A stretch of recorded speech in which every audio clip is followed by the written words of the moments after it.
You know what? Matter Matter of fact, let's just start it off because we getting deep into it.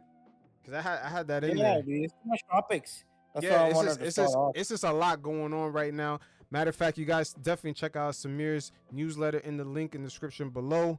We're gonna get to it. Free agency, money's flowing through the air. The league is switching up.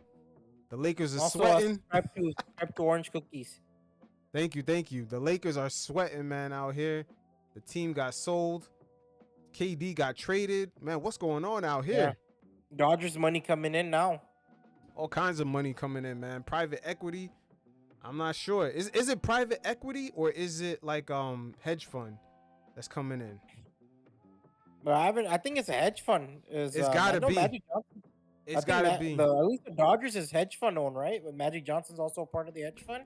Yeah, because that private equity, man, it's just borrowed money. So, but hey, yeah, yo, this is so much to get to, man. I don't even know where you want to start this off, bro. You want to start with the Rockets? We might as well. I'm with it. Yeah, I'm with it. An ideal situation, a star player in Houston's coming. So we haven't had that since James Harden, so it's a good payoff for the Rockets. I think it's a good investment, even if they don't win a championship. The best part about this trade, in my opinion, is they didn't give up any future assets. All they gave up was a 10th overall pick. Exactly. And let me ask you a question: did Houston finesse the Suns? Because how the Suns not come away with any young players? None. Besides, I guess Jalen could be considered young. He's only 23, 24. And obviously Dillon Brooks. But yeah, overall, they didn't give up much assets. I don't think the Rockets really had to. The Rockets didn't really have to dig that deep, which surprised me. I thought the Suns would at least require a draft pick or two. The fact all they have to give up was this year's pick is really impressive considering the Rockets, with how their roster is. They gave up a first? Or they gave up a bunch of seconds? First of this year's draft. The Rockets. The Rockets gave up the 10th overall pick in this year's draft. Okay. But they didn't give up any future assets, which it makes sense, bro. You look at the Rockets rotation, they don't have any rooms to really play a younger player. Like last season, we saw Reed Shepherd struggle to get minutes. Cam Whitmore has struggled to get minutes. It only makes sense to trade that asset away. But the fact the Rockets don't have to dig that deep into giving away anything is really impressive. I could look at it real quick what the Rockets given up. Yeah, they gave up two. They gave up 2 second-round picks, one first-round pick. But at the end of the day, like, okay, so forget the little nitty-ditty details, right? Let's get into the finesse and what does this mean? Because we're seeing the Suns, you know, they kind of bailed on all the assets they gave up for KD, right?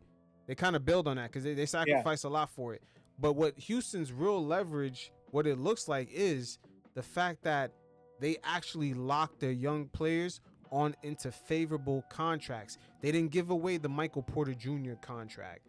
You know what I'm saying? Where it's a guaranteed 5-year deal, let's max you out.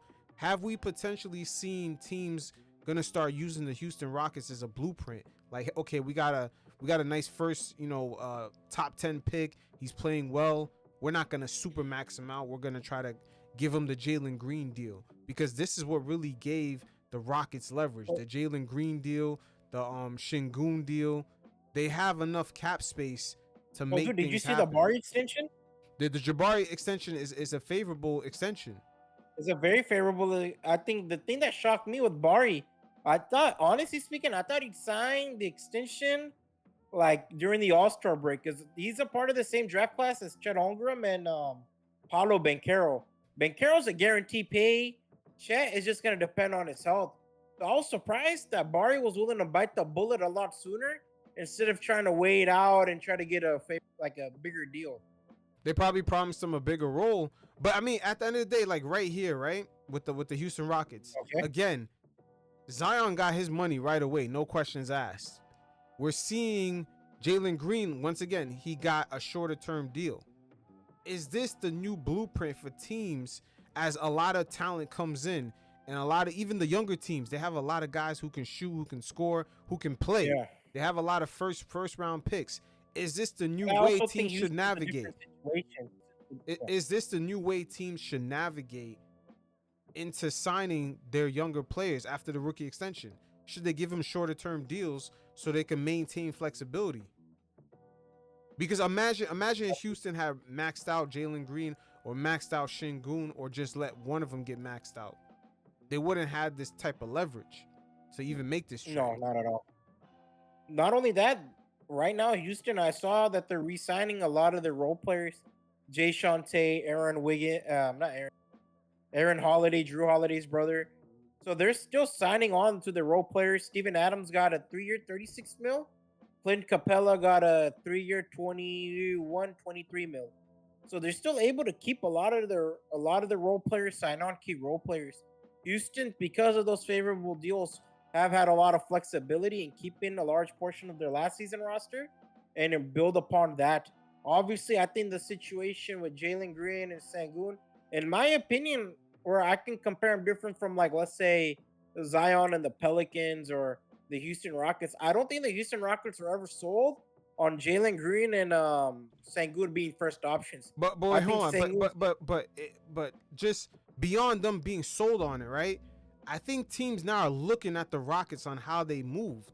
They gave up. They gave out a lot of team option deals where they maintain leverage, and then their young guys, they did not max them out. That's the thing with this new CBA. There's teams looking at different strategies, and right now, especially with Michael Porter Jr., the way he got maxed out, they were forced to ship him away. I'm not sure if they had to attach a first round draft pick to do that, but teams don't want to be in that circumstance.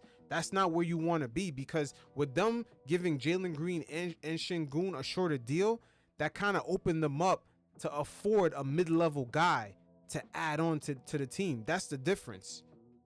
Like nowadays, basically what I'm asking is, are the days done where if you're a young rookie on a team that's playing well, are the days over where they're just going to max you out just because? They're going to max you out under that rookie deal. We're talking about rookie maxes. At this point, it's like, we got to see what other teams do in the future. But at this point, I'm convinced that if you're not a borderline all-star, then like they're probably just going to give you that Şengün or Jalen Green type of deal. Because, bro, let's be honest, like Bari can pay off really big if Bari becomes a consistent shooter, if Bari's defense continues to improve. Mm-hmm. That's a steal for the Houston Rockets. Şengün last season, despite his struggles in the playoffs, it's proven to be a steal. True. But I could also make the argument, right? Because they have a 3rd overall pick in their bench. They have, what's his name, also coming off the Reed Shepherd? No, Smith Jr. is coming off their bench. I can make the argument. Yes. Gone are the days where you were drafted 3rd overall, 5th overall, and then you want the Jonathan Kuminga type of deal. Oh, max me out, or get close to my max out for the rookie scale extension. Like, I'm telling you, those days are done, because guys used to get maxed out if they were like a top 3 pick, averaging like anywhere 20 points per game, and whether it was impactful or not. But whether it was impactful or not, these guys were getting maxed out, and I'm telling you, those days are over. Yeah, those days. With the new salary cap, it's over. I think teams are going to be much more shrewd. And you're seeing that this offseason with a lot of teams. They're much more shrewd. It's also, I think it's benefited the organization more than it's benefited the players themselves. I think Bari's deal, right now, I think a lot of people say it's overpaid. But I think long over time, you're going to see that a lot of people are going to view the Jabari Smith Jr.'s deal a lot more favorable. The Rockets have put themselves in a great position. I mean, you look at Dillon Brooks. I question how they're going to replace Dillon Brooks. I like this Dorian Finney-Smith deal. Mm-hmm. Like, Dorian Finney-Smith's going to be great for the Rockets. Someone who can shoot corner threes, play off of Kevin Durant, take on defensive assignments. The Rockets, every hole they filled, the only thing is I think they need a really backup guard. That's going to be interesting. The double big lineup will also be interesting with Capella and Adams. I assume what they're going to do with that is probably just going to have it for Jokic, where you're going to see a split minutes between Steven Adams and Capella. And the Rockets really set themselves up. I agree with you on the salary point of view. I think a lot of teams will take that approach now. It's a safer investment. Is it easier contract to trade off? It is, but again, like you said, it's an easier contract to trade off. So is that going forward the new blueprint? Because I'm looking at LaMelo Ball. he's not that far off from being Jalen Green. He's really not that far off. But yet, he was able to get his rookie scale extension and get maxed out. I'll argue that Jalen Green is a better investment because he's a lot healthier. Yeah, but I'm arguing teams that really want to compete might second guess fully maxing out their rookies. Let's just say you get a LaMelo Ball, right? In his exact situation, he's a top 3 pick. He's a top 3 pick. Top 3 pick rookie of the year. You know, he's averaging his points or whatever, but it's not as impactful on the team winning, right? And you know you're gonna need someone else, maybe a power forward, maybe someone else at the wing. Our team's gonna now say, okay, LaMelo, your contract, your rookie scale contract is up. We're fully maxing you out. Or is now because of the Rockets situation and the leverage they had to get Kevin Durant. Now our team's gonna look at it and be like, we know we need someone else to put next to LaMelo Ball, so we're not gonna max him out. Now we're gonna like go back and forth with him and negotiate. Because I'm telling you, the Houston Rockets are showing other teams, hey, don't max out the LaMelo Balls. Don't max out whoever is the top guy for the Portland Trail Blazers. If you guys have a rookie that's just getting points and you guys are not winning, it's 2-3 years, and you know you need another 2-3 players. Maxing those guys out is a bad deal today. You cannot do that. That's if you want to win. Especially when you have the leverage of restricted free agents. Yeah, but it depends. Especially if those teams want to win, maxing out your rookies right away that are not. Your rookie would have to be on the LeBron James level to max him out, or like the Luka level. If it's not one of those guys, maxing them out is questionable. Bro, by this logic, the only player from this draft class right now, like that's due for a pay, right? Banchero, Chet. The only one I view worth probably maxing out is Banchero, if I'm keeping it real. Yo, you know what? That's let's just go to that. Let's go to Palo. Is it gonna be worth it for the Magic knowing that they got all these players? I mean, they're still under, man, their salary is not really high at all. It's at 153 million. Yeah, they're very flexible. Yeah, they're very flexible. But the thing is, right, I'm looking at whose contract is going to be coming up. Franz is Banchero's contract coming up. Yeah, Banchero. That's really all they Suggs have. is on a comfortable deal. I think Franz is a little expensive. Yeah, then what about Mo? They're not going to mess with Mo. It doesn't look like it. Right now, I think they're going to let Mo walk. Yeah, because Mo might actually bargain a decent kind of mid-tier 28 million a year. He might actually qualify for that. But unless if the Magic really want to get like another wing in there, I don't know if they want to get an AD in there or someone of that caliber, maxing out Anthony Palo. Davis caliber? Say that again.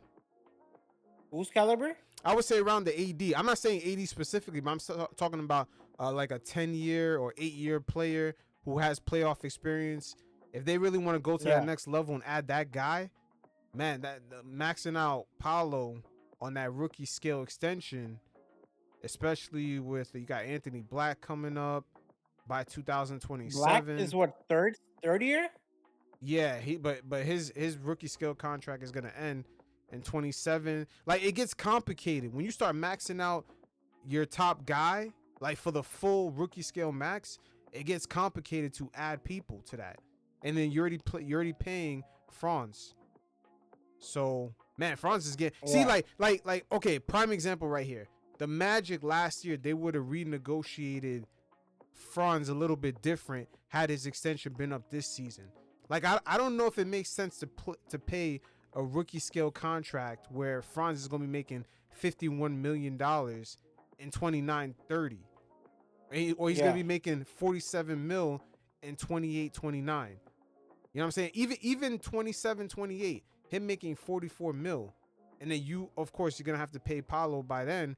Where's the room to put another like player in there? You have to make those kind of Desmond Bane type trades. Oh, and then they're paying Desmond Bane now. So this is where it gets complicated because the real money that they could save is in between the Franz extension and the Palo extension. They could save enough money where they can get another mid-level guy in there. But if these guys want to fully get maxed out and they're really stuck on that, then these teams might as well tell them, hey, it's a possibility we might not be able to compete. Yeah, that's plausible. But I also think they have a lot of younger assets too, right? So they have a lot of tradable assets. Tristan De Silva, I believe. Is Caleb Houston due for a contract? I saw they let Gary. Yeah. Yeah, but they would have to nail. See, look at Oklahoma City. They nail on their draft picks. Like Sam Presti's been nailing what? James Harden, Kevin Durant, Westbrook. Drafted all three of these guys back to back to back to back. And then look, he did it again, right? He drafted all these guys that's in OKC right now. They only picked up Hartenstein. They traded for Caruso. If you really want to compete with a low salary team, you got to nail on those draft picks. If you're not a Sam Presti, then you have to reconsider maxing out a Palo, maxing out a Franz. You're going to have to reconsider this if you're looking at the cap sheet and the way this new CBA got the NBA structured going forward past 2025-26. Let me ask you this, right? Jalen Green, for example, did not show real success, right? For 3 years, he was on the Rockets. 3-4 years, he was on the Rockets. Correct. But for example, Banchero, right? He's shown you impact since his second season. Second, now he's in his third. Back-to-back seasons, playoff appearances. Last season, if he didn't go down, I assume Orlando probably would have landed fifth seed. At that point, like, what does a bargaining power look like for Paulo Banchero? Because at that point, you've shown yourself that you are someone. You are someone that can turn a franchise around. Because Orlando wasn't really shit. Right now, for him, he would get the full max. He would get the full max because you know why? The Magic trapped themselves already by just giving Franz the deal that they gave him making $47 million, $51 million at the end of his rookie scale deal. So now they're gonna have to max out Palo. What I'm saying is that now that the Magic, playing Monday morning quarterback, seeing how Houston kind of structured their situation, I know they're looking back like, fuck, we should have negotiated with Franz, and then that would have gave us the leverage to negotiate with Palo and then really get another piece with the money we saved. Exactly, yeah. Yeah, because you look at Brunson took a pay cut. SGA took a pay cut.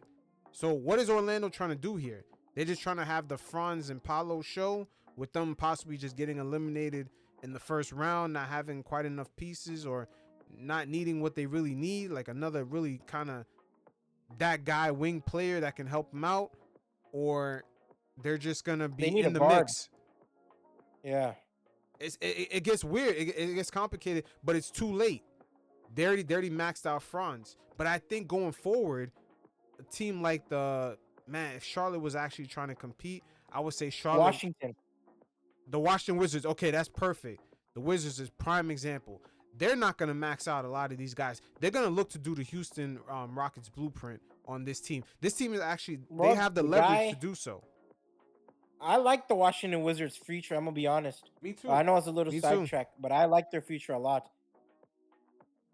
Me too. But you know what? Their future is signaling. It kind of way. I want to say this. Their future is signifying the future of the NBA, where you have these teams that they're in the lottery from year to year sometimes, but then when they get players, you see all of a sudden, this team has a bunch of guys that can. These guys can ball. You know what I mean? They're like Orlando. They're like a younger version of OKC that just won the championship. They got a lot of guys, and this is the future of the league. You really got to be that guy to dominate. And tradable veterans, right, on bad contracts that you can eventually flip. What do you mean? Like Middleton's expiring, right? But we can all agree Middleton is overpaid. No, that is a contract that they could milk out assets for. You know what I mean? Yeah, but what I'm saying is forget Middleton and their vet guys. I'm talking about because they can't lot of young guys on this team that you can see they drafted. AJ Johnson, they drafted in the first round. They can't fully max out these guys. Let's say Alex Sarr was playing good, but he's not dominating. I would say in the old CBA they would max his ass out, but now in this current NBA they're not gonna max. Even if he was getting 24, 25 a night and the Wizards were still in the lottery, they're not going to max you out. They're just not. It just doesn't make sense if they want to compete. But if the Wizards want to so let me continue, ask you this. wait, hold on. If the Wizards want to continue and give him the Bradley Beal deal, then go ahead. They'll end up like John Wall and Bradley Beal, just getting paid and eliminated. Let me ask you this, right? What about let's say Jalen Williams for the Oklahoma City Thunder? You make all defensive team, all star, all NBA team. I don't see a world where he's not getting paid a crazy, like his second contract won't be crazy. I see a world where he's gonna take a slight cut because look at SGA, he took the cut. So how is Jalen Williams gonna fully max out his rookie scale extension? Like that's what I'm saying. We're about to see guys who actually qualify for the money take less money. So it's a trickle down. It's a trickle down. We're about to see who's really serious about winning, who's really serious about competing. No one's telling these guys to take a $40 million pay cut or take a Brunson pay cut, but they're gonna have to take like a good maybe $4 or $5 million off their contract per year. That's if they're serious. To sign kind of the AJ Mitchell type of players, the other Jalen Williams type of players. Yeah, that little 12 to $13 million a year player. Yeah, if you follow the Rockets blueprint, the way they structure Jalen Green and Şengün is to have enough money to get that $13, $14 million a year player that can help this team. And some of these teams like the Orlando Magic, it might be too late for them, but again, this is why I always bring up the salary cap sheet. You can kind of see what's going to take place for these teams.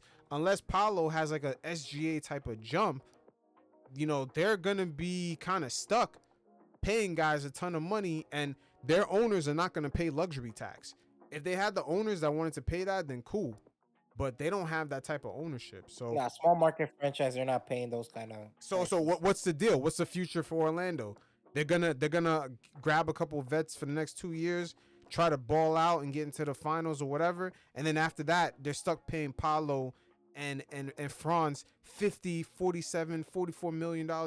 So that's almost $100 million in cap space between two players. This is where this shit gets complicated. Yeah, that's where it gets hard. Yeah, it gets real tricky. And that's where Sam Presti comes in. If you have a Sam Presti, you might be able to get away with that. But most teams don't have a Sam Presti. They're landing on one guy and they're landing on one draft pick, but they're fucking up the next three. Most teams are like that. That's what I think I got to give credit to Sam Presti. I was thinking about it recently, man, with kind of Masai Ujiri, right? Masai, top of the world, 2019.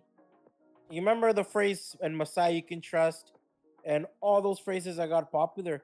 What I got to give Sam Presti credit for, it's what he saw after 2019 with kind of the project kind of coming to an end with Russell Westbrook and Paul George.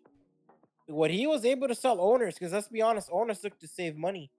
What I got to give him credit for was what he was able to sell owners was the fact that, you save a lot of money, I'll get you these draft picks, and we could actually compete without me having to spend too much. Because one thing about Oklahoma, it's throughout their franchise history, they've always been a cheap organization. Prime example being the James Harden contract situation, where it eventually led to him going to Houston. So I think that's one thing Sam Presti was kind of ahead of the curve, or Sam Presti exposed that this is how you do dealings, especially with a small market franchise with no Steve Ballmer money or no Steve Ballmer money kind of organization. This is how you kind of do dealings. You can't be overly aggressive where you burn out, but you can sell an owner on the idea of potential. Because I guarantee Oklahoma's owner, more than Shea Gildas, they probably like those picks. It's like, oh shit, we save a lot of money. Facts. And it's really gonna come down to that. And gone are the days of the mom and pop franchises really, I don't want to say affording to be an NBA owner, but right now there's some people that's really questionable to still be there, and one of them might be the Indiana Pacers owner in a very similar situation as the Lakers, where they're kind of mom and pop. They don't have any net worth outside of the team, really. The team is like a primary business. And you can see how the what's his name? The Miles Turner contract played out. Where they could have paid him that money, but they elected to save of, they elected to save themselves from paying $2 million worth of luxury tax, which isn't a lot, and then be out of it next year.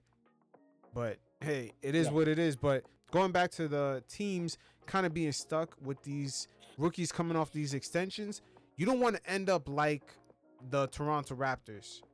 Like, if you look at them right now, they got just a bunch of guys that they're paying $20 million plus for. You know what I mean? They got way too many players that they're fishing in that medium market a little bit too long. You know what I mean? They got Ingram, quickly, RJ, and it's like, damn, at some point Scotty Barnes' new money's gonna kick in. They paid Jakob Poeltl recently $104 million. Yeah. I mean, I'm just looking at their salary. Oh, my bad. Continue on. No, I was gonna say, I'm looking at their salary cap sheet right now, and wow, they got 2 years next season and the season after, where they're at $181 million. They're gonna be $7 million off from. They're about $6 million off from being at the luxury tax line, and that's without them filling up their roster. Bro, one thing that surprised with the Raptors, I think they're in a situation. Hold on, by the way, did we move on from?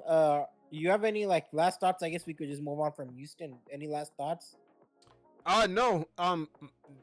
Pretty much with Houston, all I have to say is that I believe they're setting the blueprint for teams not to go all out on the LaMelo balls.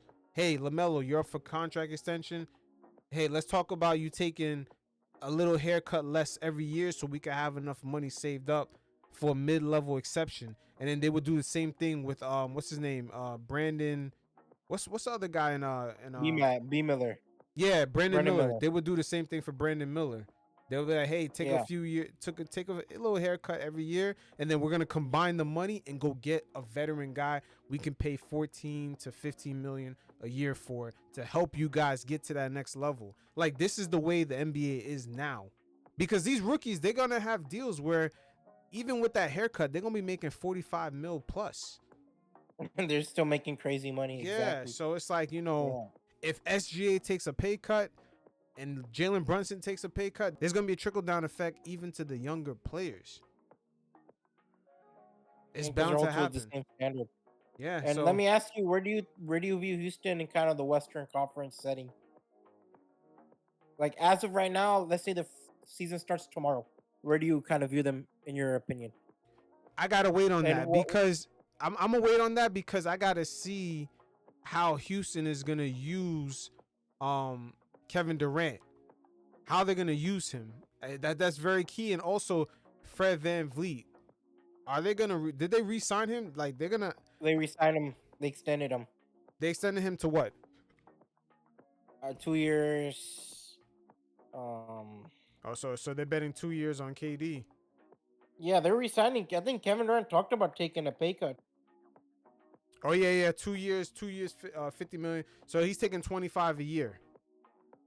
Yeah, Fred is taking 20. Not bad of a deal. So the Fred VanVleet situation, I would say, man, they're really betting on that for KD, because KD at this point, I would just say it's pretty much a catch and shoot, and hopefully he doesn't fall in love with trying to go ISO and take guys off the dribble last second and make a shot. Because I don't think Kevin Durant at this point is that efficient at it in game speed.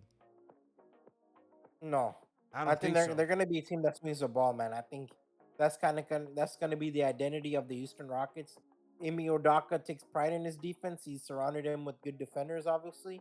You can see that with Barry, Amin Thompson, Dorian Finney-Smith, so the Atari Eason. So the Rockets are going to be a dog team.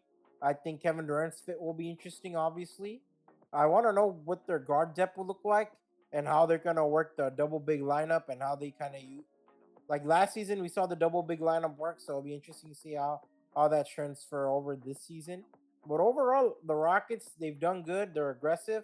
With the West continuing to improve, and I think we're going to talk about the Nuggets later and the other teams around, Memphis. They've done a solid job. I give them an A in my grading. Yeah, I mean, I'm still waiting on how this Kevin Durant, because honestly, the NBA has an issue with players not knowing when to age out. Like, I feel like right now there's a few players where they're in that threshold of just like, yeah, you're a legend, but are you really impacting the league? We've seen you kind of have a lot of questionable playoff losses Durant is that, still a top 15 player, man. He is yeah, in yeah, like he Carmelo definitely is. But Anthony, when you see him get Oklahoma. swept Yeah, by, you know, I would say Anthony Edwards. a less polished Anthony Edwards. Like, his game is not fully polished yet for the playoffs. You know what I mean? Like, he still has a few things he needs to fix in his game, like on a playoff Yeah, of level. course. And when you see someone like that sweep Kevin Durant, and you just see the athleticism, and you're like, damn, bro, like some of these guys are like kind of hanging around too long. Like, they could still be in the Yeah. league, but their role is really the third option. Their role is a second option. I think Durant can be a first option, but I don't think he could be a first option night in and night out.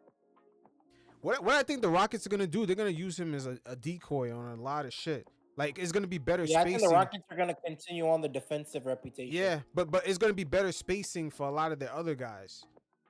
They're Bro, gonna I have think better what it spacing is, to operate. they're going to have Durant really close out games, but I think he'll just like scroll through the first three and a half quarters. You know what I mean? Mm-hmm. Hey, this is Durant's last chance. This Yeah, is I really his think last this is chance. an ideal spot. The Suns had too many holes. The Rockets, they're very good at the wing positions. Another player I'm kind of interested in is Cam Whitmore. I want to know if he's traded or if he's kept. I'm leaning towards he's traded. I Mm-hmm. wonder what team bites because he's going to be an interesting player to look out for. Mm-hmm. What do you think about the Suns and Kevin Durant's relationship? Because things kind of got it's a little weird in the light, because the Suns they told people that the Minnesota Timberwolves would be interested in Kevin Durant, and then the Timberwolves, they kind of went behind their back and found out from Kevin Durant's team that he never even stated that. So the Suns were kind of making up shit. The Suns were going for a big package with Durant. I think Durant really held their arms in negotiations because it seems like they shut down every negotiation. For whatever reason, everyone dragged the Memphis Grizzlies throughout the rumors. For whatever reason, I thought that was kind of fucked up. I'm not gonna lie. It seemed like every media had just wanted to shit on the Memphis Grizzlies for God knows what reason. And then it seemed like with Minnesota seems like I don't know, some Suns people in the media, people in their front office, they were trying to look for a Jaden McDaniels, Rudy Gobert package. That one surprised me. I'm like, bro, you got to be stupid to give that big of a haul for Kevin Durant. I mean, it goes to show how desperate they are. Yeah, they try to be aggressive sellers. And teams aren't buying like they used to, bro. I think I won't even say that because you look at the Desmond Bane, Mikal Bridges situation. I just don't think teams will buy into a 35-year-old, 35, 36-year-old. Man, I think KD is 38, gonna be 38 this season. Yeah, he's one of the oldest players in the league. Yeah, so it's like, what are you really selling for? You selling for only a 2-year window? 2-year rental, exactly. And someone who's not really in a lockdown. So what exactly is the gamble for you to like put all your chips in one player? I think that's what the Suns kind of thought. I think the Suns thought like teams were just as stupid as them. But to the Suns' credit, they were able to finesse off of this deal. In the draft, they did good. I think the South Sudanese kid, I'm rooting for him. I think he can be a solid player. Mark Williams was a good trade for what it is. Player with back problems. He's not going to be a crazy contract to re-sign. So I got to give the Suns their credit. They did good. We'll see how it plays out for them, because it's a very thin line right now between competing for a championship and rebuilding because of the new CBA. And speaking of that, let's go to your article about the Orlando Magic and the Grizzlies, because you had a lot of good points in here with the way the temperament is with this Desmond Bane trade. Because with that trade, right, there's a lot of salary conundrums. Like, the way they were paying Desmond Bane was a lot of money, of course, and now they traded him to Orlando, and it's like now, okay, Orlando has a lot of young players also on their team. Eventually, they're going to want to go up and re-sign some of these guys, but they're going to be eventually in the same conundrum as the Grizzlies, where Jaren Jackson Jr. was up for 5 years and $345 million extension because he made Defensive Player of the Year. Well-deserved extension. For whatever reason, I saw a lot of media members shit on him. I like Jaren Jackson Jr. I thought he didn't get the full amount, right? He didn't get the full 345. No, he didn't. Yeah, so he got somewhere around that 345. It's a good deal for the Memphis Grizzlies. But this is where like we spoke about earlier, maxing out these guys coming off these rookie deals. Now Desmond Bane, that $40 million, it goes on Orlando's books. So between Desmond Bane, Franz, and Palo's upcoming extension, that's almost going to be like 130, 140. Yeah, they're going to, I think, and also Suggs is also locked in for a couple of years too, but he has a good contract. I mean, is Orlando betting that Desmond Bane can get them over the hump? I think with the East Open, they could go to the Eastern Conference Finals. Man. I mean, dude, look at the East. Who in the East are you confident in? The thing is, right, people keep saying that, right? But we just watched the Indiana Pacers prove that they were a good-ass team. Like, that team was no lie legit. Are a good-ass team. The Indiana Pacers are a good-ass team. I agree with you. But you look at the Eastern Conference landscape. Jason Tatum's a top 5 player in the league, right? He's out for the whole season. Boston Celtics, they don't look to compete. You're seeing their free agent moves. You're seeing the players they're trading away or letting go. The players are signing. They're mostly kind of players that they're kind of a younger investment that didn't really pan out in their old teams, or they weren't getting in. They weren't getting distinction in their previous teams. The Celtics are looking to compete. Yes. Indiana, things are. I mean, like you said, things are wide open, right? They're wide open. But at the same time, see, this is gonna be the confusing part because we're in an in-between era of the NBA, right? Where there's so many good players, but they don't really have a brand, that we don't really fully realize we're not evaluating these teams correctly. And the Indiana Pacers this offseason was a full, it was a full example of it. If you look at their bench, even in games where they lost, you could look at the game. There was a few games in the NBA Finals where they lost. Yeah, TJ McConnell stepped up. Obi Toppin stepped up. Their bench almost got 50 points. Same thing when they went up against the Knicks.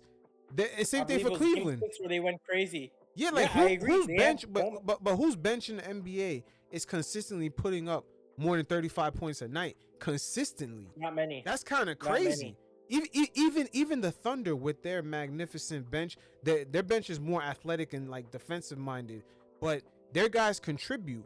And the Pacers bench made that bench look like, I mean, as far as offensively, it's night and day. It's night and day. So it's like, who are these who are the Indiana Pacers? They're a direct reflection of today's NBA, where you just have the Jalen Brunsons coming out of the second round becoming potential first all NBA players. Same thing for Jokic. The last pick of the draft is a 3-time MVP. Like, this is the league today. There's guys that can truly ball under these new kind of like this new modern style of basketball. Like, the league has never been like this before. There's no era of the NBA where you have these guys coming off the bench and they're just impacting these games like crazy. Bro, I agree 100%. But right now, as of Orlando Magic, I like the direction they went with this Desmond Bane. I know it's a risky trade, obviously, but you look at the East, right? I think the Indiana Pacers and the Boston Celtics, they're kind of showing that, we're gonna take this season off. Our franchise players are out. I don't buy that. I don't buy that, because I'm just like, yeah, they could. Bro, then who's like? You tell me this, right? Mm-hmm. The Celtics, they're selling. The Celtics sold Porzingis. They sold Drew Holiday. Correct, and it was a good decision. Whoa. See, once again, there's a confusion between name and brand recognition versus what they're doing today. KP and Drew Holiday were the reasons why the Knicks eliminated the Celtics. That was their weak points. They were old They aged out. Some of these guys are aging out. They aged out. Yeah, I agree. They're aged out. I agree. No. Their bodies aged out. Maybe not necessarily their age, but KP looked like an old man. Drew Holiday couldn't knock down a shot, and he was almost like Marcus Smart in his last year with the Celtics. That's one good thing I'll say about the Celtics. Even though if a guy has a reputation of being that defensive guy, they do not go by that reputation. They go by what they see today. And what the Celtics saw the Celtics are a smart organization. I agree with you on that. No, but they're on the decline. So, but nobody's talking about, hey, what's that defense Naismith was playing? What's that defense that, Ben Mathurin, damn, he's athletic as fuck. Nimrod. Yeah, just those two guys alone, Naismith and Mathurin, both athletic, both guys like really problems on the defensive end. One guy is crazy, another guy, he's athletic. You could see he's coming into his stride. So it's just like nobody's talking about them, but these guys are the new Drew Holiday. That's the new kind of KP impact when he was coming off the bench when the Celtics won the championship. These guys are the new ones, but everyone's interpreting that, Indiana's lucky if they bring this to 6. But it's like nobody's realizing like, hey, these guys, there's plenty of Naismiths and Nemhards in the league right now. It's not only them. Yeah, 100%. Like this is the new NBA that we're in. You gotta be you like, I would say this, a guy like T-Mac, like those type of players, a T-Mac, a C. Francis, those early 2000s guys who just dominated the ball, shot 40% because of the physicality. These guys, if they played today, they could not dominate as much. They couldn't dominate and win. Maybe they might be able to score 20 points a game, but they're not going to win because now those inefficiencies that those guys might have, inefficiencies, is going to get exposed by a lot of the talent that's on the floor. The role players that are closing the gaps and pressuring the ball. You know, the guys who can guard 4 or 5 different positions. Like this is something that even T-Mac, with him talking shit this past week, he will never admit. Like there was no guy 6'8" defending point guards, or there was no guy 6'11" defending 7 feet defending point guards when he was playing. So it's like, like I said, the NBA is in a transition point where a lot of people are not picking up. Like, wow, there's a lot of Cleveland Cavaliers in the league where they're deep. Same thing for the Boston Celtics were like that last year, but then they fell off. Yeah. OKC. Yeah. Even the Minnesota Timberwolves to a degree. The San Antonio Spurs are built like that right now.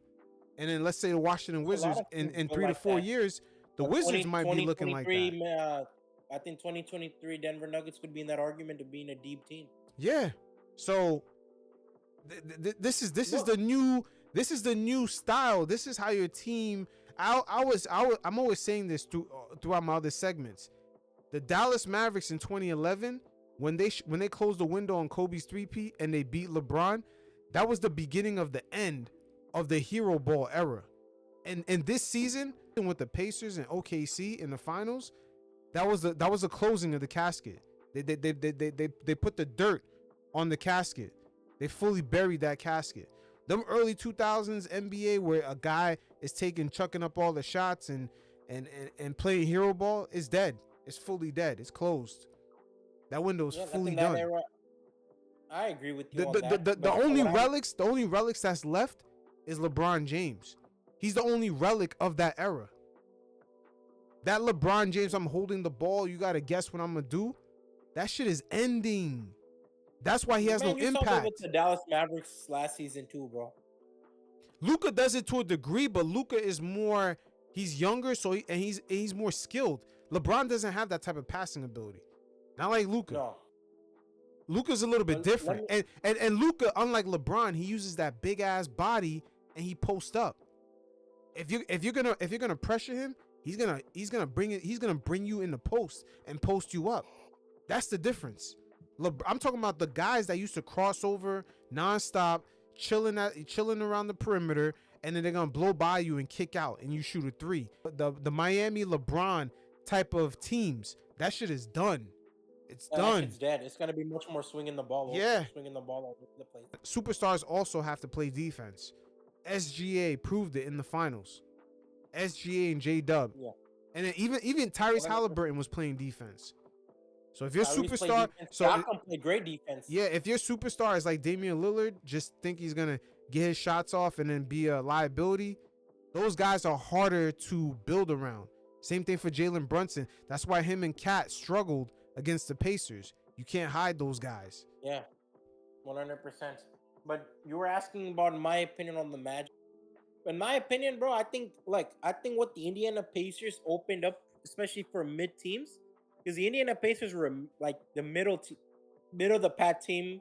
I think they were like the fourth or fifth seed, right? If I'm not wrong. I think they might have been the fourth. Yeah, they were the fourth. I think with that kind of team, it opens up a door, right? With the Orlando Magic, it opened up a door for them, right? Because I think last postseason, their season ended in 5. But when you watch the Boston series, to their credit, they held up pretty well. The problem with the Orlando Magic and their postseason run was they didn't have any shot creators who can really make threes. They were the worst 3-point shooting team last year. I think with this trade that just happened, right? You got rid of the 4 draft picks. That's going to be big. But a lot of teams, due to the free agencies the past 2 seasons, a lot of teams are forced to give up assets. You saw with their Knicks last offseason. You see it with Desmond Bane this offseason now. Obviously, now you give up KCP, who's really underachieving. Cole Anthony, who's whatever, in my opinion, very inconsistent point guard. Good, but not great at anything. You give up these kind of players, now you bring in Desmond Bane. Last season, he shot around 40% behind 3. Orlando was the worst 3-point shooting team. Now you have someone who can handle the ball, make some threes for you, create his own shot, drive to the basket. That is a good deal for the Orlando Magic. Along with Tyus Jones. Tyus Jones is a guy who's not a star point guard, but he's a point guard who can shoot. He can play off the ball. Most importantly, set up your 2 players. So I think for the Orlando Magic, I like these deals a lot, in my opinion. I think with the Indiana Pacers, like to your point, what they shown is, we can be a team that's not really all that crazy in the regular season, but depending on matchup, if we get the favorable matchup, we can make a run. And I think teams like the Orlando Magic are showing that confidence with their Desmond Bane investment. I think the Atlanta Hawks have shown that confidence with a lot of their signings. Yeah, I'm surprised the Atlanta Hawks, they seem like they're going all in with they're going all in with Trey. Orlando seems to be going all in too, and I think that's the way it should be. Detroit Pistons are the only team that don't seem to be going all in. Hold on. I'm not gonna blame Detroit, because you know why? What would have happened if the Pistons knew Miles Turner was available? Can you imagine Miles Turner along with fucking what's his name? Cade Cunningham, man, unbelievable. Unbelievable, but I also think the rebounding problem for the Pistons wouldn't have been solved. Nah, yeah, you're right. That part would not have been solved. But wow, can you imagine if Cade had a stretch 5? Sheesh. That'd be incredible. But I think we could get to Miles Turner later. But my thing with the Pistons, I get what they're coming from. I think the Pistons last season was the only real regular season. Past few seasons, let's be honest, that shit didn't count. They were a fucking joke. It didn't seem like they had a direction. I think with the Pistons now, what it seems like to me is they're going to look at their roster. They're going to be like, who's in, who's out? You know what I mean? Mm-hmm. Is Durant the future? Is Ivy the future? Howard Duncan Robinson and the new signee Duncan Robinson, how is he going to play within whatever system? How's Ron Holland's going to play into what we want to pursue and what we want to achieve? So I think the Pistons right now, they're just looking at the roster. I think the GM even said it himself that we're not expecting a crazy offseason. Despite the East being open on paper, it seems like they're not really going all that aggressive, in my opinion. It could be smart for the Pistons end. And, they don't really know what they have. They don't really know what they have. Yeah, of course. It's too raw. You don't know, it's too raw. And I think that's where I've seen a lot of Pistons fans angry, but I think it's a respectable position to have. Yeah. In my opinion. But I think for Orlando, there's a lot more pressure because it seems like your 2 stars have shown ability to maybe make a jump. And you bring in Desmond Bane, who can open up scoring, and Tyus Jones, who can bring in playmaking. Orlando, they should be expected to make a jump in 3-point shooting, which can possibly put them in second round action, which they desperately need. Yeah, Tyus Jones. What was the deal they gave him? $7 million 1 year.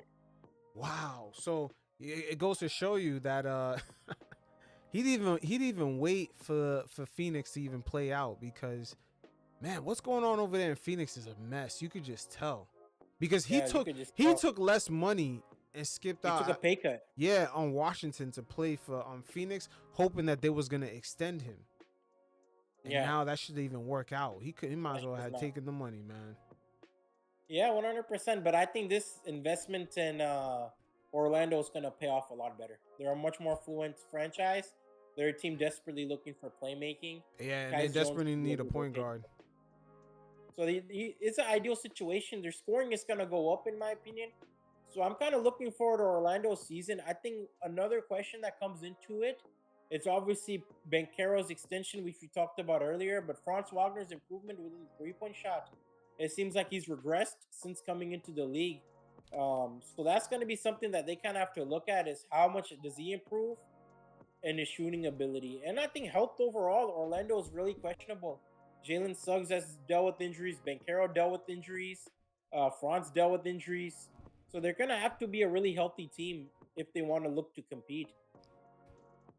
But again, them committing to that contract by Franz, man, they might have want to negotiated that, because that Houston Rockets blueprint is undeniable right now.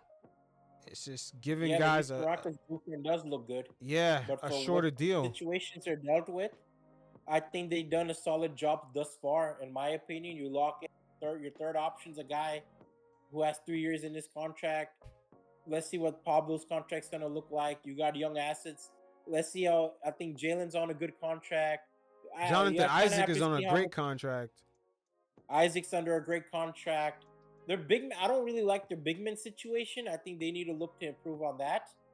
I'm not really sold on Goga Batadze or Wendell Carter. Yeah, but Wendell Carter's locked in.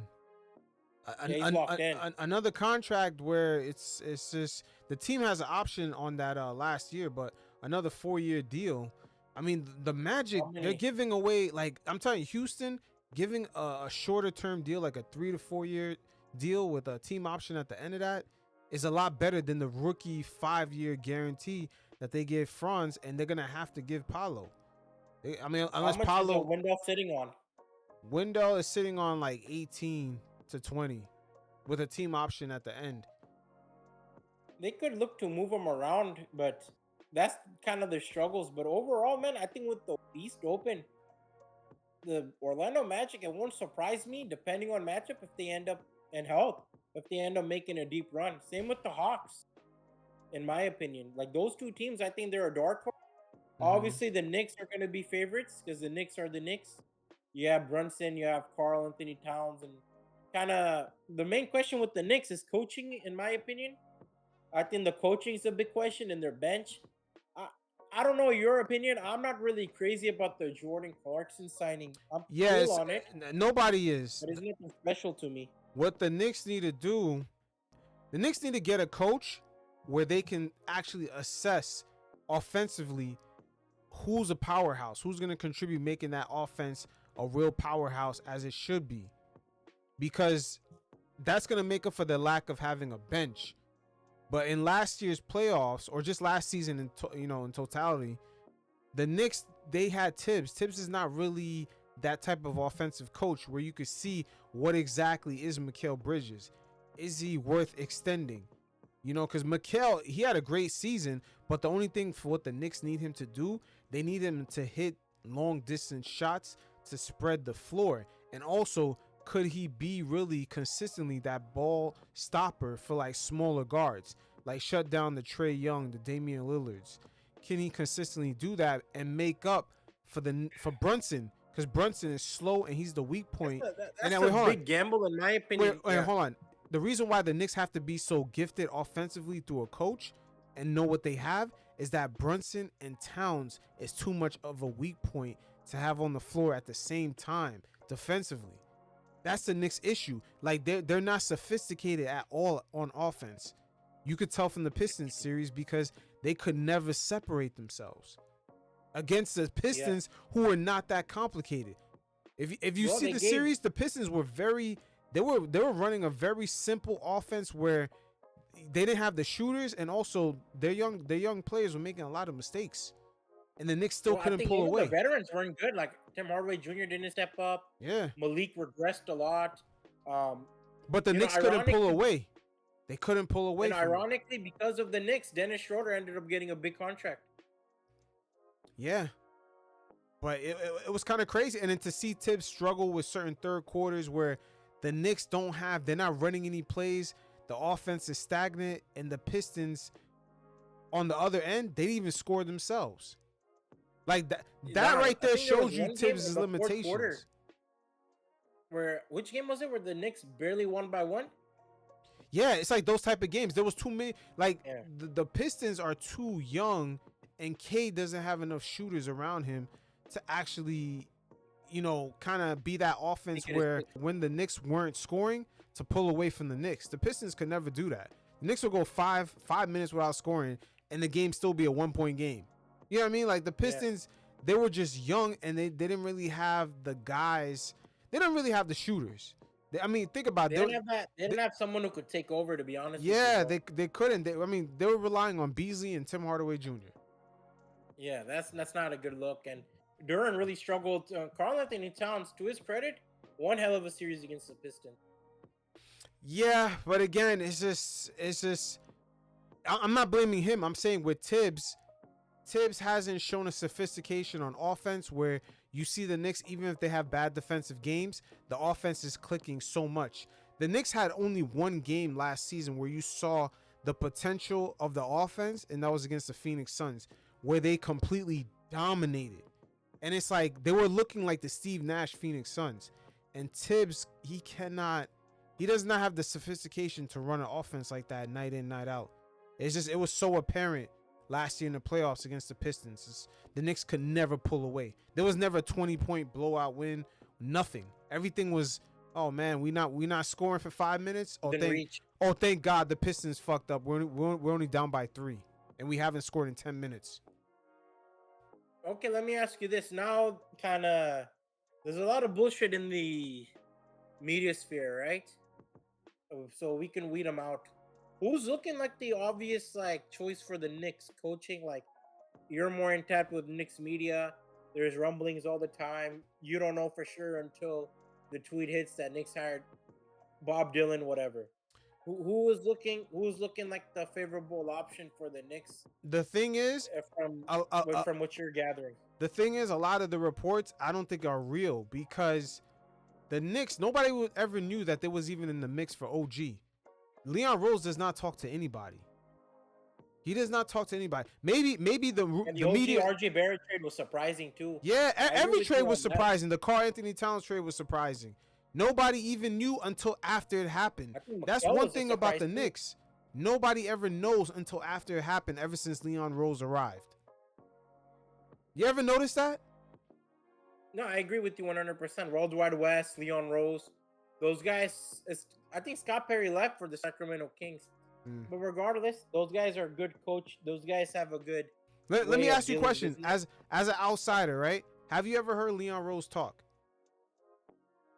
Nah. All I know about him is he looks like Tony. Believe it or not, most Knicks fans have barely heard him talk either. Some of them don't even know how he sound like. That's how much there's no need for him to interact with media. The Knicks have their own media. The only time Leon Rose ever spoke was to the Knicks' own network. The Knicks have their own network. When he spoke, the Madison Square Garden network, something like that. Yeah, the MSG. So the only time he ever spoke was to MSG. That one time he did like a little 30-minute after they signed Brunson. He did like a little talk. That was it. That was the only time we ever heard from Leon Rose. That's it. I think last time I heard him was an intro interview. No, he never had one. He never had one. Interview? Nope. That's what I'm saying. So the media today, they have you believe, oh yeah, the Knicks are talking here, they're doing this, they're doing that. It's like, bro, most Knicks fans don't even know how Leon Rose even sound like. But yet you guys in less than 2 weeks, you guys heard a bunch of rumors. You guys didn't give us no intel on the OG trade. no intel on the Karl Towns trade, no intel on anything. But all of a sudden you have intel on all this. This guy been part of the Knicks for almost 4 years, never dropped nothing, no intel, and all of a sudden they have intel in less than 2 weeks. Come on, man. Did he? I don't even think he put out a statement when he traded Randall. Yeah, they don't talk. They don't talk. They have their own network. They don't have to talk to ESPN. ESPN could look up what MSG network put out, and they say, okay, this is what the Knicks said. That's their access. There's a difference, and that's why I always tell people there's a difference between the Knicks and other franchises. Not too many franchises can say, oh yeah, we got our own network. We could just talk to them. We ain't got to talk to the media. Yeah. That's why they hate. That's why they hate James Dolan. He gets a lot of hate because of that. There's no need to talk to Stephen A. Smith. And I'll give Dolan he's had moments of incompetence, but I'll give him this. The past 5 years, decent. No, I mean he's found the right people to hire. He's found and that's decent. Hard. That's hard decent. To find. People don't like to admit that. That's hard to find. 100%. Look at the Lakers. Look at the Lakers. Lakers have the same problem. The only difference with them, they run into luck, and also, you know, they kind of keep it all in the family. That's the difference between them. Rob. When was the last time they hired someone that they didn't know? Most of the front office guys are previous Lakers guys. So the Rambis family, a lot of Kobe guys, Pelinka being one of them. And guess what? They're all tight-knit guys. Even I think Phil was a part of the Lakers' decision-making at one point. I don't know. Yeah, he was. Is. But look at even the way they traded Shaq. When they traded Shaq, right? No other team even knew Shaq was available. You know what happened? The owner, Dr. Buss, was talking to Pat Riley, a regular conversation, and then all of a sudden he just chucks it up there. Like he just says, you know, we're not gonna keep Shaq. And then Pat Riley had the dibs. Like no one else knew. Same way Luka got traded, no other team knew. That's how the Lakers operate. It's everything is in-house. It's in-house. Because you look at it, obviously Pelinka and Nico Harrison, they have relations due to Nike. Jerry Buss and Pat Riley. Yeah, I think everyone knows their relations historically. So it makes sense in that regard. But I feel like with the Knicks, right? Last time I heard it was Mike Brown getting hired or potentially getting hired. Mike Malone. I think with the Knicks is we just kind of have to wait until we see a tweet. That's the only way most of us are gonna find out. And I know Shams, guys like him, they're fishing because they know they're like, fuck. Shams a professional bullshitter, bro. Yeah, I know. Because think about Shams and Woj. These guys are the go-to guys of info, but yet they're like, fuck. They've never reported the Knicks are looking to trade RJ Barrett. We never heard that. Like that would have been big news. But what happened? RJ Barrett just got traded in quickly, and then that's when everyone finds out. Yeah. Same thing for Randall. I also think the way media has ran, right, the past few years, it hasn't really been about proper information. The goal has been about being first. The goal has been about being entertaining. Well, I think it's about being first. You want to be the one who breaks that news. Yeah, but when you're first, you're also a clown. You're an entertainer. You're Stephen A. Smith. You're just saying shit just to say shit. Yeah, right? No, but you got to put a song and dance to it. See whichever one sticks. You got to put a TikTok dance to breaking the news too. It's that too. It's worked. I mean, you look at the free agency so far. Shams Charania played it smart. I think a lot of people, I saw tweets where they're like, "Oh, I turned my notifications on because of Shams Charania's hype." And so far, the only hyped up player we saw get signed was Dorian Finney-Smith. That's crazy. Speaking of that, man, let's go to the Lakers because, woo! Oh, they're done. There's a lot going on. The Lakers are my favorite team. I'm fucking done, man. Yo, there's a lot going on. There's a lot going on, and there's a lot of truths that are gonna come out because, man, I wish I spoke to you. That's why I was trying to. Oh, I wish I spoke to you early in the spring because there was a segment where I wanted to tell you. Jeanie Buss is gonna sell the team. I was trying to tell you that since the spring. Yeah. I've been knew that. And it came to fruition. The Lakers. I mean, it's so ironic because when you Google LeBron James net worth, it comes up on right away on Google. Oh yeah, LeBron's $1 billion whatever, right? You Google the Bus family, the net worth is like you got to go through a ton of loops, and then when you finally get through a ton of loops, the net worth is actually lower than LeBron's.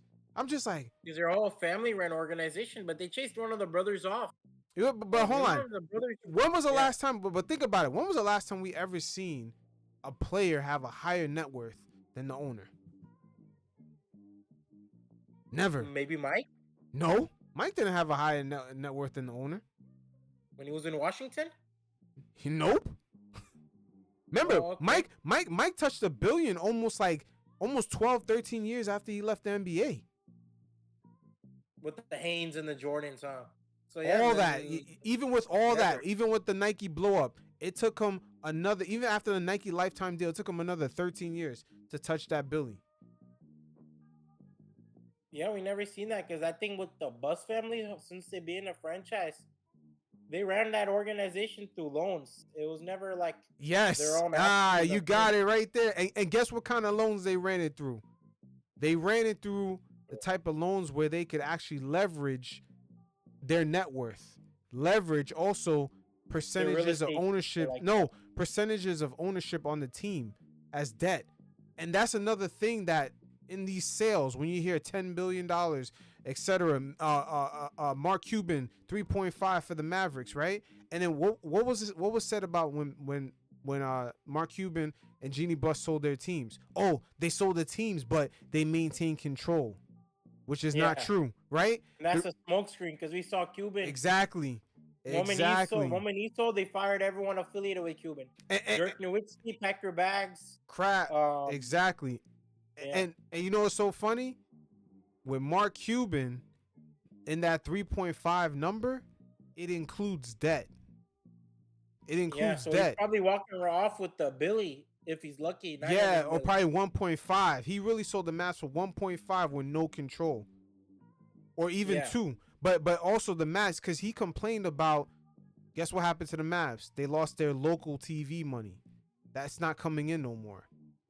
So any debts the Mavs or any income they expected to come in, any debt they acquired fixing the stadium or anything like that, it's part of that 3.5 that he got paid out. They bought out the debt.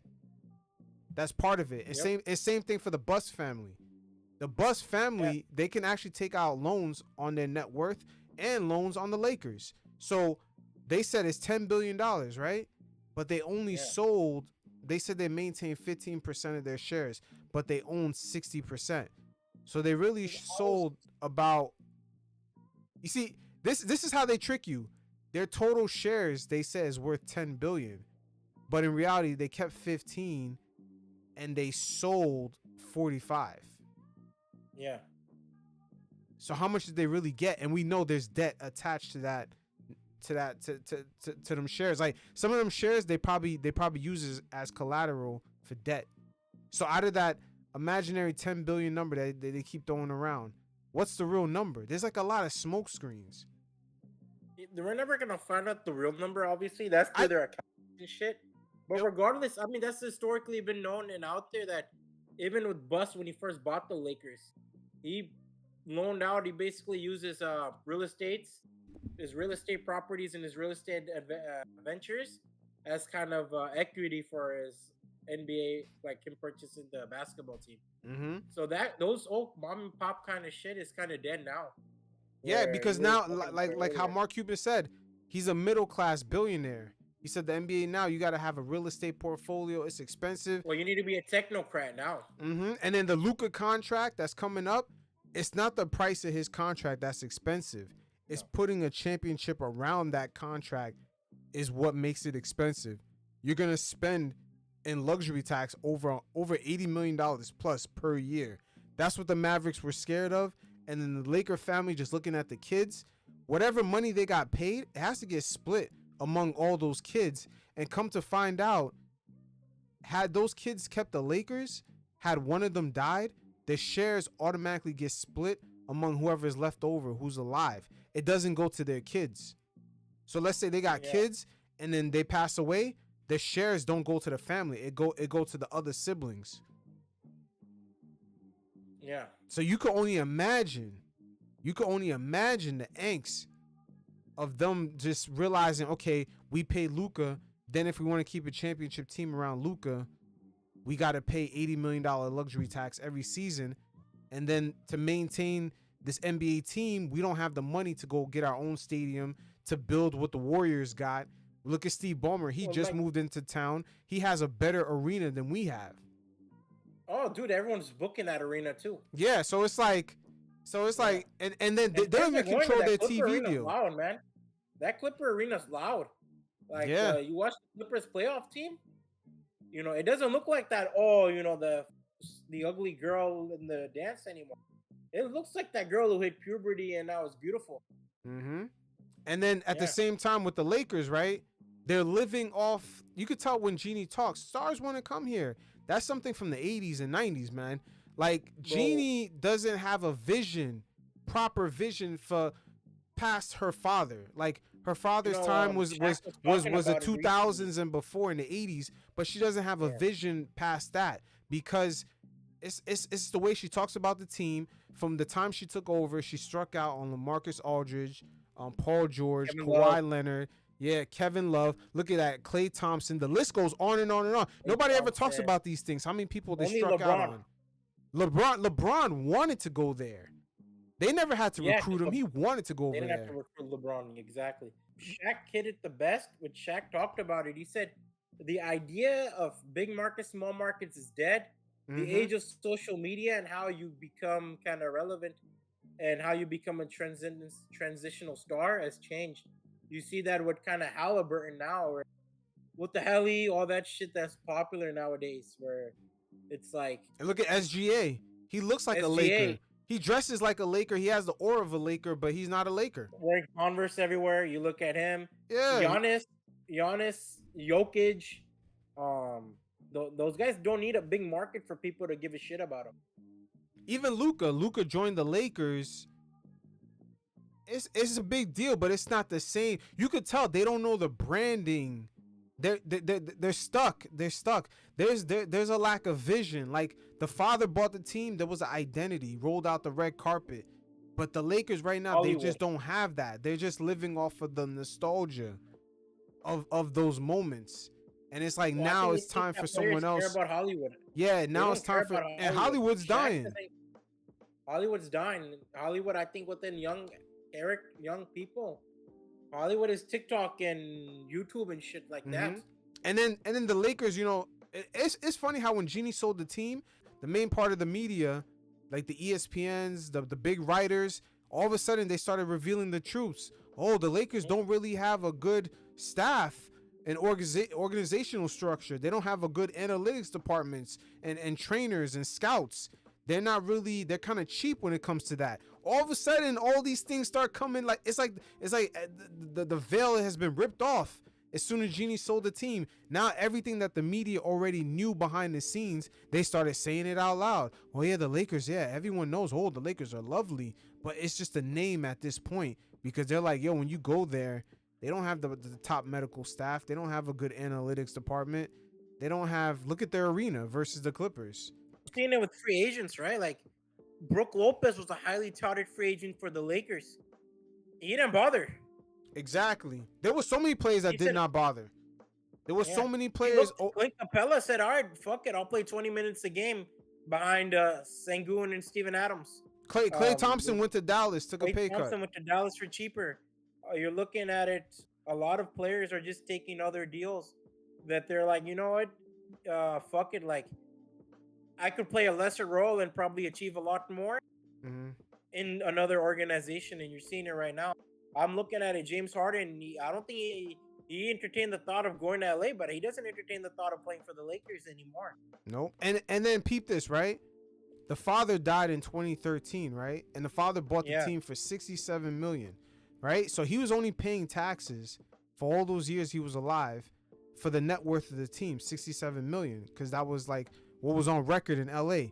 But they have a loss. It's called a step up basis, right? Meaning that when the father died in 2013, the Lakers' evaluation jumped up from 67 million to 1 billion. So Jeanie Buss and her family were now liable for that tax payment of a net worth of 1 billion instead of 67 million. My thing, that's why I always knew this was a ticking time bomb before they sold.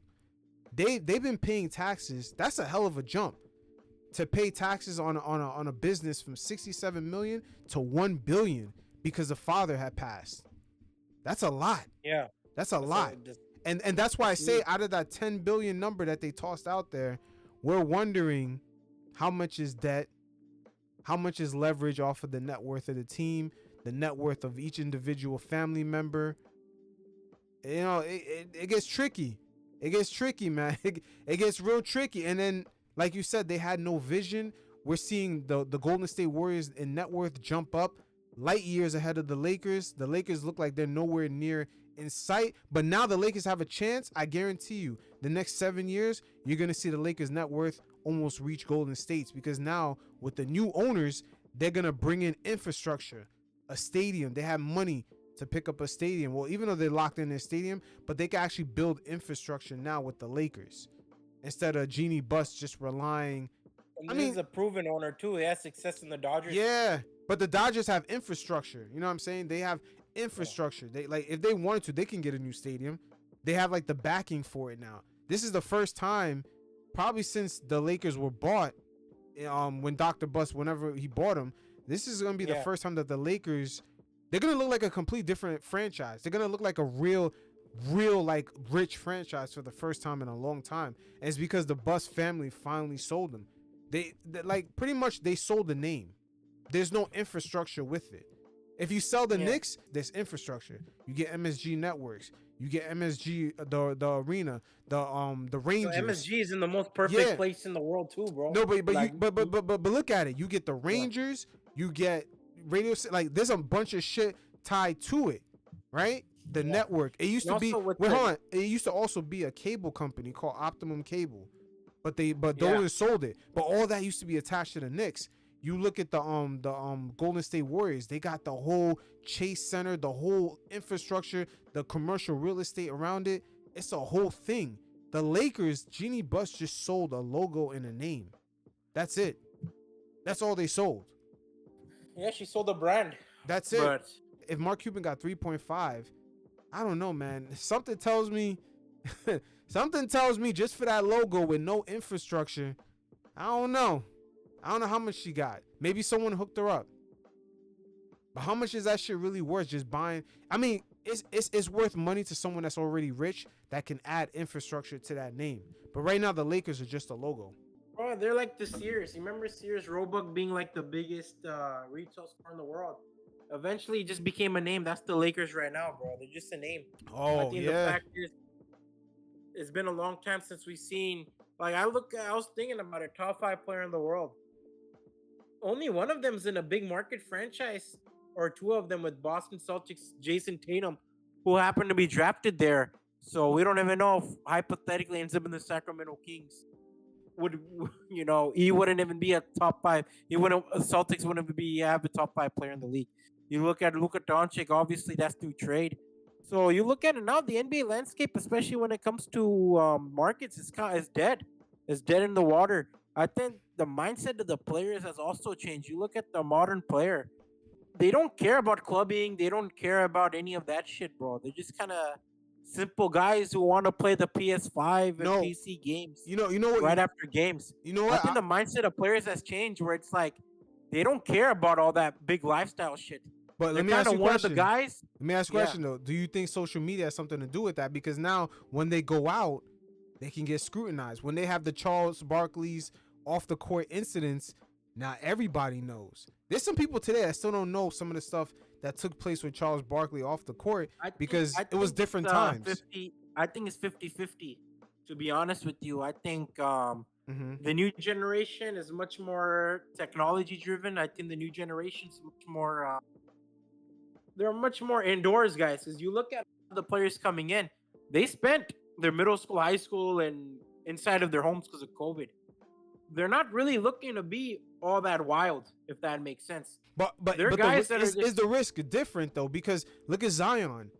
No, the risk is different. Yeah, I mean, you're always going to get outliners, of course. no, but I just I don't think that's outline. I don't think that's outliners. I think social media has presented a different dynamic because you can't name one NBA player that hasn't gotten trolled and it's been recorded. Everybody has a CNN in their pocket now. So that player now wants to get lit, goes out, and someone makes an example of them. Bro, I looked at the Oklahoma City Thunder and their celebration. These guys, they don't care about celebrating, man. No, I'm not talking about that. I'm talking about the player that wants to be the star. Today is risky. Well, I think the definition of star has changed. I think the idea of a star being bigger than life has changed big time. But that's also because of social media. How can you become big when everybody sees you every day? Yeah, I agree. But I also think the way social media is now, they look at players to be more relatable more than anything. That at the end of the day, that's how it is with the way basketball has changed. But also the risk, like I said, the risks are higher though, because again, those girls that Zion messed with, think about the players way before him in the 90s, 80s. They all met the same type of women. The difference is those ladies didn't have a CNN in their pocket. All they gotta do is flick their camera and go live and start talking crazy. Whether it be a guy or a girl, it could be a family member where they feel like they owed money. Like Jalen Rose dealt with it the other day. His sister went on live as he's kicking her out the crib that their mother lived in. She was like, "Oh, look what he's doing to me." Everyone has a CNN in their pocket. No, I agree. Look, there's a lot of scrutiny that comes with it. But I look at these new players, right? These guys aren't guys who's going to the club every night, bro. Like, they don't come off as those kind of guys. Bro, when Barkley played in Houston, you ask older generation guys how was Barkley.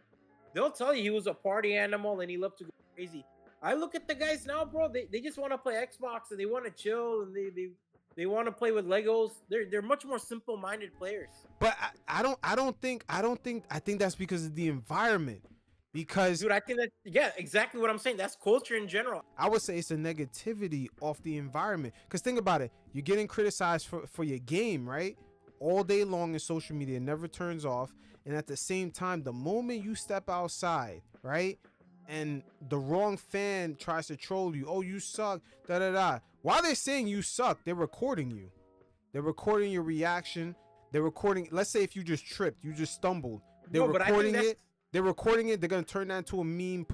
That's what I'm saying. A lot of players are avoiding that fucking world, man. Like, we don't know how it feels to, like, have all these, like, I don't want to say fans, but, like, supporters that are trolls. But I think, like I said, I think the way these players operate is a lot different than old players in general. Those ideas was, like, my gambling and being wild. I don't think these guys care about that shit anymore, bro. I watched Oklahoma City Thunder. I remember growing up watching Braun, Wade. They turned up. These kids, they don't care. Jalen Williams himself. This is my first time drinking a beer. I didn't like it. Yeah, that's true. That's a good point. Crazy. These guys are homebodies. These guys are COVID products. These guys, they want to play video games. That's their idea of fun. Back then, there's no access to video games when Barkley was growing up. The way he talked to girls was the way he talked to girls and people. He had to go outside. You don't have that anymore. These guys, they're in game rooms. They're on Discord. Their surroundings are different. Everything about these players are different. Mind you, let's say I put 20-year-old Charles Barkley in today's generation. You probably have the same product as, guys that are in the NBA today. I looked at Oklahoma. I'm like, man, these guys aren't having fun.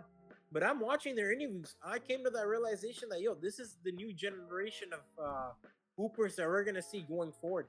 But I genuinely think the new players now, they're just not as hungry into partying, into being wild, into having those crazy lifestyles. I look at the players now, bro. They're getting married early. People like that shit. They're having kids early. People love that shit. People love that the kids are around Deuce, Julius Randle's son. Riley Curry when she was really young. People like kind of like that relatability and the idea of, oh, this is me. No more of the days, wow, Magic's so cool. Michael Jackson's coming out to watch him.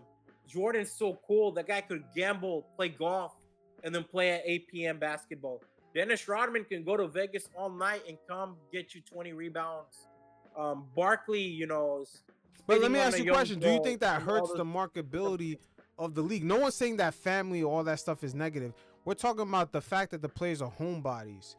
Do you think that hurts the promotion of the NBA? It benefits the promotion, to be honest with you. I think the way culture has changed, people don't really care for those louder than life personalities, bro. I've seen people gravitate to Shai Gilgeous-Alexander within the past 2 years more than Ja Morant at this point. True, but what I'm saying is that, see, the league is in partnership with the media. Does the media know how to promote that exact homebody relatability? They've done it before. Are they doing a good job with it? Yeah, I think so. They've done a solid job so this far. I don't think so. There's a disconnect. There's a disconnect, not from the players. I think it's really from the media. Because think about it. The media today. Control the media now. No, but think about it. The NBA media today. I'm talking about the large billion-dollar, like, you know, big shots. Those entities still cover the players. Well, now they cover the players from a trolling point of view, from a Skip Bayless, Stephen A. Smith point of view. How does the homebody fit into that dynamic? Bro, because the homebody caters to the internet. The homebody's on the internet. That's the difference, you know. That's what it is at the end of the day. The homebody's at the... Bro, look at this. This finals was viewed, right? It was crazy viewed and praised. It wasn't because of the media. It was because of people at home. They bought into the storylines. Oh, it's like WWE again. Tyrese Haliburton, Jalen Brunson. That was homegrown, grassroots kind of support. Shai Gilgeous-Alexander, Tyrese Haliburton. But what I'm saying, we understand that part, right? But what I'm saying is that peep the disconnect, right? The disconnect is the media last year saying who's gonna win MVP, Tatum or Brown. They're promoting friction 24/7. And then they talked about JJ Redick for the whole finals. This year, look at the coverage of the finals. Did it look like ESPN knew how to promote that? No, the ESPN did not know how to promote that. Exactly. But I think that's what I'm saying. I'm only talking about that disconnect. ESPN is playing catch up. They're playing catch up. But that's what I'm talking about. That disconnect right there. Us fans, we like going to like Fortnite or whatever, you know, Discord or Twitch to see Kyrie talk or whatever. That's cool. We're talking about the NBA media, the billion-dollar business of media that covers the NBA, that actually puts their stuff in magazines, knows how to promote it. Man. What's the disconnect? There's a disconnect there. You look at history of media, they've always been left behind, regardless of music, regardless of sports. You know, I could go back to hip-hop. You're from New York. You know a lot more about this. Media did not like hip-hop. But hip-hop was so grassroots popular that the media had to say, fuck it. These guys are so big. We're losing money without promoting this shit. You know what I mean? The NBA has to realize that, nowadays the media has changed. People, nowadays, I'm looking at actors, they go to fucking, what's that one short black guy's midget? Kai Cenat stream.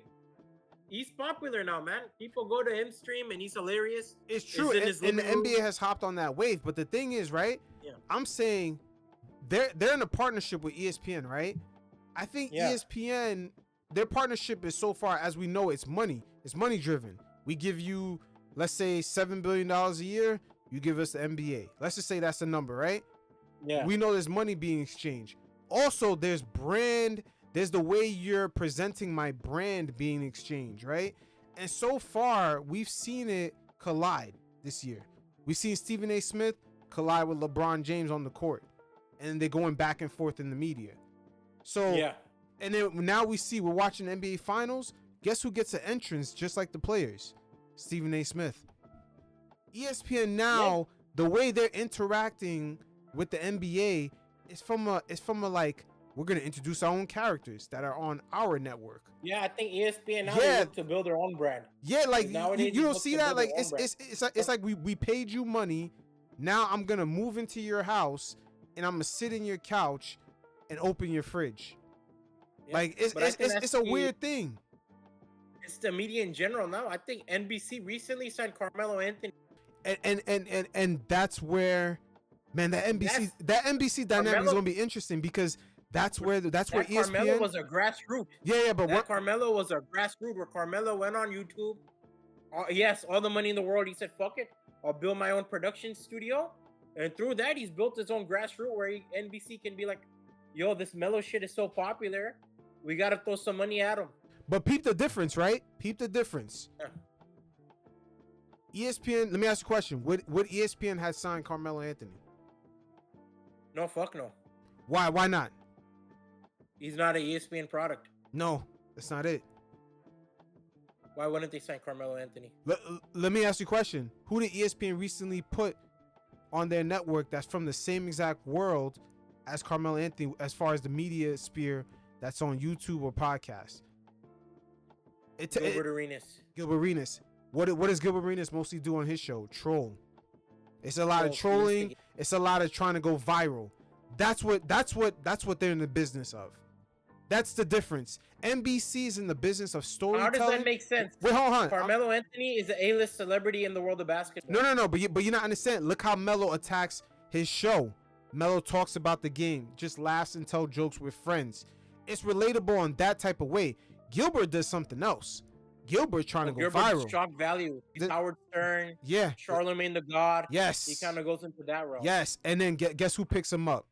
ESPN. Well, ESPN. That's what they're looking for. Also, Perkins got a bigger gig once he beat Kevin Durant. Exactly. You're seeing Richard Jefferson. He kind of, I don't know what the hell Richard Jefferson. And that's where I'm asking you: does the NBA reevaluate their relationship with ESPN and say, "Hey, we don't like the way you're interacting"? Like they're gonna say it exactly like this: outside of the money we exchange, right, and the services we provide to you, we don't like the way you're interacting with our product. To me, they should be in a room talking like this because it's different now. Adam Silver should, because now you're making look. I think NBA. I don't know how much they make compared to the NFL, but I assume because of the games, and NBA obviously airs more games because their seasons are a lot longer. I assume they make a lot more money from NBA coverage than NFL coverage, despite NFL coverage dominating for like 4 months out of the year. Oh, you're right. You're right. Yes, and you know what's beautiful? You brought up the NFL. NFL. But you notice the NFL coverage is much more respected. Why does ESPN respect the NFL? Roger Goodell. I think they're on a lot more. There are a lot more syndications on NFL. I assume. Nah. There's a difference. Why does ESPN interact with the NFL from a respectable manner? A lot more respectable perspective, of course. Why? But why is that? Because they didn't do that before. Remember the CTE little segments on SportsCenter? All of a sudden you don't see that no more. They had a whole drama and shit. They had a whole TV show about it. Yep, the Playmaker show. Yeah. Why all of a sudden? But why the change? What happened? The NFL told them, "Hey." NFL probably threw their weight around, like, "Yo." Yeah, they probably put their foot down. Our show. Yeah, they told them, like, "Yo, if you keep messing with us, we're gonna take our." Yo, the NFL is a boss. They had the shittiest games on Monday Night Football on ESPN, and they made ESPN pay a ton of money for it. That's the difference. Adam Silver needs to boss up. He needs to boss up because right now, I don't think he realized the way they're interacting with the NBA is from a trolling standpoint only. And thank God NBC next season has come back into the fold because they're about to show the fans how the NBA is supposed to be covered. Amazon coming back in. I think Amazon coming into the fold will be good. No. But wait, hold on. But NBC, look at. I'm not sure if you ever seen the little clips of how the NBC used to show the NBA with the song and everything. Yeah, with Bill Walton and everything. But when you watch those clips, what do you see that they're doing? They're breaking down players. No, they're telling stories.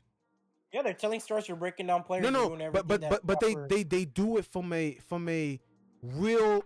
I don't want to say from a Walt Disney like story, but you have to do it a soap opera way. You know? Yes, what I mean? Exactly. Like, that's the perfect word. Soap opera. Let's take for example, the Lebron, the greatest player of all time, or arguably the greatest player we've ever seen versus the up and coming Wembanyama.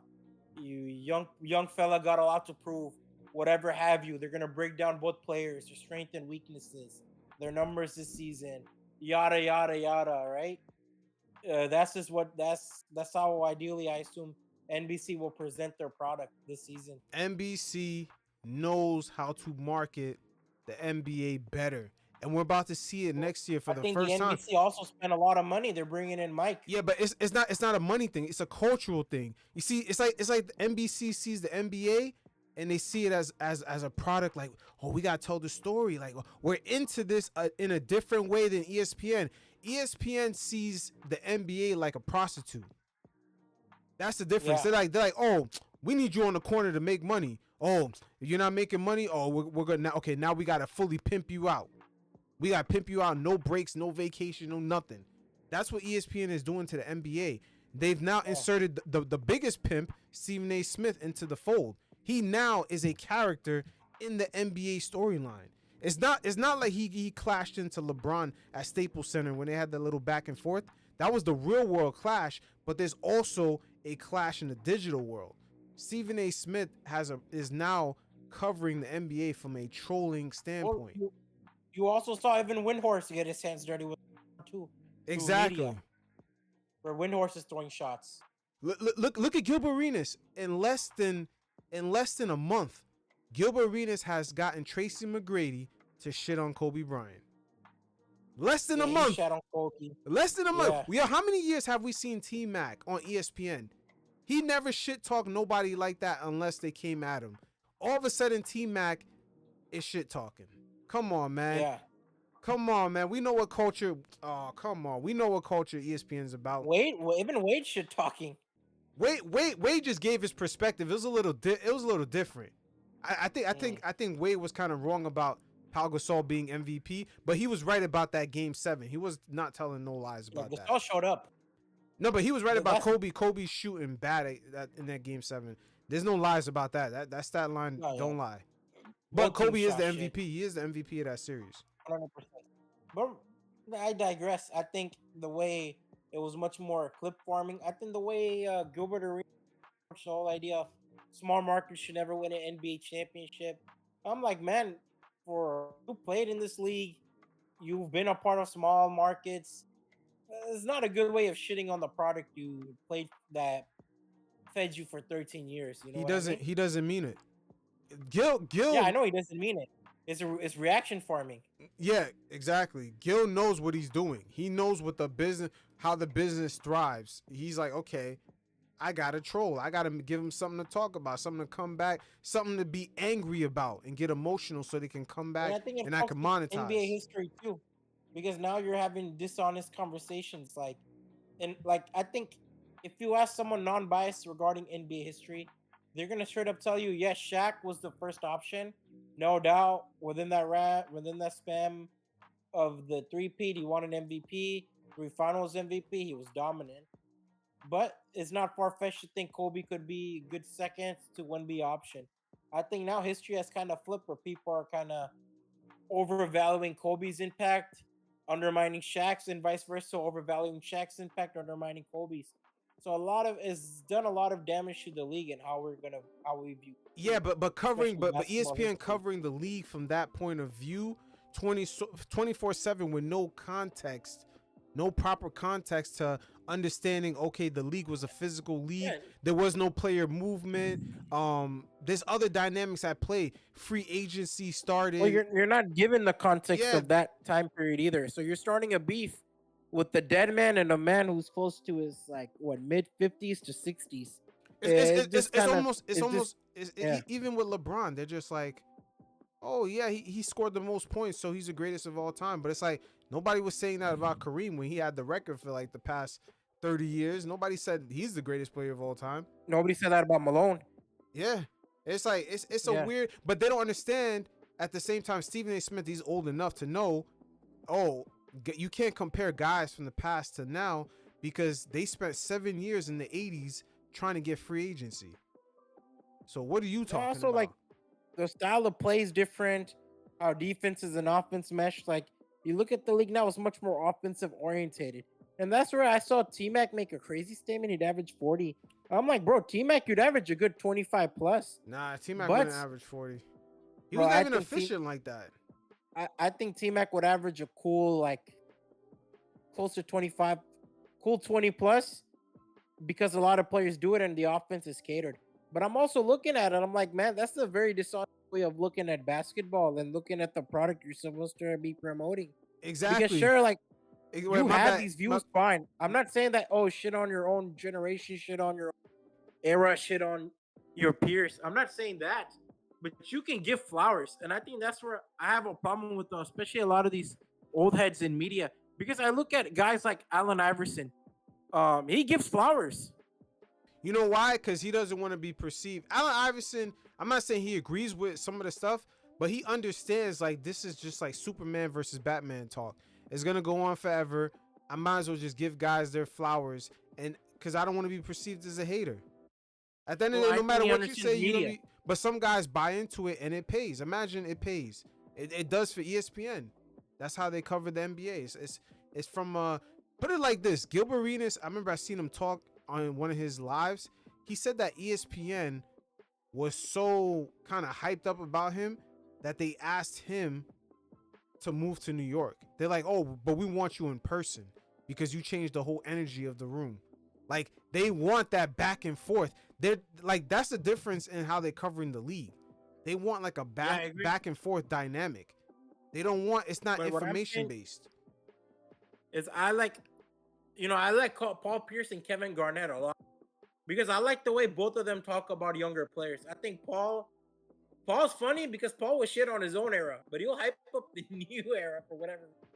Like you ask Paul about LeBron, he'll make LeBron seem like a bum, but you ask him about like Jason Tatum and younger guys, he'll be like, yeah, that's a fucking stud.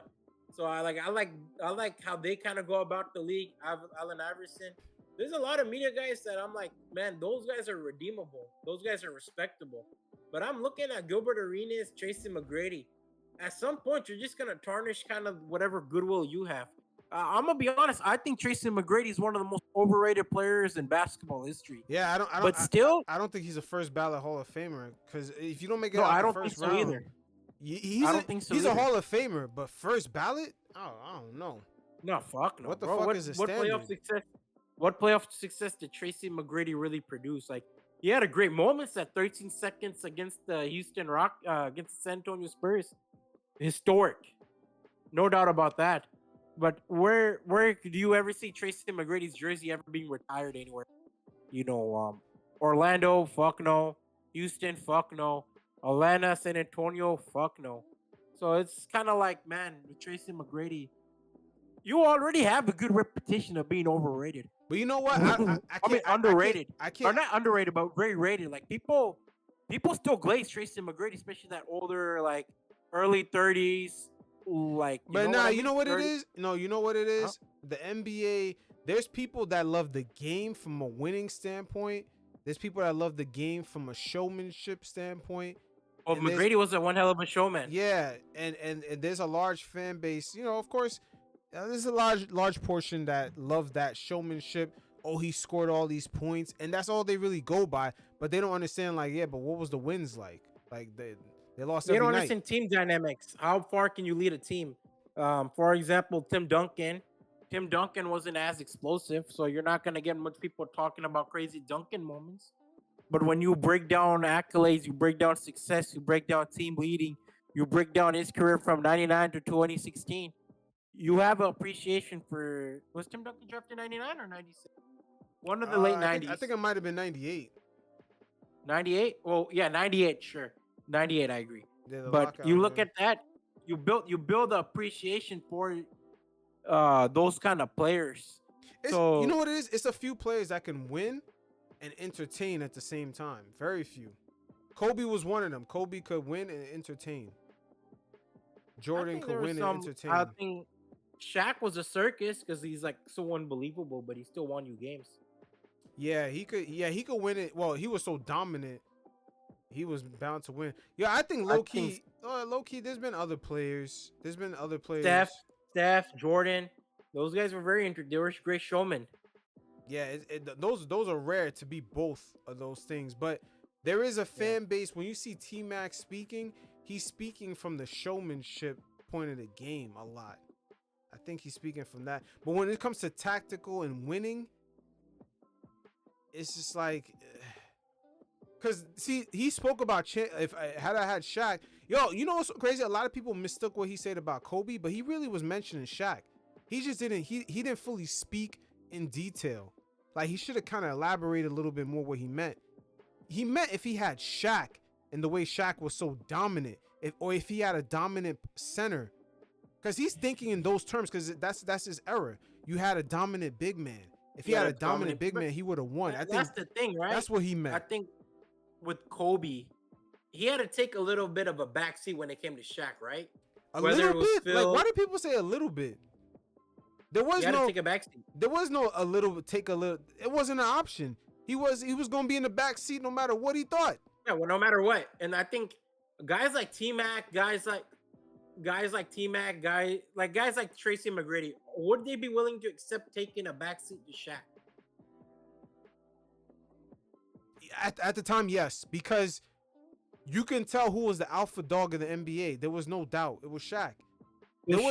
There was nobody that was saying T-Mac was going on the floor and guaranteeing a bucket. The only player you can say that was close was Tim Duncan during that time. Because Duncan gave Shaq a hard time in the playoffs. True, but I'm talking about something else, like dominance, like head alpha, 300 pounds, 5 dudes on his back, and he's gonna bang it in the hoop. T-Mac could not have 5 dudes on his back and still banging on somebody. No, hell no. That's Shaq. Yeah, bro, that's Shaq. That's what I'm saying. Like, Shaq, at one point, teams were just signing centers just so they could foul out. Hey, it's just that type of dominance. We've never seen that type of dominance even today. We're never going to see that kind of dominance ever. That would be crazy if we did. Shaq's an anomaly, bro. But Jokic dominant because of his passing, not because of what Shaq did. Just put the ball in the hole. Sheesh. Man. It's some interesting But anyways, so LeBron picked up his option, right? If I'm not wrong. And LeBron picked up his option, and right after he picked up his option, we hear reports that LeBron is looking at the offseason and he's going to determine his destination. I think he picked up his option before the draft, right? Or am I fucking up the timeline? He picked up his option probably before free agency started. So he's putting the pressure on the Lakers to make a deal, to make an improvement on the roster. With the Lakers, there's a lot of pressure because Austin Reeves declined an offer that was made recently to him. He's looking to get paid. LeBron now is looking at the team. He's like, all right, we got to compete. You remember last season with Anthony Davis putting a lot of pressure before he got traded to really give him another big man and kind of surround him with much more tools to really compete. Yeah. So it seems like LeBron is also putting his foot down and telling him, like, yo, I'm retiring soon. There was rumors that he was at dinner and people overheard him. Obviously, you have to take it with a grain of salt. That LeBron told someone, yeah, Vanessa does not want me playing for too long. And I think Rich Paul recently made a statement. Rich Paul made a statement. We're going to listen to it right here. But before then, I just want to say, just looking at their cap sheet, LeBron James opting in, putting the Lakers, let me see, about $4 million away from being at that second, being $4 million away from hitting the first apron already. So it's like, who are you really adding when you're opting in for that amount of money? And at the end of the day, another part I have to this is, who exactly, if you look at the NBA overall, who is exactly signing LeBron James? Let's say, forget the $52 million that he opted into. Who's even signing him for 30 or even 40? Who's really gonna do that? I think if you're the Knicks, and your Cavs, you're gonna try to make him take a deal to take less. What? If he played for those teams, he would have to get paid 10 to 12 million a year. They do not have the space for that. I'm saying. He has to take less. And those teams are his best bet, the Knicks and the Cavs. Because the Knicks, he's always talked about, I love Madison Square Garden. And the Cavs is a storybook ending of hometown kid retires at home. But let me ask you a question. let's say if it was possible, he joined those teams, would he start? Fuck yeah. What? And you're trying to win a championship? I mean, dude, come on, man. It's LeBron, top 10 See, player. that's the problem. That's the problem right there, right? Who are you starting in the Knicks, right? Are you really going to start, let's say, hypothetically, or are you starting you got Bridges over him? Let's say he was on the Knicks. You got Mikal. He's not going to play the 2. You got OG. Is he going to guard what OG is guarding? Who's being moved, hypothetically? Like, that's what we got to... Nobody's being moved. LeBron James will actually play what he is. He's 40 years old. He's going to play 25 hard minutes a night. Hard minutes, both ends on the floor. He's going to average 18, 7, and 7. If he wants to do that... No way LeBron's averaging 18. See, exactly. Then there's no way he's winning a championship in 2025. He can do you that. Don't think LeBron... You don't think LeBron averaging... What did he average last season? Let me pull up his numbers last season. And how many minutes he played? Let me check. And how many minutes he played? He's still playing 40 minutes. LeBron's still playing crazy minutes. He's still getting swept by most teams. He's still getting swept. He's still getting brushed. You saw how much 40 years old. You saw how much shit Anthony Edwards was talking? 24, 7, and 8. 40 minutes per game. Exactly. Why does he need 40 minutes to be getting swept every year in the first round? He doesn't. That's what I'm saying. Like, we have to evaluate.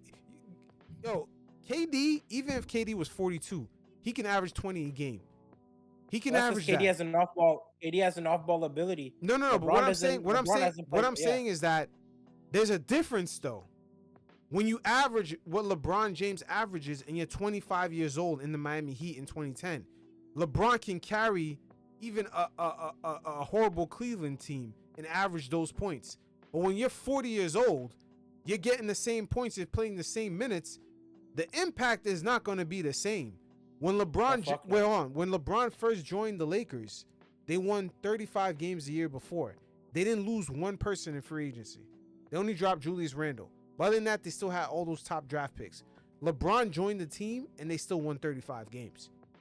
So what are we evaluating the name LeBron James, or are we evaluating the impact?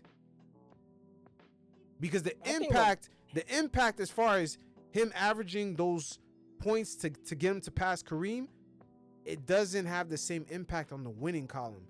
But he can still get that 28, 7, and 7. He can still get those.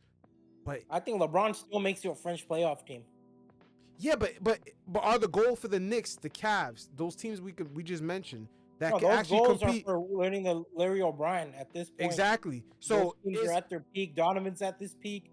Jalen Brunson's at his peak. So hold on. So ideally for them would be to compete for a championship. But exactly. But did you not see the finals? Did you not see SGA fighting off Nembhard? Then he gets switched on Ben Mathurin. Then he gets switched on Naismith. Did you not see him fight off all those guys, and then he plays defense on the other end? You think LeBron James is ready to do that? And how many 7-game series did SGA have? He just had 2 7-game series. On top of that, he played 2 more series after that. You think LeBron James is ready to go to war after playing 82 games at 40 years old? Yeah, this is trippy, man. This is trippy. That's father time taking over at that point. So this is the first time ever in sports where things are so politicized that no one's even revealing the truth. It's like, hey, he can average 25, 7, and 7, but he not doing that in no second, third round conference finals in 2025. Nobody. Well, we saw even in the first round, he burned out pretty quick after the first game. So Minnesota. So how the hell everyone's thinking he gonna go to a contending team? He's ready. I know people love shitting on Randall, but Randall cooked him. Exactly. Yeah. If LeBron's getting cooked by Randall in the playoffs, it's time, man. It's time for LeBron to come off the bench. No one's saying he's a bench player.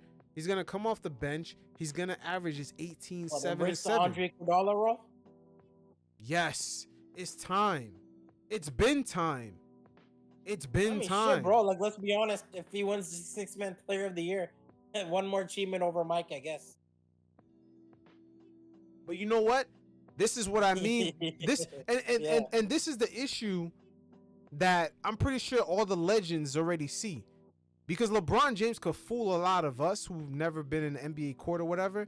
But I think when it comes to the Kareems, the MJs, the Larry Birds, the Magics, the guys who Bill Walton too. He took a lesser role for young Larry Bird Celtics. Exactly. But the guys that have been to the tippy top, the Isaiah Thomases, LeBron James can't sit in the room and tell them at age 40, I'm playing 40 minutes a night, I'm competing for a championship. They'll all laugh in his face because they know, brother, that shit ain't happening even if you had a magic wand. Yeah, they know that. They're looking at the way he plays. Especially with the current pace being fast paced. Exactly. They're like, hold up. This 18-year-old kid just left college. He's jumping out the gym. Look at the spacing on the floor. And you mean to tell me even at age 40, you about to run 40 minutes with this kid? You're gonna switch, who you fooling? Defenders. You're gonna switch, do everything like that. Hell no, it's hard. Oh yeah. Defenders can hide you for so long.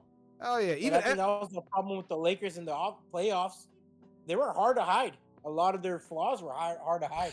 You saw Anthony Edwards. Hard to hide. Anthony Edwards was running right past Luka and LeBron. Man, you could just see the athleticism. These guys can't stop him from penetrating. I mean, dude, you saw Randall play muscle ball. But Rudy Gobert looked like Shaquille O'Neal in Game 5.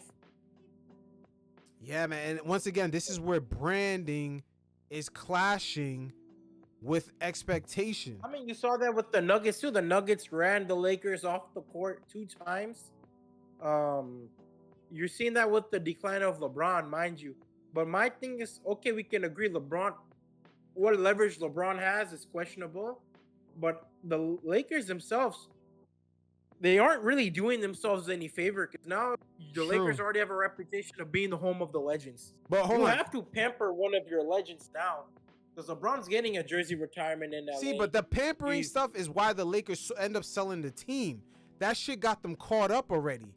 They pampered to Kobe. Well, I'm gonna be honest, and it put him behind the 8 ball. Caught up with Kobe when they re-signed Kobe in 2013. They paid him the money.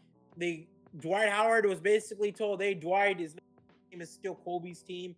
He said, "All right, fuck it, I'm going off to Houston, where me and James can be." At the time, James was an emerging star. I'm an established star. We could play 1A, 1B, whatever. Obviously, it didn't pan out. Kobe, what did he really bring to the Lakers? They started the rebuild. Nick Young was their marquee free agent signing. Jody Meeks, aging Chris Cannon. So that whole process of kind of like pampering the stars, that whole process of kind of the pampering stars biting him in the ass. I won't even give that to LeBron. I mostly put it on Kobe when they paid Kobe his retirement money for a guy who couldn't play a full season. Even 2016, the reason why he realized that, it's fucking over is because he got injured beginning of the early portion of 2015, 2016 season. Kobe got injured, and that's when he had to realize, this shit is not, my body doesn't want to compete anymore. Mm-hmm.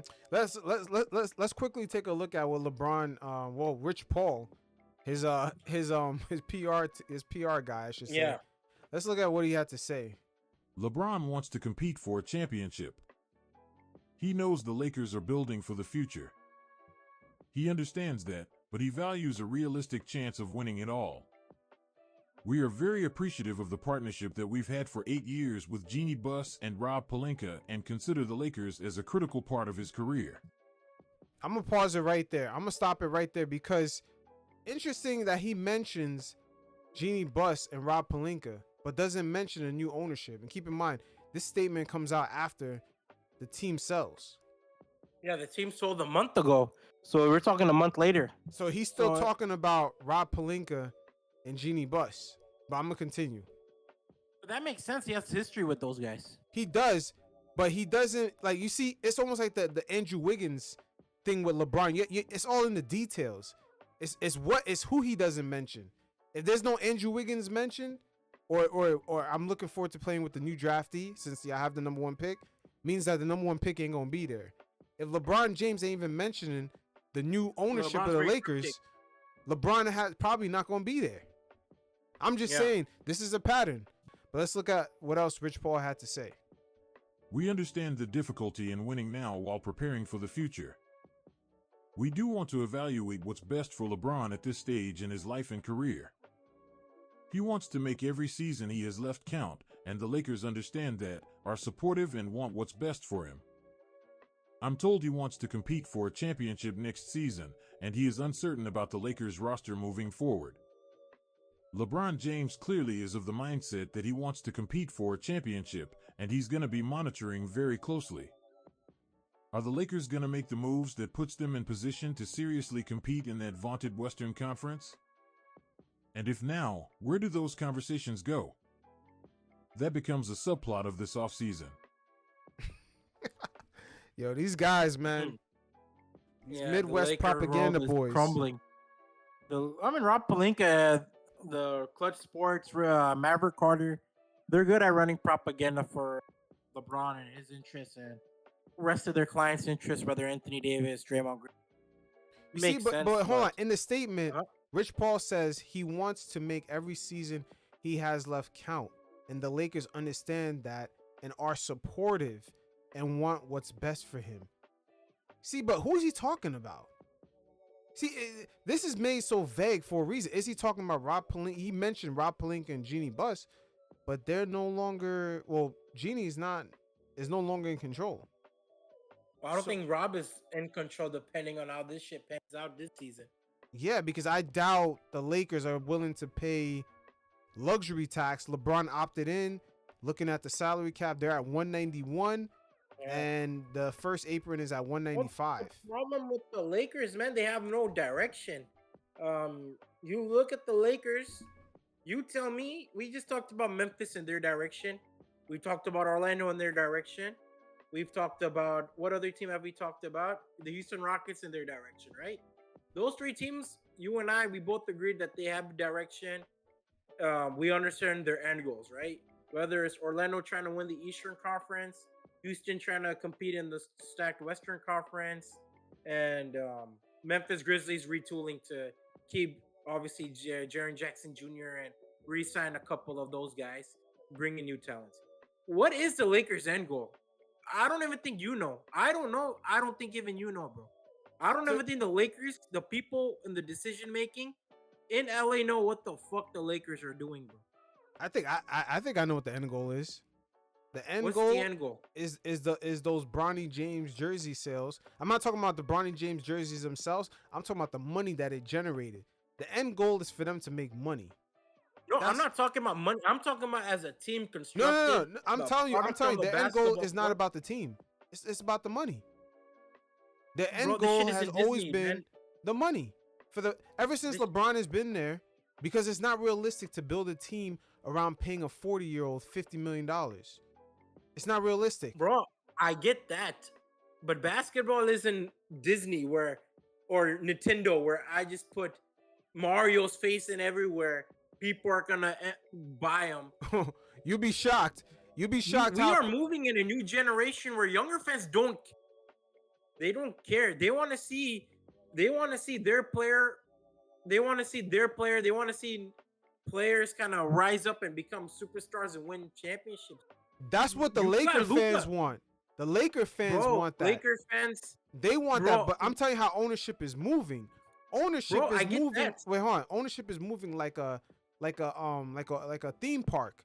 Come see the top scorer of all time, LeBron James in LA. Ooh. And now we got Luka. Does that make sense? Ooh. You have a player who's top 5 in the league, went to the finals last fucking year. Promote him.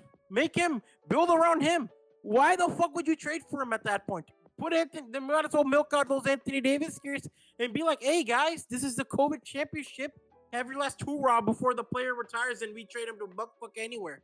Why not just do that? Why bring in someone like Luka, 25 years old, coming from a championship team, doesn't have an organic relationship with the Lakers as of right now? The only person he has an organic relationship with is JJ Redick because he played with them for a season. Well, you know what?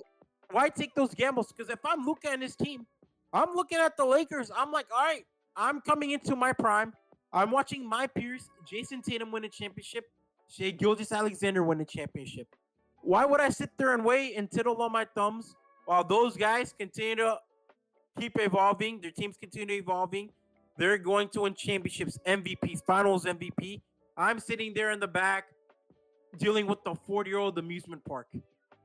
Luka is finding out what the house is really like. He's finding out, oh shit, this house is built on sticks. It's just a LeBron James theme park. From a distance, see, I think from a distance, even among NBA players, the Lakers look away. But once they come inside the house, especially with LeBron James being there, they see, look at Westbrook. It's a house of sticks. It's like, oh, this is built on sticks. Westbrook, he's able to find an impact on lesser teams. The Denver Nuggets, he's able to find an impact. But look at it. If you trust the Lakers would have told you, hey, he has no impact. He's out. He's on his way out of the league. That's how much. That's how much like no infrastructure that they have. They're just existing and making money off of just being relevant. Okay, like I agree with you. You can tell, and they're making a lot of money too. You can tell from the Bronny jersey sales, the way they kind of rejected Alex Caruso from extension. Like they could have extended him early. They could have extended. What's the other guy that's on their team right now? They could have extended him early. What's his name? Reeves. Look at all these guys that left the team. They could extend those guys early. The team. He's put the ball's on the Lakers court to extend him, and they can't afford it. But regardless, you look at the situation. What you're telling me right now, it's short-term success. LeBron retires tomorrow. What do the Lakers have? Genuinely speaking, what do the Lakers? The dominance of LA is dying. The Lakers. You see, that's the thing. That's the thing, though. They're not dominating LA. If I want a good basketball experience, you're misunderstanding the Lakers' position. Wait, hold on. You're selling nostalgia. No, they're not selling that. They're selling to make money. The Lakers are in the like Jeanie bust. See, sometimes you could be an owner and you're not in a good position. Mark Cuban is slowly unveiling what's behind being an owner in today's NBA when you don't have $1 billion business outside the NBA. He said, "Hey, I'm a billionaire, but I'm like a middle class billionaire." Like he's like, to own an NBA team, you got to have this major real estate portfolio today. Mark understood that. I have someone to market. Luka is someone to market. I could feed off of him for 15 years. Yeah, but Jeanie Buss was not. Think about it. She took over. They're striking out on free agents. They paid Kobe. Nobody really wanted to come and play with an old Kobe. And then at the same time, the brother is suing them. There's friction, inside what direction to go. She forced him out of the league. Yeah, she forced him out of the team and out of. Look at the Phil Jackson situation. That Phil Jackson situation was ugly. A lot of these situations were ugly. I agree with you on that. Yeah, but think about. But hold on. But you're thinking about the Lakers are trying to put together. She's in survival mode. She's putting LeBron rescued them. He came in for free. This is a bankruptcy. You're selling out assets. And you're trying to milk out the best asset you have, which happens to be LeBron. To me, the whole time, I think probably from after the first 3 years of her taking over after the father died, I think they began to position the team for at some point to sell. I think it started from a long time. LeBron helped them even position it even better. They hooked them up. They made the money out of the Bronny James shit, and they're making money, but they still owe because now it's super expensive to actually maintain a good team. That's why they cashed out. It's not ironic they got Luka and all of a sudden Luka's eligible to get paid and they're out. They're out because now it's like they because remember the Russell Westbrook situation. Jeanie Buss admitted, hey, I took out $8 million out of my own situation, which we don't know what it is. It could have been a loan against her net worth, a loan against her shares of the Lakers. We don't know what it is. Personal equities, we don't know what it is. Yeah, we don't know what it is. But what I'm saying, but the money struggles were always there. They were always there. But okay, I agree, right? But right now, I saw recently Rob Pelinka looks to pivot himself into 2026. So he's looking at it 2026, 27 free agency. He's looking at it at a point of view as, once this new ownership kicks in, we're going to compete. But what I'm thinking right now, it's what incentive, if you're the Lakers, what incentive does Luka have to stay with the Lakers? Because look at the Mavs. The Mavs had his guys. Dirk Nowitzki was a guy he played with for a season. and he built a genuine relationship with Mark Cuban. The moment he got drafted, said, "Hey, Luka, this is your team. I'm your fucking guy. I'm gonna be the Diddy to your Biggie. I'm gonna be your. I got your answer. That's his guy. The incentive. Who does Luka have? Where he could be like, yo, he has nothing. This player makes me want to stay. He has nothing. But you know what's gonna be the incentive? The incentive is that they're gonna get rid of LeBron. We're gonna watch for the first time ever them ship him away. But it has to be this offseason. The way LeBron signed his extension, I think they can trade him next year. Next year, I don't think in the offseason. I think in the start of January. Okay, so mid-season trade, but still, like, if you're Luka, right? You look at the West and they're standing. The new kids on the block is here. That Cooper Flag kid's on a good team. The Mavericks are a good team right now. He's coming in. He's looking good. He's looking fresh. The man who kicked you out said, to be honest with you, the Lakers have, ever since Jeanie Buss took over, the Lakers don't have a proof of concept of going out and getting people and forming a good team. Their only success story is 2019, 2020. No, but that success story came from LeBron trying to brand build, leaving Cleveland, choosing them. I don't think they went out and got him. LeBron James is the kind of player, he chooses you. Well, you still have to build a team around him. He's almost like a supermodel. LeBron is like a supermodel chick. Supermodel chick don't, like, guys are not really like hollering at her like crazy. She's really choosing. The girls like that get to choose who they want to be with. She chooses you. Yeah. You don't really choose her. He chose Rondo. He chose to keep Kuzma. He chose Rondo. He chose Dwight Howard. But he chose the Lakers, most importantly. A lot of these personalities come with it. It's like, oh, I get a chance to play with LeBron. Anthony Davis said, yo, I get a chance. I want to compete. I want to be a second option. What's better than LeBron? I get that. But what I'm saying right now, if you're Luka, you're looking at it as, yo, I don't have loyalty to this organization. I had loyalty to Dallas. I was raised there. It became my second home. I had people in the front office and ownership I trust. If I'm Luka right now, I have nobody that I can trust within that front office to make competent decisions. As I'm watching my peers and younger kids pass me up, Dallas is a team emerging, right? I think we can both agree. Dallas is a team right now. They look attractive, man. You look at Dallas, the moves they made.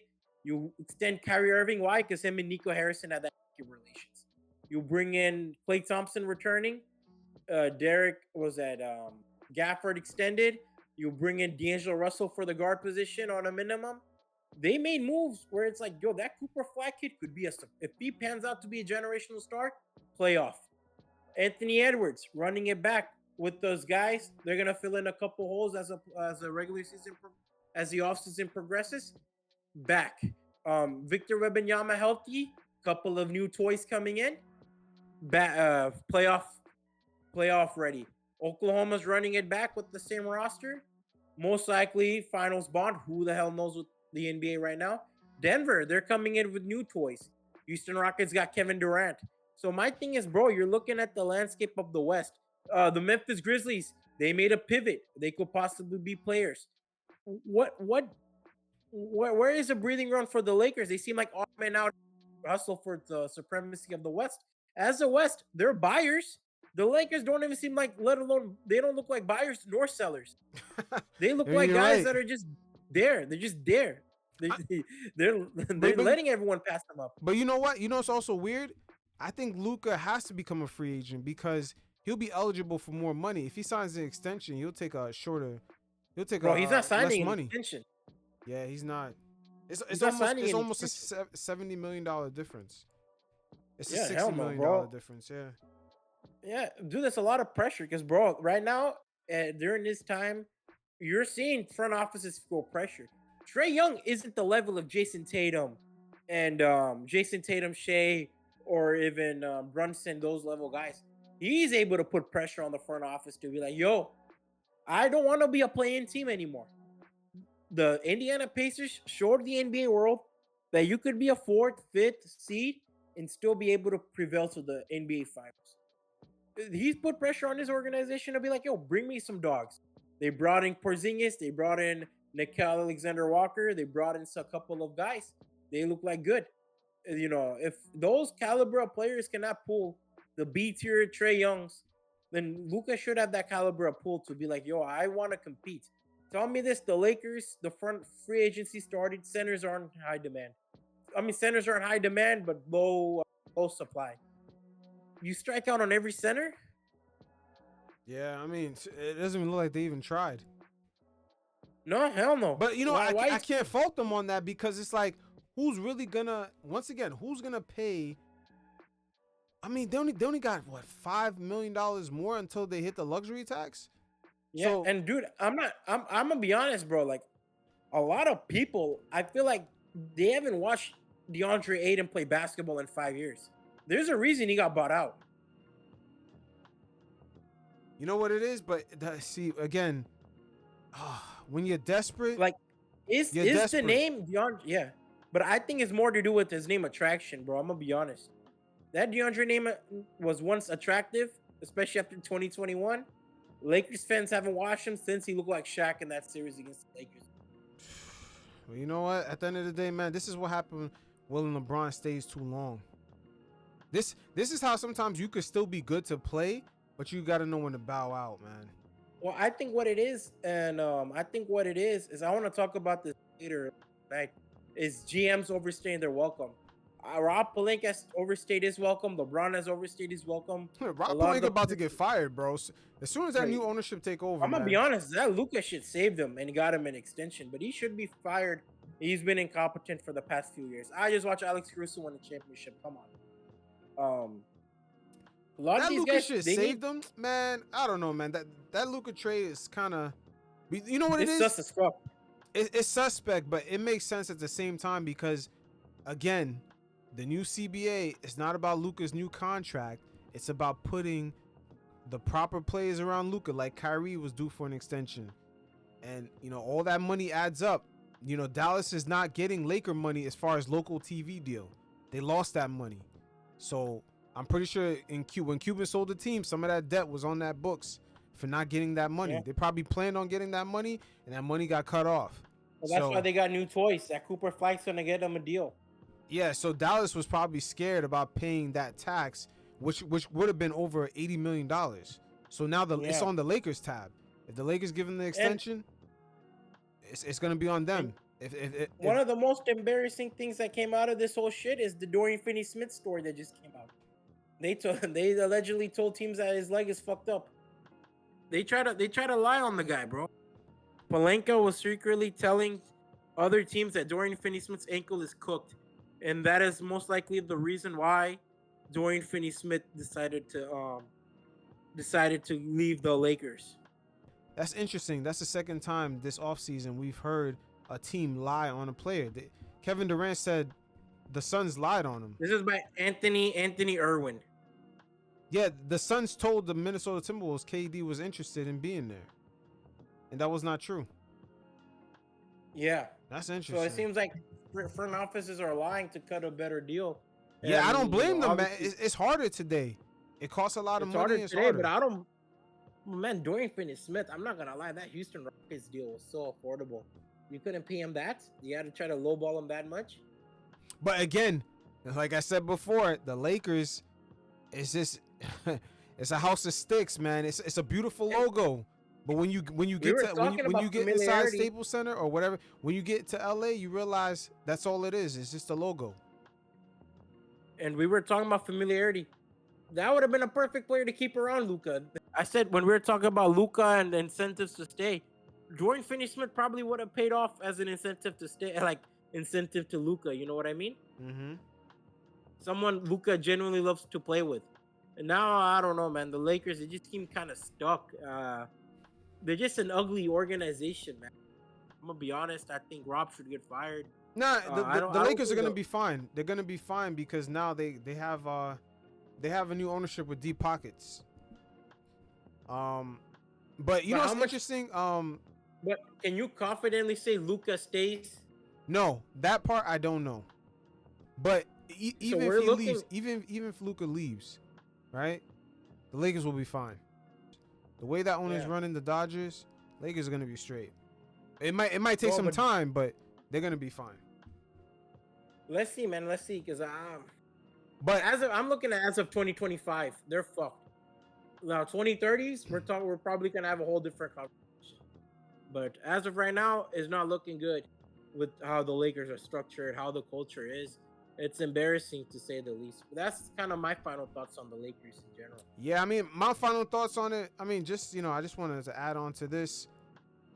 The amount of teams that have been sold since 2020, since the bubble pandemic year: Lakers, Celtics, Suns, Mavericks, Bucks, Hornets, the Jazz, the T-Wolves, and now even the Blazers are up for sale. What's going on? Like, is it time to cash out? Yeah, I think a lot of these guys are just cashing out and selling to techno and equity owners. Has the evaluations have peaked, and are they real? Like, the evaluations are inflated. Bro, I don't think these evaluations are real. The Bucks and the Celtics sold off peak of their evaluation after they won the championship. Exactly, and the Lakers, in a way, they sold at peak too, because they landed Luka and instantly put it for sale. Yeah. This is interesting. Yeah.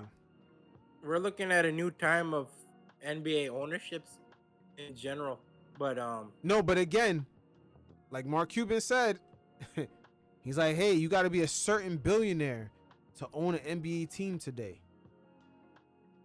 Yeah. He said that. You have to be a certain kind of billionaire. And you can't be you got to have cash, man. You can't be completely asset rich.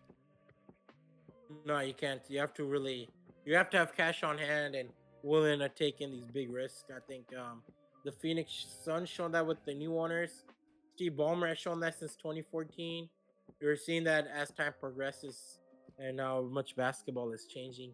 But me personally, I believe the prices are real, what the team sold for, but the inflation to get to those price points, that's fake. Like like that part is fake, where it says like the team is gonna generate a certain amount of money. Most of these teams, even the expensive teams, the way they're set up to be successful, in order to win, you have to get into the luxury tax.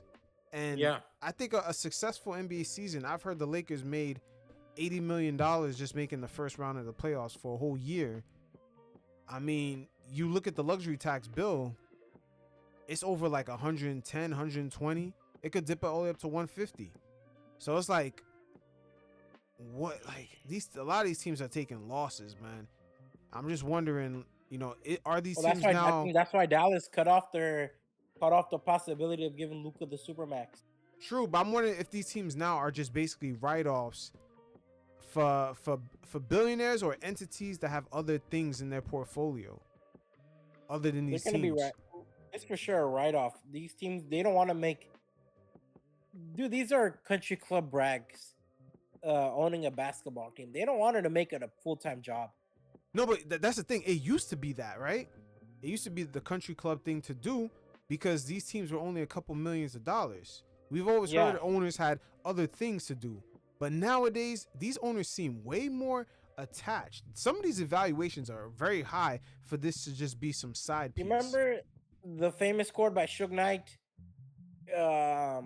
If you don't want execs dancing in your videos, doing ad libs, come to death row. Mm-hmm. We're at that point now where owners want to be personnels. But are these individual owners or are these owners that have access to entities? Because that's what it looks like. They're technocrats, so they have access to entities. Because we're seeing the T-Wolves, even A-Rod and Mark Lowry, the Walmart guy. Yeah, they got backing, but they didn't fully get the team. They have backing from another entity to come up with the money. Same thing for the Celtics. That guy that bought the Celtics. Matt Lore, I don't think he's like. He just made money off of Walmart, so I don't think he's. Yeah, these guys are not cash rich. He's not crazy cash rich. You know what I mean? Yeah, to throw down that type of money, and same thing for the Lakers and the Celtics. The people who bought these teams, the Lakers guy, he has the money, but the Celtics guy. But even the Dodgers is an equity team. Yeah, you're right. Yeah, they do have backing. Both of them do. Magic and those guys are a part. Magic's a part of the equity team. Yeah, but they have backers way bigger than that. I'm talking like institutional money. Well, yeah, of course, I agree. Yeah, same thing with the Celtics. A lot of them are gonna have backers.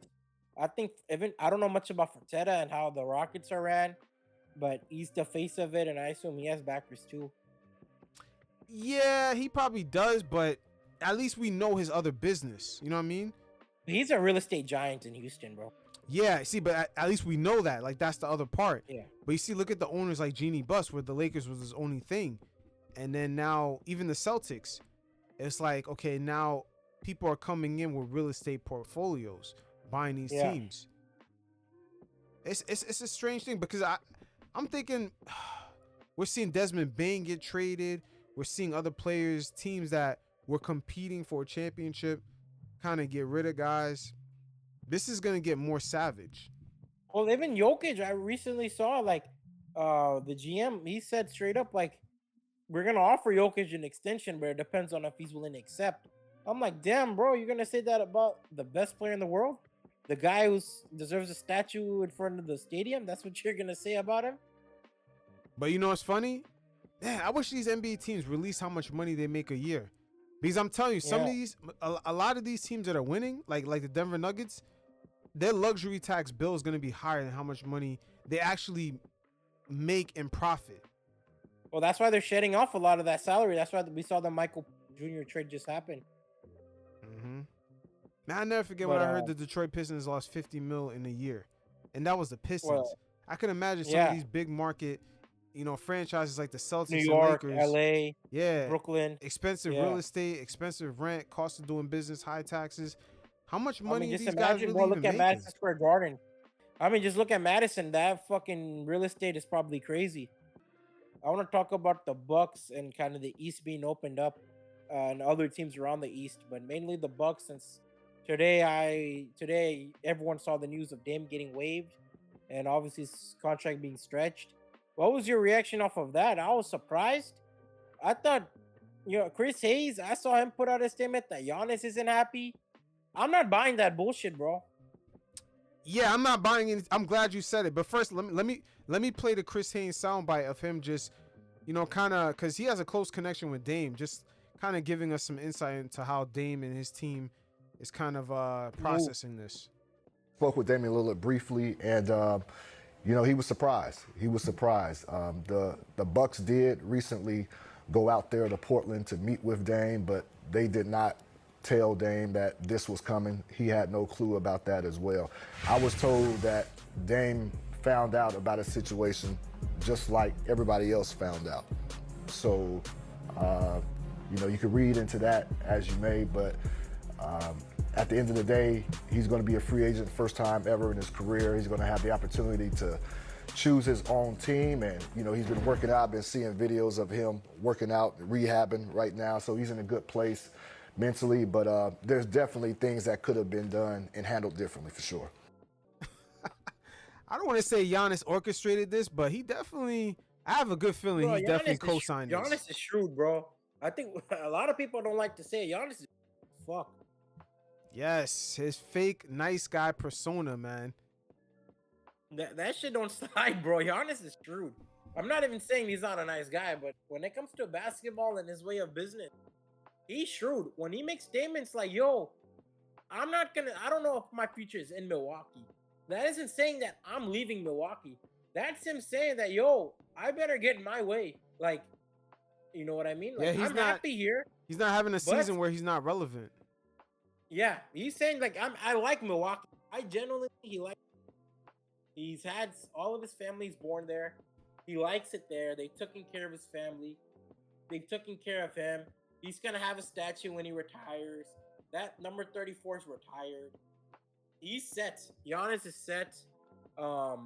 He's basically telling the front office, like, yo, I want moves.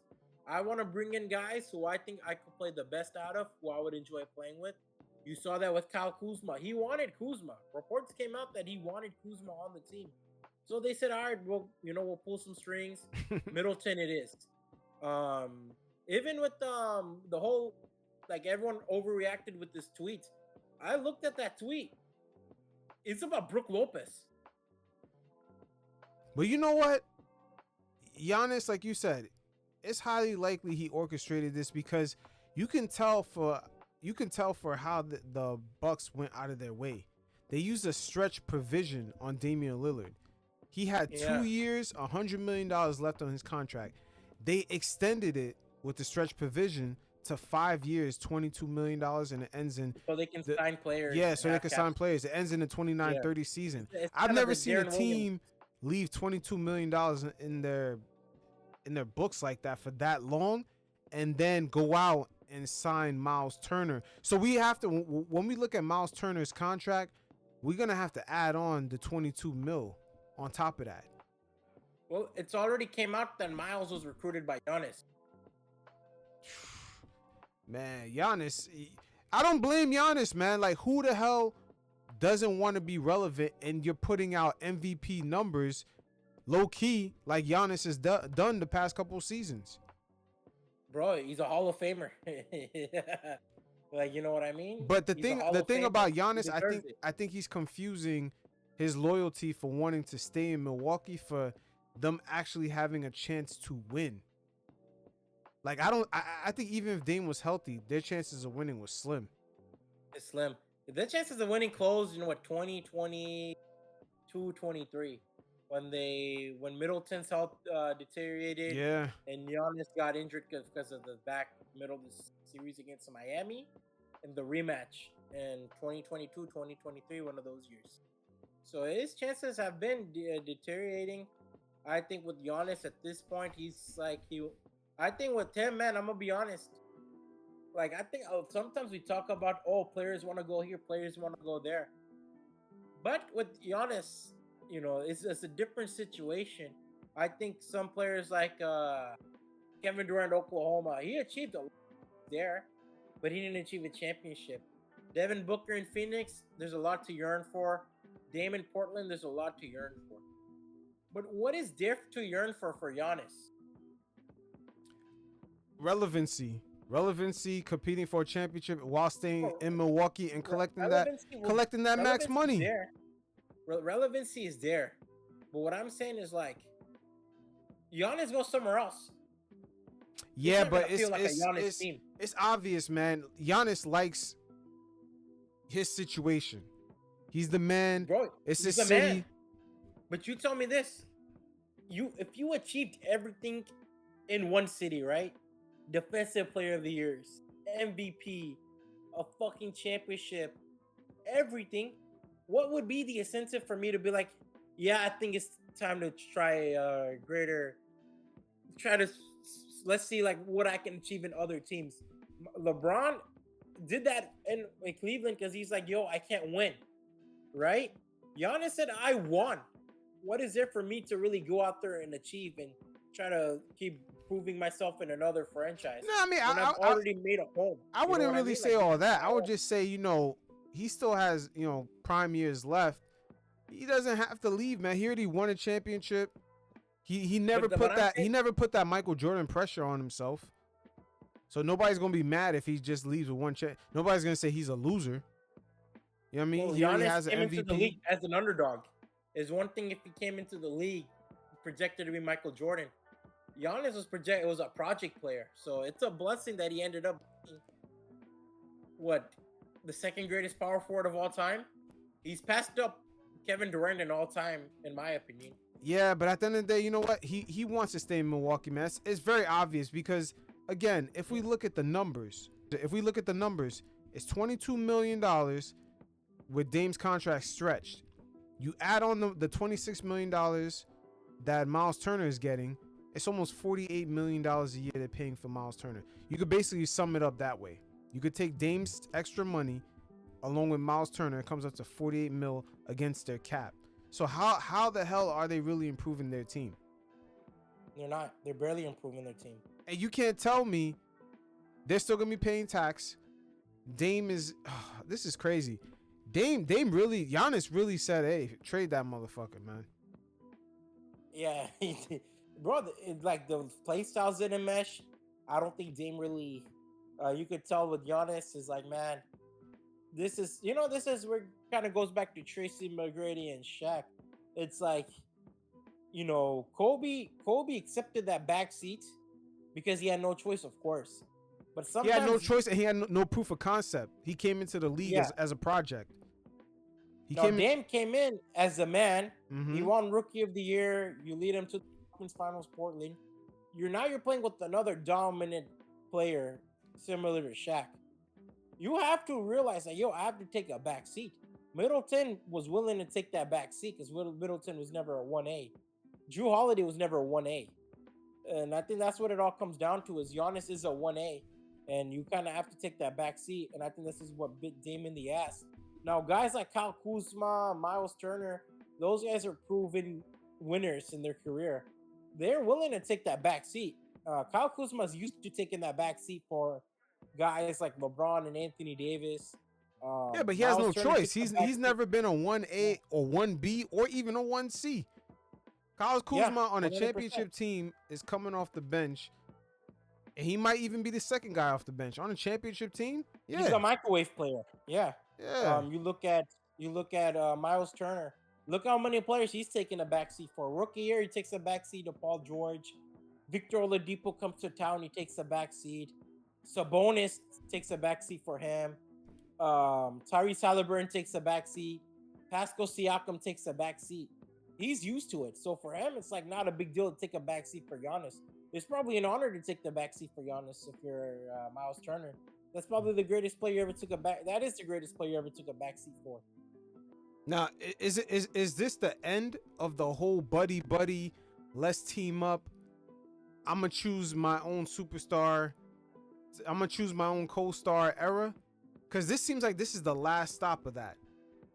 It was KD and Kyrie, and then Giannis and Dame was what was that? 2024 was Giannis and Dame.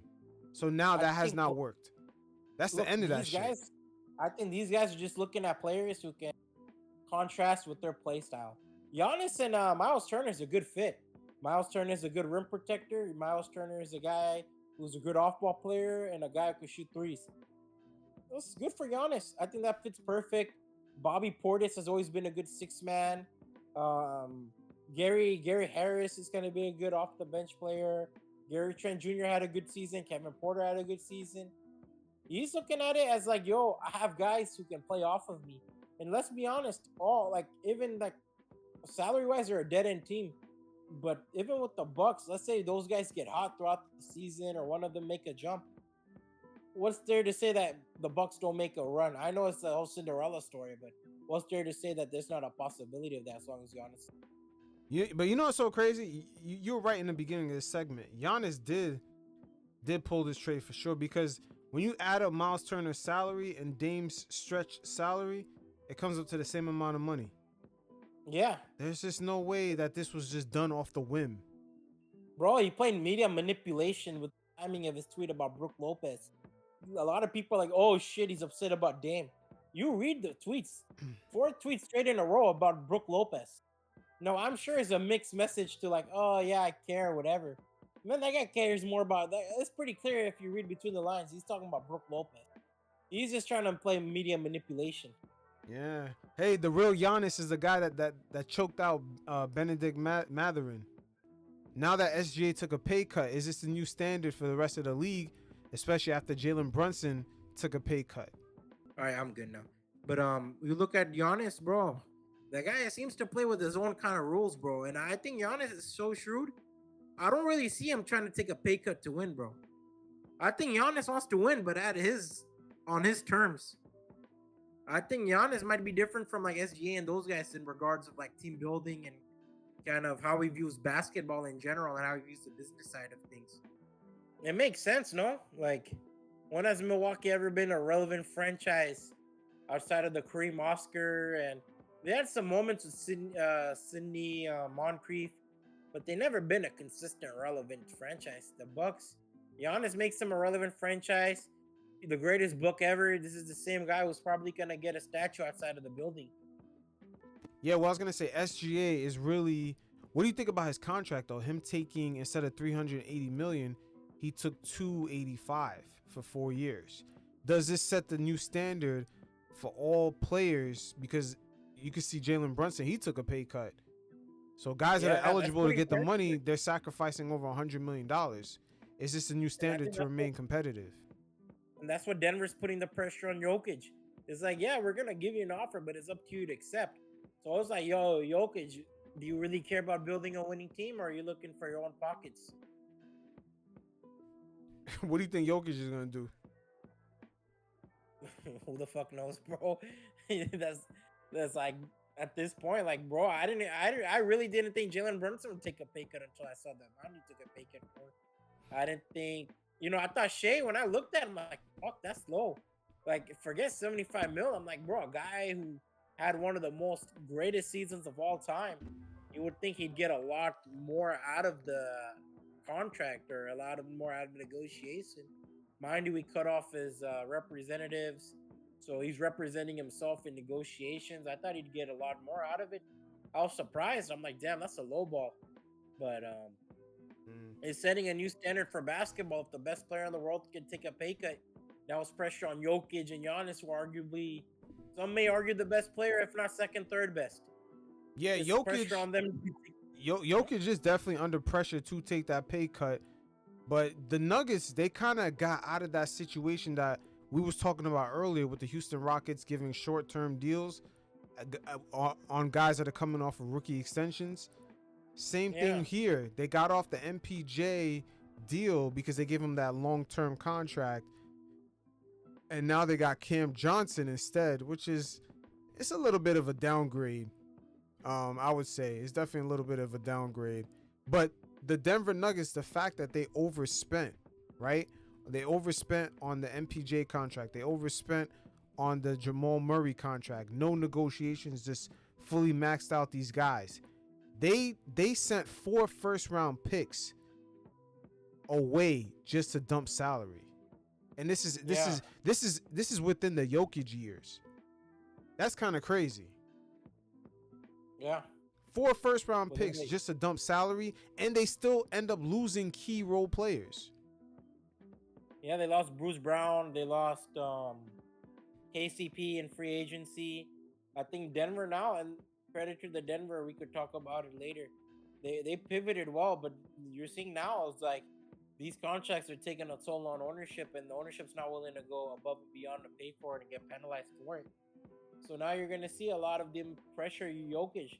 The ownership himself, he's like, yeah, like that statement basically said, yo, and I think SGA puts kind of that pressure on them now. It's like, yo, if the best player in the world, forget best player in the world, your peer, right? The top 0.0001% is willing to take a pay cut for his organization. Who the fuck are you?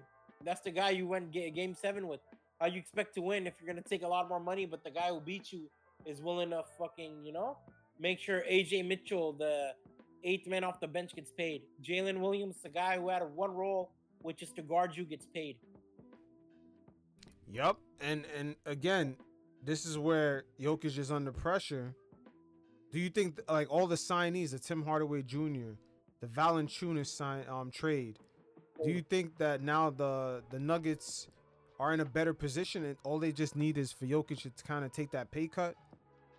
Bro, Nuggets are in a position that they're the top 3 in the West, in my opinion, on paper. Yeah, I can't wait till the numbers update to see the final salary cap numbers for the Nuggets with all these new signees. They look good right now, the Nuggets, man. I'm a fan. It depends on how much Giannis is willing to take a pay cut. You're seeing it now. The Nuggets said, all right, Bruce Brown, you got paid. Welcome back home. Yeah, what about this Westbrook? You think they're gonna? He was good on their team. Depends on how much Westbrook's willing to take. Yeah, Westbrook is a kind of a valuable free agent right now. I'm not gonna lie. He could come in for a team. Bro, he saw Dennis Schroeder get paid. He's gonna get paid. You see, okay, but hold on. This is where, because I have a segment I'm gonna do in the future on this. This is where it's kind of tricky in the NBA because Derrick Rose still to this day is the only player who got a max deal, then got a minimum, then worked his way back up to a mid-level. We still have not seen that in mass. No. We have not seen that in mass in the NBA. And I don't know, because recently in the NFL, there's reports out there that they've been kind of collusion on, not paying any guarantees to quarterbacks. There was like a whole investigation with that. And it wouldn't shock me in the NBA if guys get bought out. There's sort of like collusion. I mean, who knows? There could be collusion among the owners where it's like, hey, don't give that guy no mid-level exception. I'm not with Russell Westbrook. I'm not gonna lie. I think a lot of people kind of get on his ass, and he has his like dumb moments or whatever. I guess like kind of some head scratcher moments, but the contract in the amount he's sacrificed and put on the table is a lot. How much is he asking for? I didn't look at his value, but you look at the Denver contract and the Clippers contract. They were dirt cheap. Yeah, Westbrook was getting paid $3 million. Yeah. And I think he's better than most bench production. When he took the Nuggets had a winning record when he became starter. You know what's so crazy? I don't think Westbrook is gonna get even a mid-level deal. I don't know what it is about the league, but I don't think Westbrook is even gonna get a mid-level deal because the free agents that are left, it's not a lot. It's not a lot, bro. You just saw Dennis Schroeder got paid 3 years, 36. I'm scratching. I'm like, if Schroeder can get paid that much, then what's stopping Westbrook from getting paid that much? Yeah, again, we've rarely seen guys go from max to minimum to mid-level. It's almost as if once guys get paid the mid-level after coming off a max, that's how it's gonna be for the rest of their career. It took Derrick Rose knowing Tibbs and having a relationship with the Knicks, Leon Rose, to get that mid-level deal. Yeah, like Tibbs, Taj Gibson, the management staff, all those guys played a role in making sure Rose got taken care of. I'm looking at the free agent list. I sent you a screenshot of it. It's Brogdon. Malcolm Brogdon. I'm kind of interested in where the fuck he goes. Yeah. I actually like Malcolm Brogdon. Injury prone is a problem with him. Him and Spencer Dinwiddie, Westbrook. Man, this shit is nasty out here. Beasley. Yeah, Dinwiddie, I'm not crazy about. Malik Beasley, man, he's going to the Pistons. I'm not gonna lie, the Pistons about to get him for chicken nuggets. Yo, oh my God. You know what's funny about Beasley? I'm wondering if that report comes out false. I'm wondering if he has a lawsuit in his hands. Because, bro, he played the peak of his career. Like this season was the peak of his career. No, yeah, second option. It was, but at the end of the day, he had a 3-year, $42 million contract lined up, and I'm looking at the timing of this report. It just dropped like literally the day before free agency or the day of free agency opening up. And believe it or not, man, this story is kind of deep because he owes a lot of money, man. He's in debt. He's actually he's having his NBA checks already garnished. Even before this incident happened. This guy's a gambling addict. No, I didn't even think it's because of gambling. It looks like he's mismanaged his money. It's crazy because there's this company out there. They actually reported, because people are finding out stuff through this very report. There's actually a company out there in the last, I would say, couple years, 4 to 5 years. They said they've loaned out $250 million to NBA players. That's kind of crazy. Yeah. Bro, with the promotion of gambling, man, we're seeing a change I don't think it's because of gambling. I think he owes money just off of It's easy for them to mismanage it. Remember, they get paid every week or every 2 weeks, and it's a check with no taxes taken out. Yeah. Oh yeah, South River Capital LLC. He owes them. Beasley owed them $5.8 million. So the conclusion you're saying is Beasley does not know how to manage finance in general, but or his personal finance in general. But it's not unusual. That's not an unusual NBA story. Beasley's not the really. I mean, dude, these guys. What, Antoine Walker is the most famous story, no? No, but you see, but that's after retirement. Beasley is not the only NBA player currently playing on multi-million-dollar. There's a guy right now in the NBA who's making $20 million a year, and he owes. He already took out a loan on his next year's contract. There's multiple Bro, NBA players like that right now. Right? Because these guys come in 20 years old with no financial literacy background. You're giving all this money at once, and these rookie deals are fucking lucrative right now in the NBA. I'm reading about it. I'm like, man, I think basketball, as we look at it, is changing, and these guys are getting paid a lot more lucrative coming out the gate. So what we're seeing now, we're gonna see a lot more stories of these guys not able to know. These guys have so much money that they don't know what the fuck they're doing with it, you know? So they're gonna buy useless shit and kind of get sucked into materialistic ways of life because obviously they're young. Mm-hmm. Yeah, this Beasley report is kind of. I mean, like I said, he owes $5.8 million, and then this year they said he struggled to pay a $650,000 advance. Because in the real world, he's still young, right? Like 28 years old is really young in the real world. That's a lot of money to give someone in like Beasley signed world. some big contracts already. No, but bro, regardless, man, like 28 years old, like how many 28-year-old that have Beasley money? But you know what's scary? You know what's scary though? He owes $6 million, and he struggled to pay $650,000. When you look at his career earnings, he's earned over $60 million. That means after taxes, he should at least have 20. He should have at least have 20 in the bank. But he can't even pay a $650,000 debt. That's kind of scary, bro. Yeah, I mean, Malik, that's kind of scary. We're talking about. Is this separate from like? Is this separate from like? This is separate from the gambling like shit. Jonte Porter or no? Because Jonte Porter bet himself while playing games. No. This is outside of gambling. This has nothing to do with gambling. Because they try to make it seem like, oh, it's a part of like kind of he's another player next to Jonte Porter. Because Jonte Porter was a lot more wild than this story, from what I remember. Yeah, it's a lot wilder, but we don't know if this is true.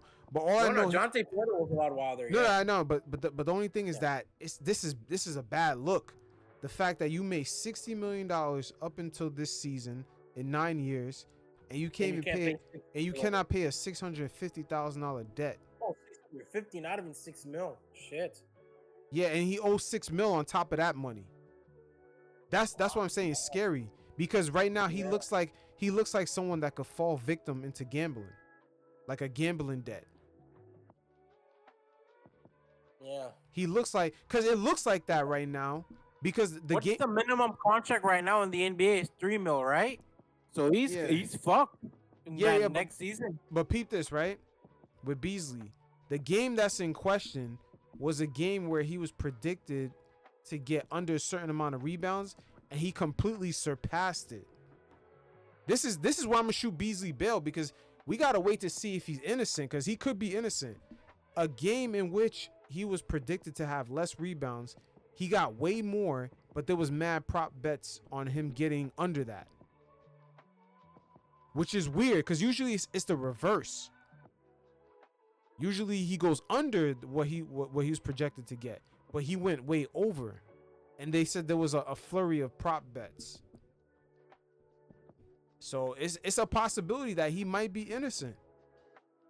Bro, it's a possibility, but it seems like it's a lose-lose situation where it's another season of taking a cheap contract, and then after that, you're kind of praying that you have the same momentum carried on from the 2024-25 season into this season, and you hope to get paid from another team, because most likely the Pistons won't be paying for you.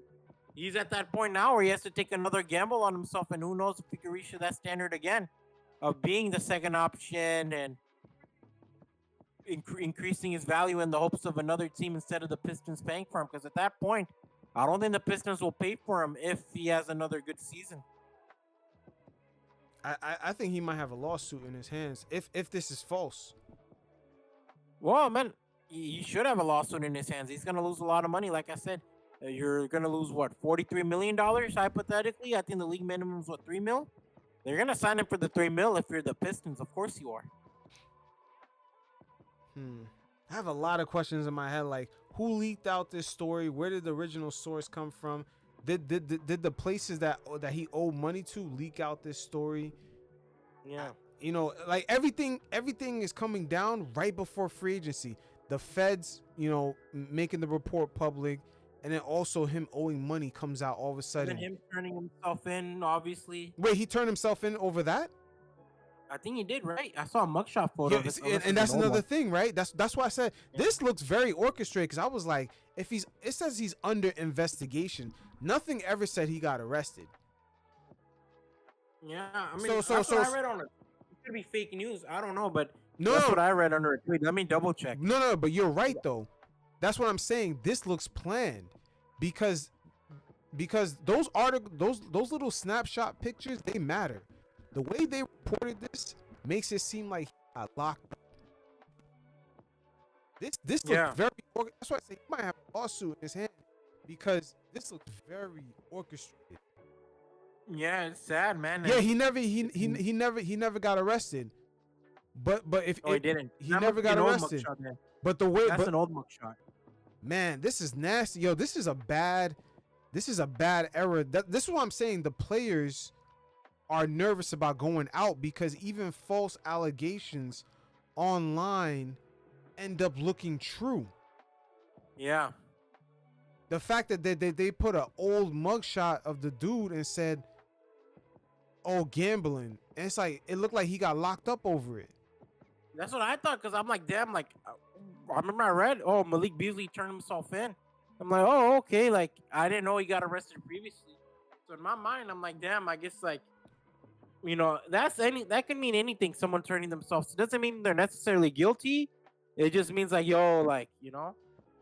Yeah, I'm turning myself in, pay bail and whatever have you. This is a nasty error. I'm gonna toss a few things at you. What do you think about the Ace Bailey situation? The way he avoided going to kind of a good team, because right now they changed the lottery rules and you got a lot of good teams kind of moving up in the draft, and also at the same time he took a lot of criticism, but there was a lot of people. The same people were very quiet about the Bronny situation when he was making phone calls and made sure that they went to LA.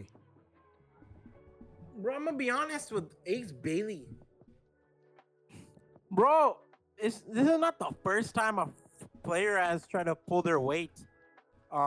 Remember Steph Curry tried to pull his weight with the Sacramento Kings and New York Knicks. He avoided up until he had to report to the team of trying to have communications with the Golden State Warriors. His father even went as far as to have a direct meeting with Donnie Nelson. He told him, yo, we're not interested. So for me, I didn't really take it as a big deal. No, Ace Bailey's gonna get paid. Boy, hold on. But peep the way I asked you it, right? Because you gotta keep this in mind. The difference between Stephen Curry in 2009 versus now, there were no good, supposedly contending teams picking first. So in today's NBA, because the way they changed everything, you got teams that should not be in the top 4 picks. You got them picking. Yeah, like the Dallas Mavericks. Exactly. And the Atlanta Hawks the previous year. Exactly. So this right here, what Ace Bailey did, is not something that should be perceived as crazy, because why are teams that should be contending have a plethora of players on their team? Why are they picking early to get me, and I'm gonna come in, all of a sudden I'm sharing a bunch of minutes and shot opportunities with different players, and then they tell me at the same time, oh, we're not gonna give you the max, we're gonna give you the Kuminga treatment. Like, I think nobody wants that. I think a lot of young players are looking at that, because number 2, Kuminga should have never been drafted by the Warriors. But then they were tanking those back-to-back years. You're talking about the Wiseman and the Kuminga draft, right? At the end of the day, the Warriors should have been having those guys as assets. Like, the Warriors should have traded those picks away for assets. They should have traded them 2024, to be honest with you. But that I digress. With Ace Bailey, bro, he's right in some extent, bro. You got to look after your own interest. I think with the Utah Jazz, it was very over-exaggerated. I think a lot of these ESPN, these guys were baiting for reactions. He reported to camp. He's made statements that he's happy to be there. I take it at face value. Obviously, you kind of have to. I'm not trying to paint the guy. He's only 19. You can't paint him as a villain. He's going to have a really good future in Utah. I think Utah is a team that he's going to thrive. They're going to give him that first they're going to give him the first option role pretty easy. He has a good team. Cavante George, Lauri Markkanen, if he's still on the team, he's a good He's an off-ball player. He's not a player that demands the ball that much. I like Taylor Hendricks coming off of injury. I like the point guard. They have Isaiah Collier.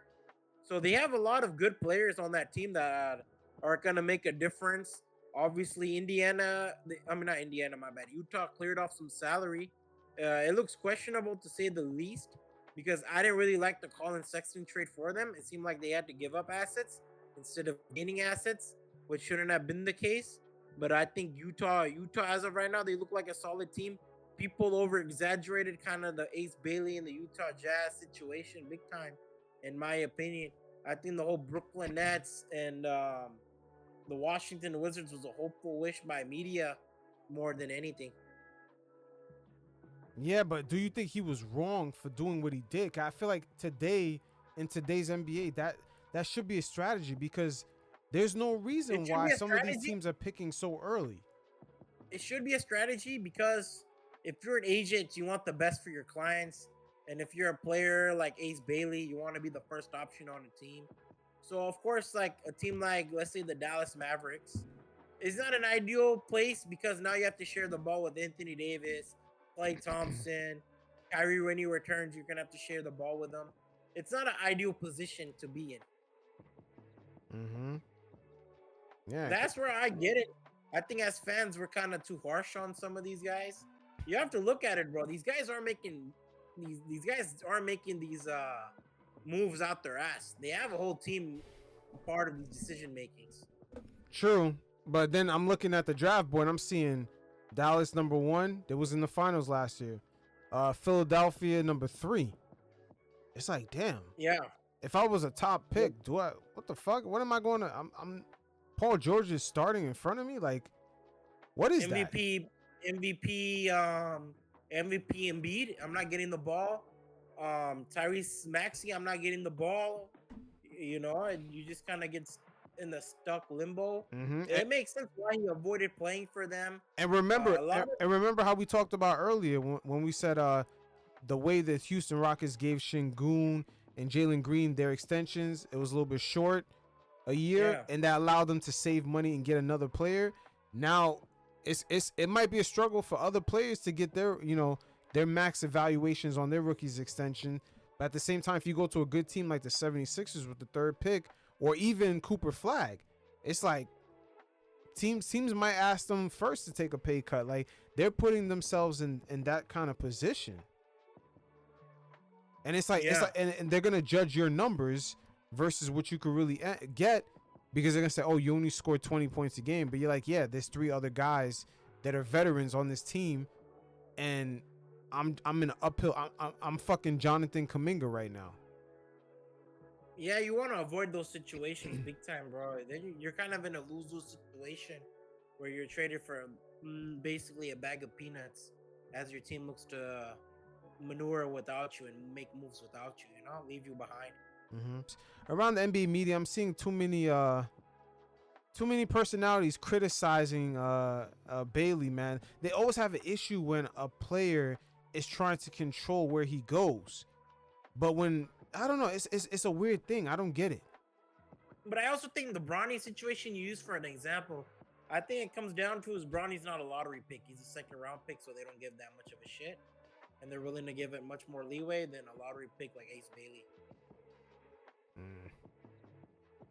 What do you think about Tyrese's injury in the finals? Bro, Indiana, they have to make a pivot. In my opinion, I think they're gonna run it back with Siakam, and I think he's gonna have another All-Star season. I think that CJ McConnell, I don't know his contract situation, but he's probably gonna start. I think Indiana's gonna make some moves and try to be a playoff team, but they're not gonna be an overly ambitious team. They're gonna figure out what works and what doesn't work, and try to build on from there. See Tyrese Haliburton and how much of his game is intact. And they're going to try to run and build their team around 2026, 2020, 2027, 2020. What is it? Man, I'm bad with my years. 2026, 2027 year. Yeah, but the Tyrese injury itself in the finals, you didn't notice that whole situation with Tyrese with the calf, it didn't look familiar to you? It didn't look familiar at all. It didn't remind you of Kevin Durant in the 2019 playoffs with the Warriors, when instantly they were like, we went down. yeah, What was it when he came back in Game 3? I like to say Game 4. Yeah, when he grabbed what it looked like the back of his heel, and then they kept saying, "Oh, it's a calf injury. It's a calf injury." Yeah. And then Kevin Durant came back. One of his better statements. He talked about how he has Jason Tatum and Tyrese Haliburton. Like, I think it was Tatum or one of the other guys who had a similar situation this run, where they said like, "Yo, my calf was like fucking hurting," and then they tore their Achilles mid-game. Going back to Tyrese, it's the way he landed, and it's like he already knew, bro. Like this Tyrese in the finals it played out the same way as the KD one. They knew this can happen. Is that this was their chance to win? Well, how likely was it that, for example, for Tyrese Haliburton, bro, it's hard to climb back to the finals. Like, you kind of. So let me ask a question: should players they risk their careers if they make it in the finals? It's a damn if I do, damn if I don't situation, no? Yeah, that's real tough because public opinion will just call you a pussy for not playing. Yeah, but public opinion won't be there when, let's say, you Kevin Durant, you come back off that ACL and you're never the same. They're not going to be there for you for that. And then all of a sudden, other teams, they don't offer you that max deal that you was going to get anymay. They don't offer you that no more. The best example I give is Isaiah Thomas. Yeah. The Isaiah Thomas, right? The Isaiah Thomas situation with the Celtics, is that avoidable for players? Of course it is, but the thing is, man, outside of public opinion, I think a lot of these guys, man, like, you have that competitive edge, man. I mean, you're growing up watching basketball, you still want to win all the way. You know what I mean? Yeah, but you want to win, but like, you could be Kevin Durant. His career could have ended in that finals in 20. I don't think people realize it. That could have been the end of his shit. Because it took 1.5 years, no, for him to fully recover. But it's not a guarantee. There's a recovery for him to come back as Kevin Durant. There's no guarantee about that. And one of the blessings for Kevin Durant, it was COVID, so he had a lot of extra time to really, focus on recovering and shit. So there was not much pressure on him because of COVID. It's like Damian Lillard. Dame at his age ain't coming back as Dame Dollar. That's it. No, he's coming back as Dame Sense now, bro. Facts. He's gonna come back as a veteran minimum contract. Me and my friend were talking about it. He's like, "Oh, I want Dame in Houston." I'm like, "Yeah, bro. It only makes sense if he takes a veteran deal." That's crazy, man. Like, yeah, these, especially Dame. How old is Dame? Haliburton's entering his prime, right? Yeah, Dame is 34. But Dame's on the decline of his career. Yeah, with Haliburton, he's entering his prime, and same with Tatum. They're entering their prime. Man, it's a tough call. Like, it's a tough. I saw Tyrese in the final. Just the way he fell, he instantly knew it because it was like. Contact. Because you can tell the last 3 games. What was the game? I think it was game 4, where he kind of hurt. It was the game in Oklahoma City where they lost. I think it was like a blowout. He kind of like re-injured it for a second, and then the game 6, they had a blowout win. Game 5, they got blown out. Yeah, game 5 they got blown out. So in game 6, they were lucky the Pacers blew out the Thunder, so Tyrese didn't really have to play too much. And then he rested the 4th. Yeah. So this whole time, that's how good the Pacers as a team was, because this whole time the Pacers were kind of operating on like 85% as far as their star. Yeah. And you had guys like Benedict Mathurin. They were able to step up and play big minutes. Mm-hmm. TJ McConnell was able to step up big minutes. But sidetrack, Rick Carlisle in that 3rd quarter, shit for fucking brains, man. You said Siakam for 10 minutes? That was bad. Wait, the 3rd quarter of which game? It's game 7 where he set Siakam for 10 minutes. Yo, no lie, I was looking back at it. Yeah, Siakam was everywhere, bro. I don't know. That's why I don't get why they set Siakam for that long. By the time the 4th came, he lost all his momentum. Yeah, I don't know. They had Siakam doing everything defensively. Yeah. Because you know what is? They couldn't have Miles Turner out there because he wasn't going to score, and then Miles got outplayed by Chet Holmgren, man. Yeah, 5 blocks. Yeah, he did. Outplayed on both ends. But I thought the decision with Siakam was bad on Rick Carlisle's end. Obi Toppin did not have a good 7. I thought the rotation between Tony Bradley and Thomas Bryant wasn't good. There was a lot of mistakes on their end, but I digress. Yeah, but Tyrese Haliburton. My bad. But going back to Tyrese, I want to play what Victor Oladipo kind of tweeted, because he kind of alluded that this situation, he kind of alluded this situation was very similar to the KD one. Let's take a listen. Victor Oladipo is also a victim of injuries and derailing his career. Mm-hmm. John Wall is also a victim of it too. And look how they get tossed aside. That could have easily happened to KD. People don't realize how John Wall easy. came back to Houston and then got tossed around the Clippers, and then he saw his way out. That could have easily had happened to KD. But I'm gonna play the soundbite. Yeah, of course. In the finals? So we just going to keep playing, right? Like it's okay, right? Like it ain't happened, huh? Like this is just part of it, right? But what would this playoff run be without Hallie? What about Dame? What about JT and so many others?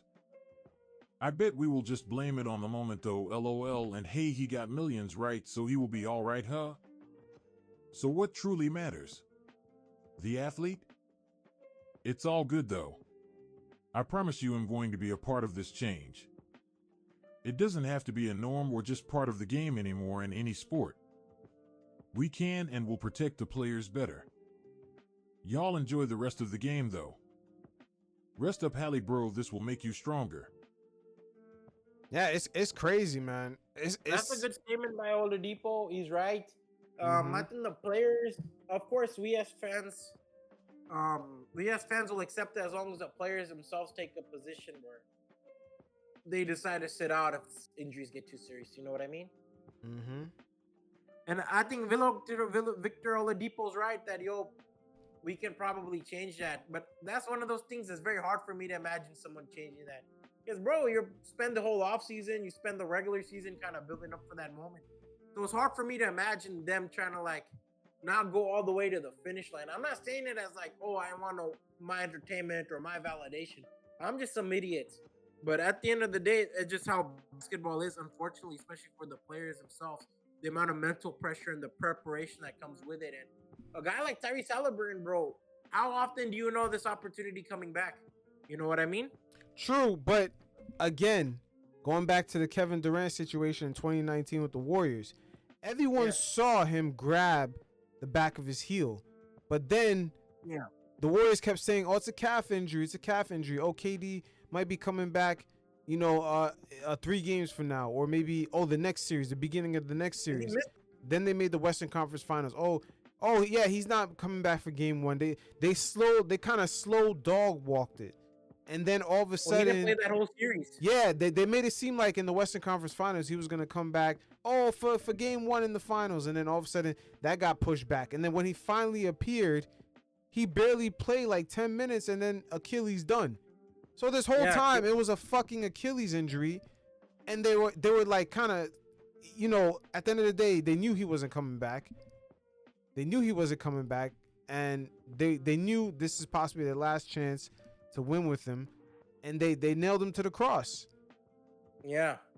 So we can't act like this hasn't happened before, but I'm wondering if teams kind of use that pressure, or organizations use that kind of pressure from fans and just wanting the success of just kind of saying, hey, because organizations want their players out there, even if the Achilles is going to break. Fans, and I think the players themselves want to be out there, man. Like, regardless, I think a part of them, like Kevin Durant, like if you ask him, like, oh, Kevin, did you want to play? He'd probably tell you, bro, of course, man, you work. Like I said, these guys work for this like situation. Hold on, you mean to tell me to tear his Achilles and to go through rehab for 1.5 years, risk that, and then potentially never coming back to be the same person, thus sacrificing your money? I don't know, man. Rich Klein is on record saying that, he ain't look too comfortable with that decision. Who said that? Kevin Durant's agent, I believe is Rich Klein. He's Rich on Brian he's said on that? record looking very uncomfortable about Kevin going back out there for that series, for that finals.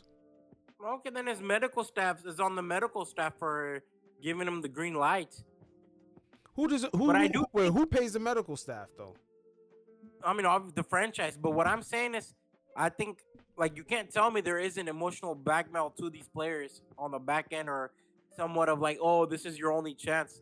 Like you can't tell me there isn't voices in Haliburton's circle or people or in the organization or whatever have you.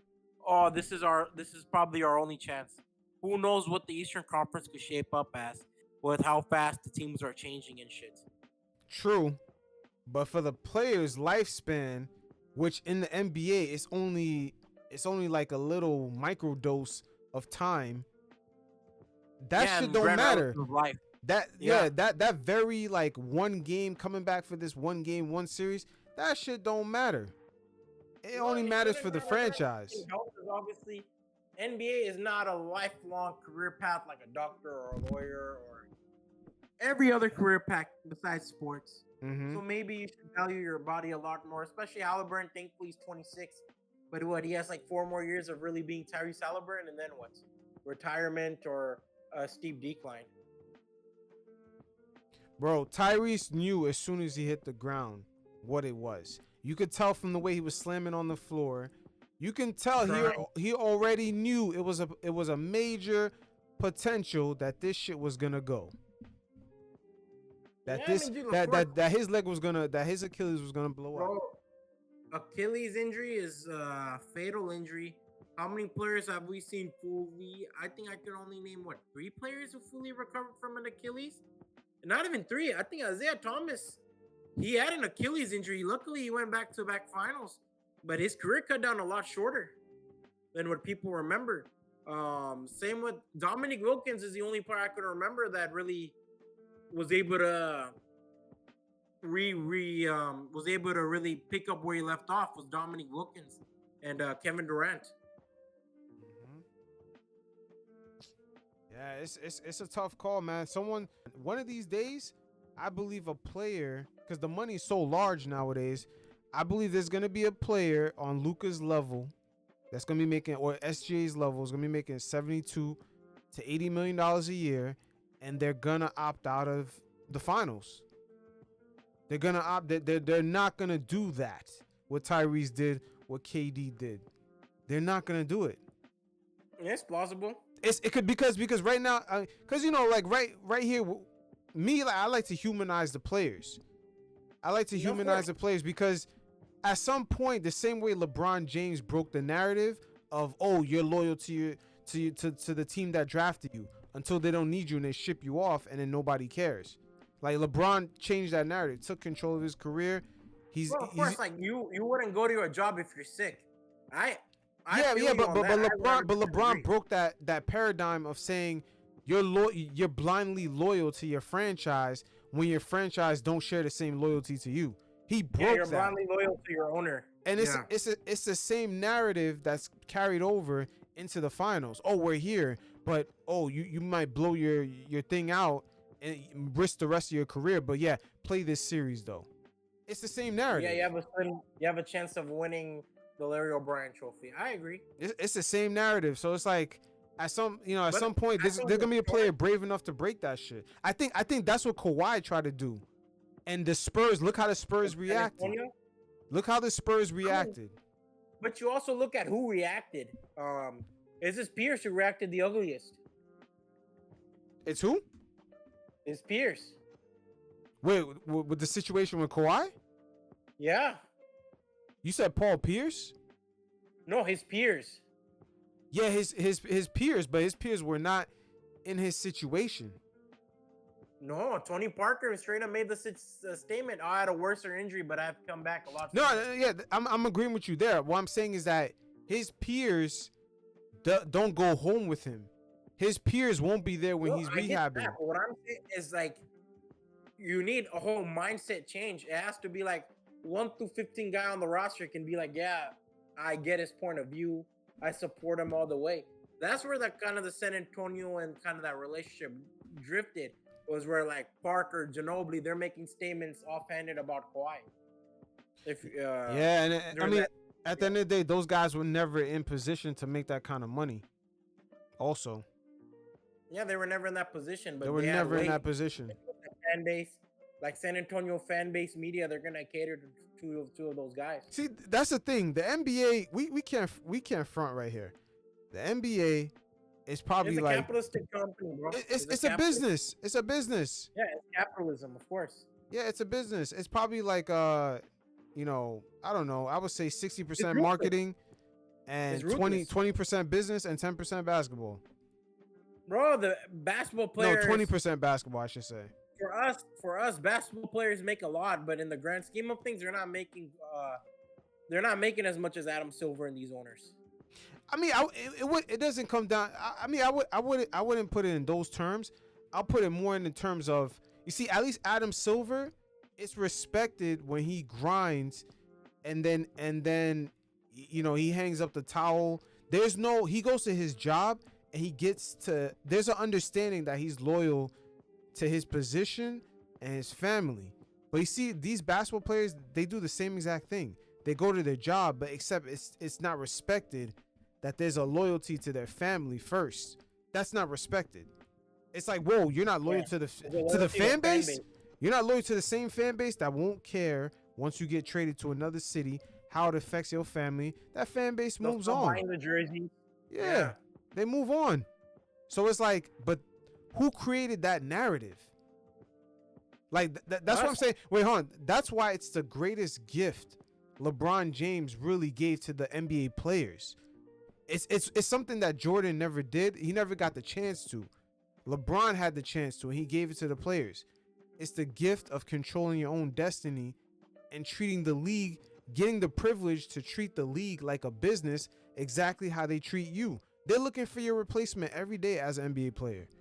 They're looking through the draft every day. Look at the Mavericks. They got Cooper Flag. Who's Cooper Flag really there to replace? It puts AD on notice. Yeah. They're looking to replace you all the time. Players should have the same mindset. If they're gonna buy they're not buying Anthony Davis jerseys. They're gonna buy that Cooper Flag jersey. Exactly, but Cooper Flag is really there to take over his position. Cooper has a good rookie season. They're gonna forget about Luka. Yeah, I mean, yeah, you're probably right. They probably will forget about it. Yeah. But you see, but when Tyrese goes on the floor in Game 7, that same blind loyalty is why he's out there. He's thinking like that. That's the thinking, like that same blind loyalty. Oh, we're gonna love you, Tyrese, if you go out there and blow your shit. But now he's gonna go through rehab. Let's say he comes back. Wait, hold on. Let's say he comes back. He's half the player that he was, and his next contract comes up, and then they trade him away, and he only gets minimums. No one's gonna care after that. They're gonna hop on to the next hot pacer player and call it a day. Yeah. One thing about it, maybe I don't know. Maybe this might sound far-fetched. He's a hometown kid, no? Who, Tyrese? Yeah, Tyrese a hometown kid. So maybe like that could play a factor, who knows, in his decision of playing. All I know, LeBron James broke that mold. Yeah, he did a great job breaking that mold. Yeah, that's why I think Stephen A. Smith made that comment. The owners don't like him because who would like him? Who would like him if you're an owner? Because your player was supposed to have a blind loyalty to you. And then one day when he looked up, you traded him because he got older. Or you traded him because you found something younger and cheaper. In reality, that's really what it is. They find something younger and cheaper. Too, you know? They use LeBron James' service to sell tickets, to sell everything. So might as well, try to get something out of it. Mm-hmm. But might as well get a slice of pizza out of the 8 slices is available.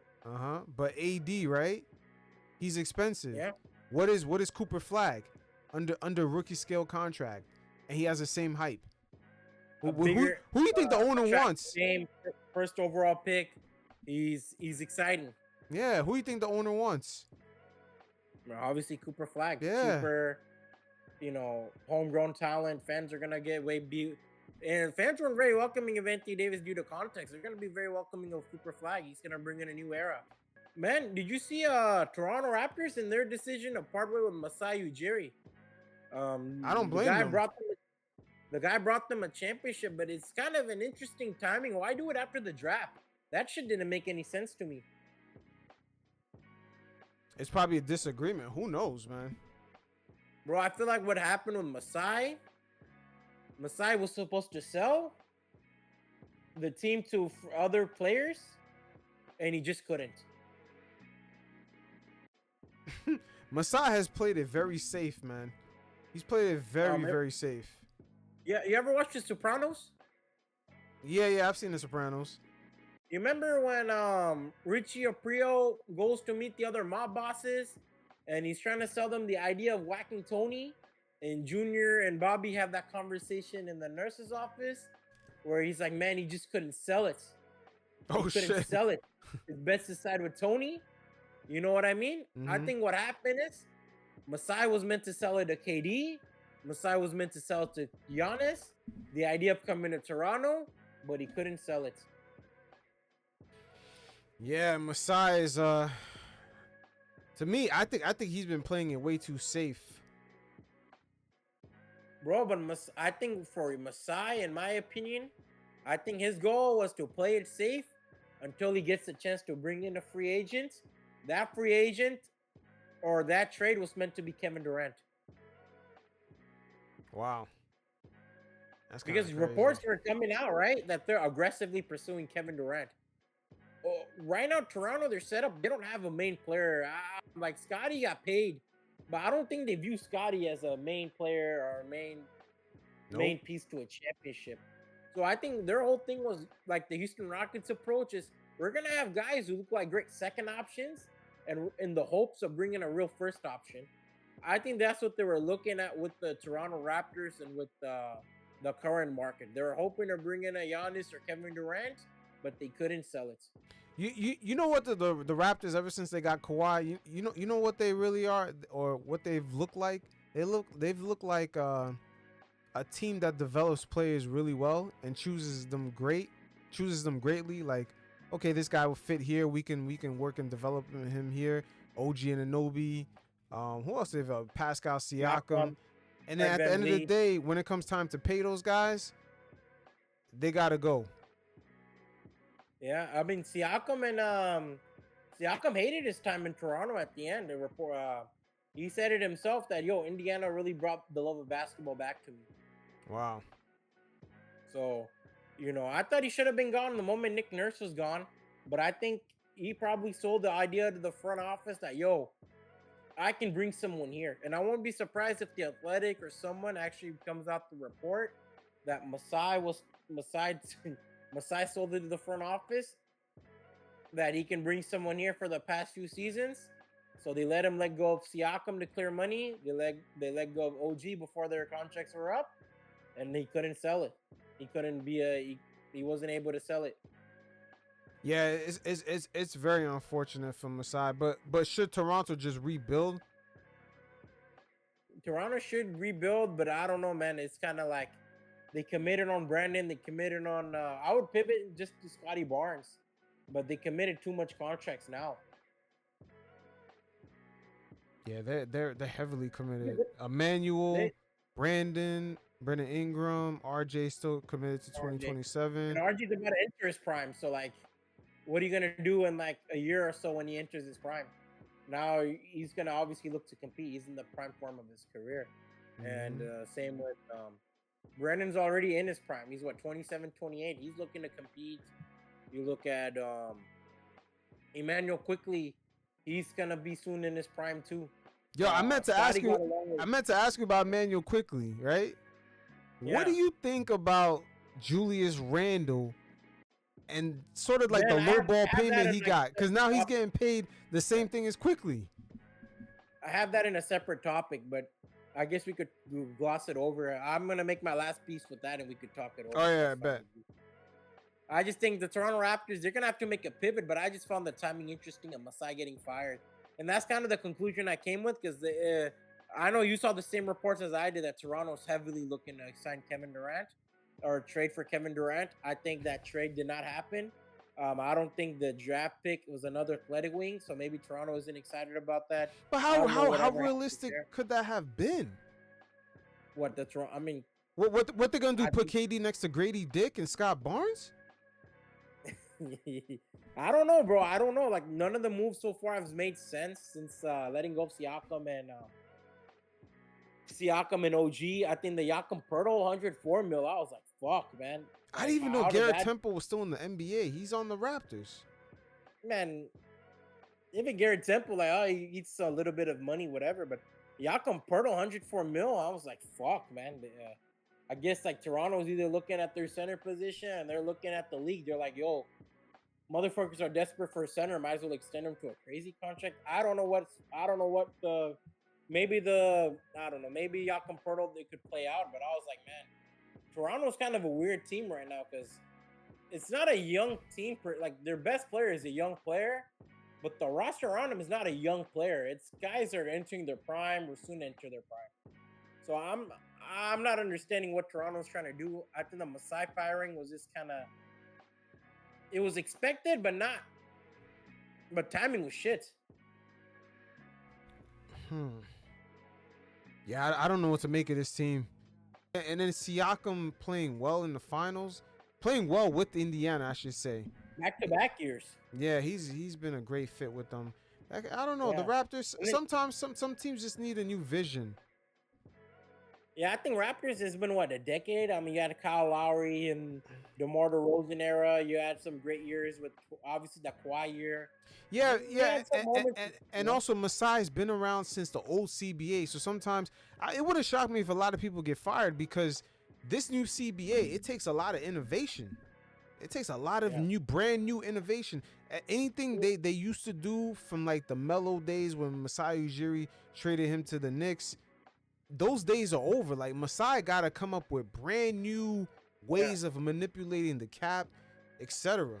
Loopholes. Brand new roster building. Yeah. But I was also thinking about it, like a couple at the gym, I'm just like with my thoughts.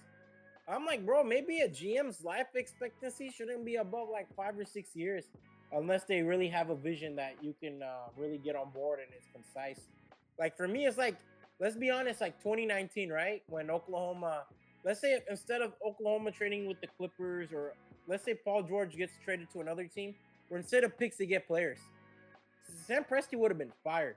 But I think the idea of, hey, Oklahoma, I'm going to save you so much money over the few years, and I'm going to bring you shit ton of cap space. Oklahoma ownership is probably like, yeah, fuck yeah. If you're going to save us money and make us competitive within these 5 years, we're willing to invest in you. He's able to sell that vision. But I'm looking at John Horst, who had success in 2021, major trade for, Drew Holiday. Chris Middleton turned out to be a diamond in the rough. Giannis, a project player, really became a superstar. Brook Lopez, your biggest free agency signing, paid off. It's hard for me to imagine in 2025, 2026, as the league has changed, for you to carry on that success and for you to really bring an innovative direction for the team. I'm thinking the same with Calvin Booth. Just 2 years ago, he won a championship. He overpaid players. Now he can't afford any role players. I think a lot of Rob Pelinka, same thing. 2020, he had great success. Then you make the Westbrook trade and you lucked in with Luka. So I think a lot of GMs, you need to clear out. It's very clear that you need a cleared out vision, not even a championship vision, but just a vision where you're saving the owners a lot of money and you're bringing in assets where you can maneuver and you can give confidence within the organization that this guy knows what the fuck he's doing. Yep. It's going to be tough. Yeah. Because personnels are getting fired day and night. So I'm Thibodeau, since 1999? When was the last time the Knicks went to the Eastern Conference? Did Melo took them to the Eastern Conference 1 year, no? No, he didn't. I think it's since 99. So imagine Thibodeau after 99, post Jeff Van Gundy, you're the only coach to do it and you get fired. So the NBA, Mike Malone just won a championship, he's fired. Budenholzer won a championship, he's fired. Vogel, Nick Nurse. NBA is changing rapidly, and as Monty Williams after a finals run. So a lot of personnel, they change, and the NBA is shown to be much more faster due to the new CBA. Mike Brown, after Sacramento makes their first playoff in 20 years, you get fired. So the NBA is changing rapidly. And I guess I'm down to transition if you are about Julius Randle and kind of that whole contract, which is a win for Minnesota, but a loss for Julius Randle himself. Yeah, Julius Randle is just. You remember how we said who's gonna be the first one to take a low ball? Him, Jimmy Butler, Brandon Ingram.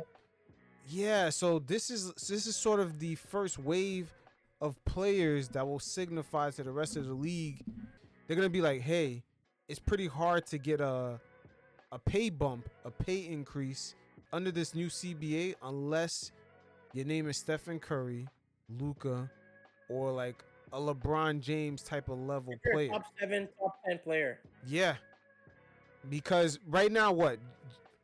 Julius Randle's almost getting paid the same amount of money as Emmanuel Quickley, but he's never had Emmanuel Quickley responsibilities. Like, his responsibilities have always been as a second option.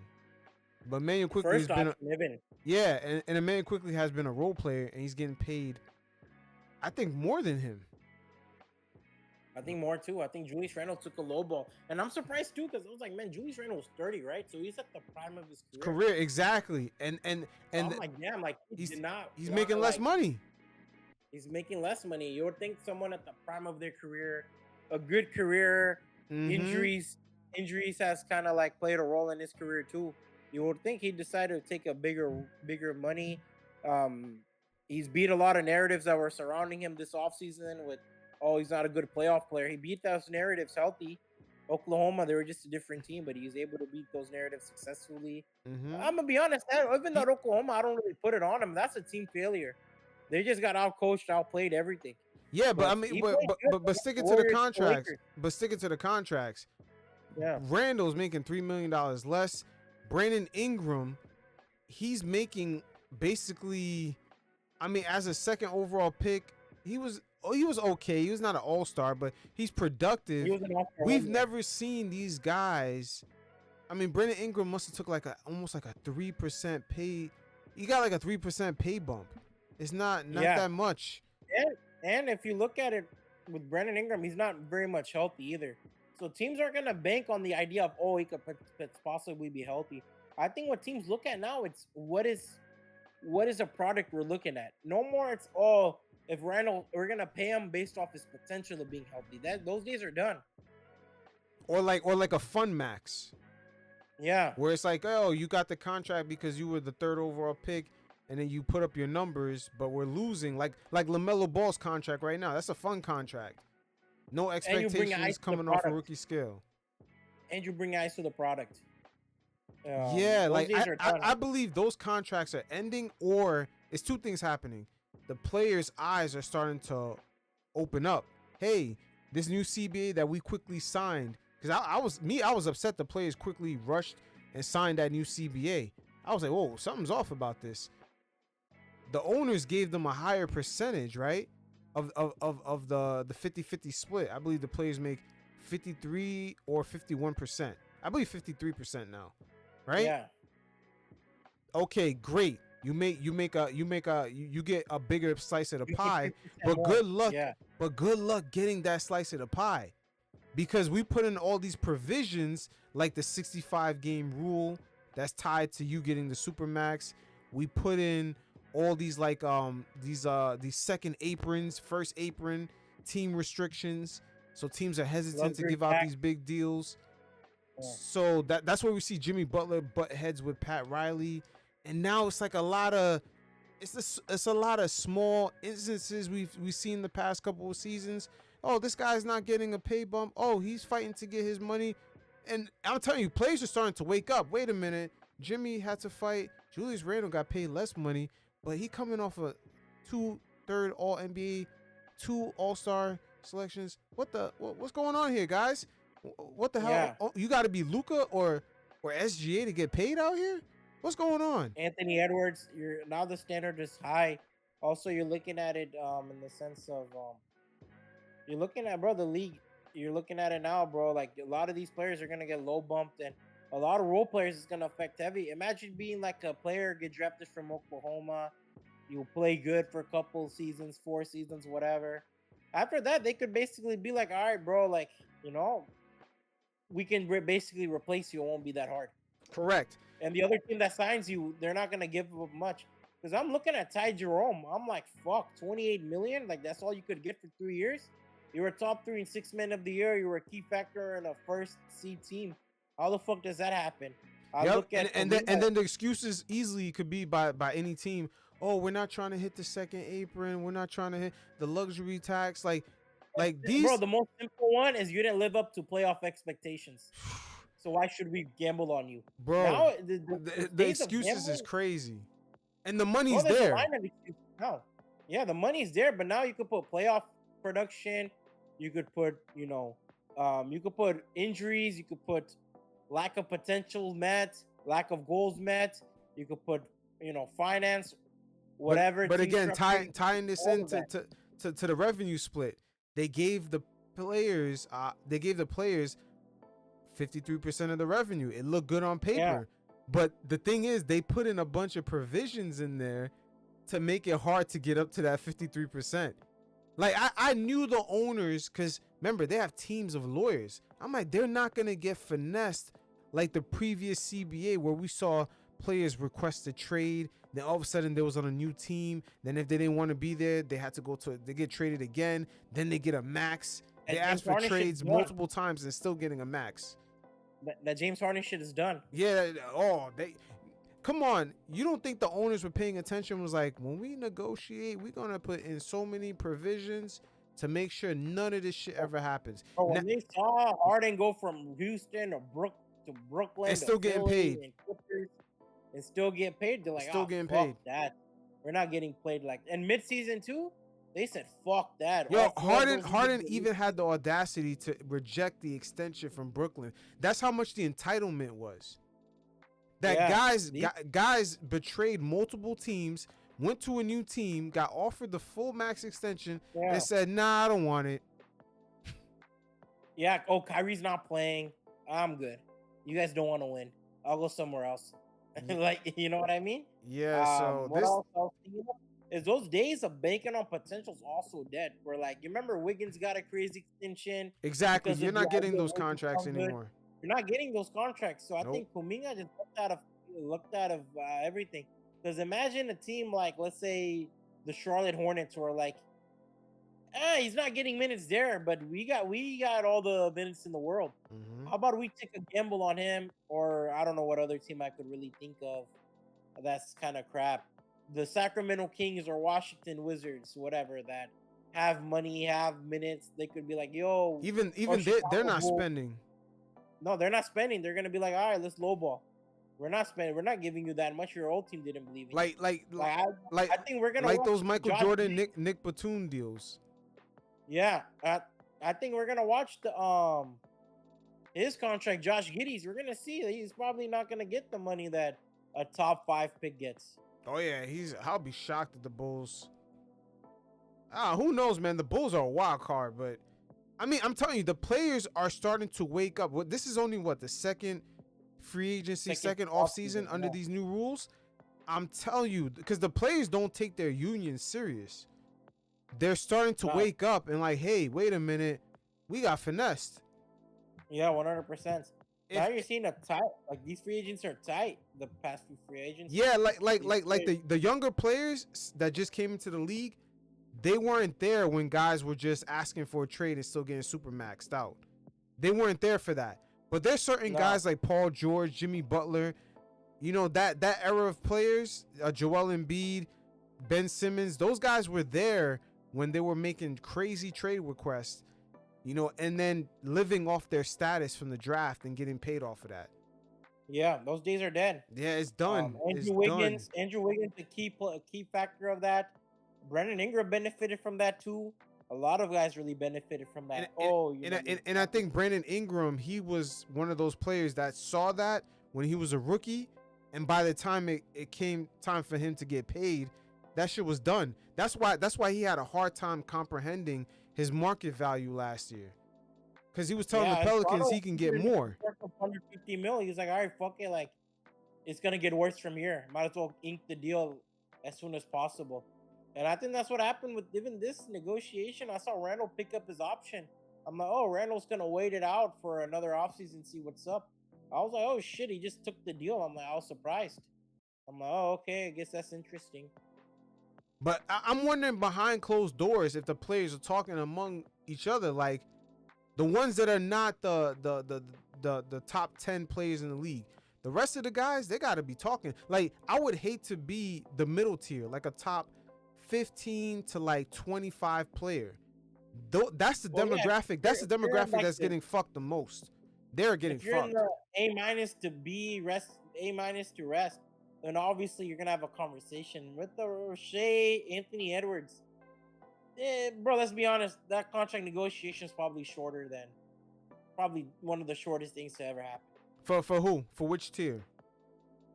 A+ tier. The A+ tier, yo, they're the ones that are immune. The thing is, yeah, because bro, like, let's be honest, like, how hard was the negotiations for Shea Gilgeous in Oklahoma? Those guys don't even need agents. They don't even need agents. But the thing is, like drinking water. Yeah. The way they structured the league, they fucked everyone else from like from the 15th guy all the way to like guy number 30. Guys who rank within that range, the Jimmy Butlers, the Brandon Ingram, the Julius Randles, they fucked them over. Yeah. Jimmy Butler lucky. He lucky to get the deal that he got. He lucky the Warriors the Warriors' desperation is the only reason he got that deal. Yeah, the Warriors needed something to really get their shit going. Mm-hmm. And they weren't gonna miss another playoff with Curry playing good basketball. Yep. And wait, hold on. I just want to add this what you just said. And peep this. The Warriors' real first choice was not Jimmy Butler. Who was it? A top tier player, Kevin Durant. It's Kevin Durant rejected their offer. Then they went with Jimmy. Yeah, Jimmy was a rebound. Damn, so teams are not willing to pay those guys like that no more. Yeah, that's why Pat was really willing to flex his nuts and really like, you're on my term. Yeah. Paul George also falls into that category where he got a contract based off of a team's desperation. The 76ers were desperate to replace James Harden. Yeah, to a strong third option or sometimes first option. Mm-hmm. That's the only reason he got the max. But if it wasn't for that, I don't think there was no other team that was really competing. He would have fell with the Jimmy Butlers. He would have fell with the Julius Randle. Yeah. Paul George would be on a much lower offer. Yeah. Man, they really fucked Julius Randle over, man. That's crazy. I felt bad. I like Julius Randle a lot, so I'm like, damn, like that sucks. I mean, like, obviously he's rich, so he probably does, like, but I would like to see him get richer. I don't know. Wow, man, this is tricky. This is real tricky. But again, Brandon Ingram, a number 2 pick, putting up, decent numbers, not an all-star, putting up decent numbers, but his pay raise from 2024 to 2025 or 2025 to 2026 is almost 1%, bro. I've never seen a rookie like go up the pay scale like that of a top 2 pick. Yeah. That's kind of crazy. Think about that. His agent is looking at his contract like, wow, that shit raised one. I mean, if you count inflation, he's actually getting paid less money. If you look at inflation, he's actually getting paid less money than his rookie scale extension. That's crazy. And he's an NBA player. That is never, I'm telling you, the players got finessed by these billionaire owners. They got finessed. They don't even realize. They're going to start realizing it now. Well, they're going to start calculating money and they're going to realize how much they really lost. The owners say, hey, guys, you guys take 53% of the pie, and we're going to take the other portion. But good luck getting that 53% because there's so many provisions in that contract. And peep this, right? Yeah. One provision, I'm going to give you a prime example how they finessed them. You know the 65 game rule? Guess who had say so on that and didn't have say so on that at all? The players union couldn't say shit about it. The players could not even get involved. It was an owner's vote. They made that rule a team rule. So a team rule can only be discussed by the owners. But it's a team rule for individual players. You see how they tap dancing around the contract? That shit is crazy. But it's a team rule that affects individual players. It's about individual players, and that 65 games is also tied into them getting a supermax, getting awards in order to get a supermax. Okay, That shit is nasty. What I'm gonna ask you next. One of the players that are upcoming in free agency is a player who at one point we viewed as a top 10, top 15 player. He's gonna be up for a supermax next offseason. Ja Morant. He's not gonna get it by the lack of games he's played in. Yeah, he's not gonna get it. He's not gonna get it. And you know what? His ownership group is probably happy about that. Because they're gonna sign him for cheap. They're gonna sign him the same amount as Jaren Jackson Jr. most likely. Mm-hmm. But yet, guess who got to vote on that rule? Only the owners, the players, and the players union could not even touch that. That's what I'm saying. Why did the players agree to that new CBA? That shit is real questionable. So if you're Joel, you're fucked, huh? Man, Ja Morant is fucked if he can't stay healthy. Yeah, Ja's up for a new contract. Jaren Jackson Jr. was only drafted a year ahead of him, so he's up for a new contract. He's not gonna get it because of lack of past 2 seasons. Mm-hmm.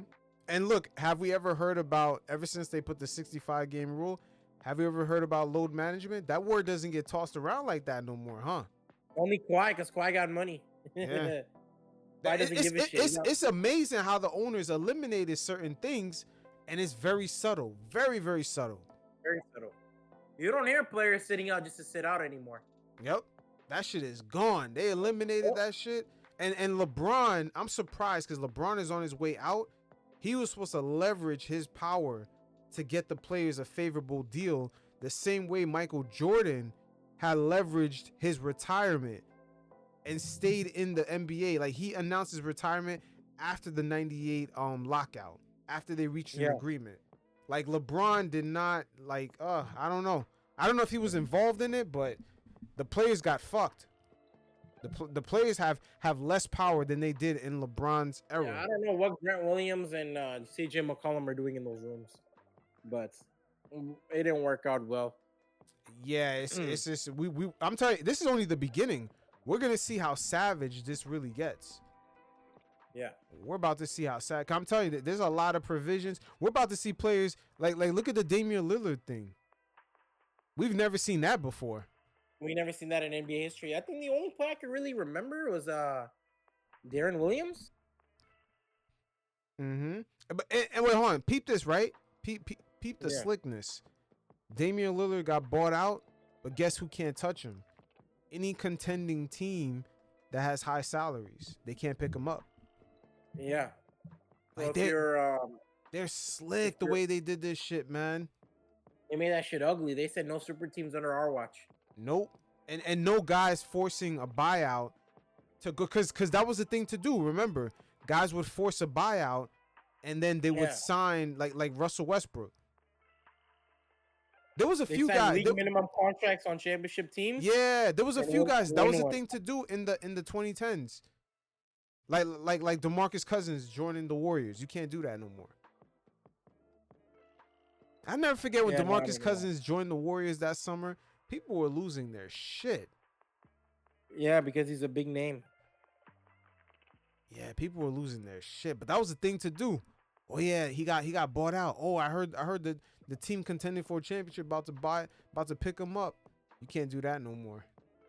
It's done, bro. It's done. I mean, you could do that if you're the Oklahoma City Thunder because they're under the cap. They got money, bro. The Oklahoma City Thunder is the only team with money right now. Mm-hmm. But how rare is that? The Brooklyn Nets and Washington Wizards, but who the fuck's joining those teams? Mm-hmm.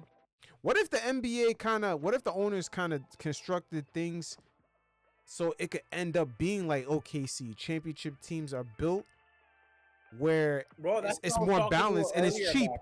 It's a cheap team. That's what I'm talking about earlier. You know, I don't remember an era where GMs and coaches were fired like this soon after having successful seasons, or GMs getting fired after having like a successful run. It usually happened a lot later, right? From what I remember. Now you're seeing, bro, the pressures on the GMs and the coaches, they're just as replaceable as the players. They're telling them, like, yo, you better have a fucking vision and it better be fucking good. Sam Presti saves his job because he had a vision, and I guarantee he didn't even mention championship when he sold that whole draft pick vision. What he sold them is, I'm going to save you millions upon millions of dollars. You're not going to have to worry about spending a dime. If we compete, we compete. I guarantee that was Sam Presti's sell to Oklahoma City Thunder when it came to those draft picks and kind of the new direction they took. Sheesh. I think the Mavericks won. I actually like the D'Angelo Russell signing, along with just his playmaking and scoring. As long as while Kyrie gets healthier, Cooper Flag's gonna have a good rookie year. Oh, that's what I wanted to ask you. Do you think the Mavericks should just rebuild? Like, what are they waiting on? I think the Mavericks could compete, man. At this point, like, hold on, they got no picks from 2027 to 2030. You might as well compete at that point. Yeah, they got a 2027 draft pick, but it's top 2 protected. And they got Kyrie's extension. It's like Gafford. I think Mavs, they're looking at it as we can't afford. The Mavs can't afford to suck because they got nothing to gain off of it. Kyrie's kind of injury prone and Achilles injury, so we don't know what he is. I think this is a contract that Nico Harrison gave because he knows Kyrie forever and they're friends.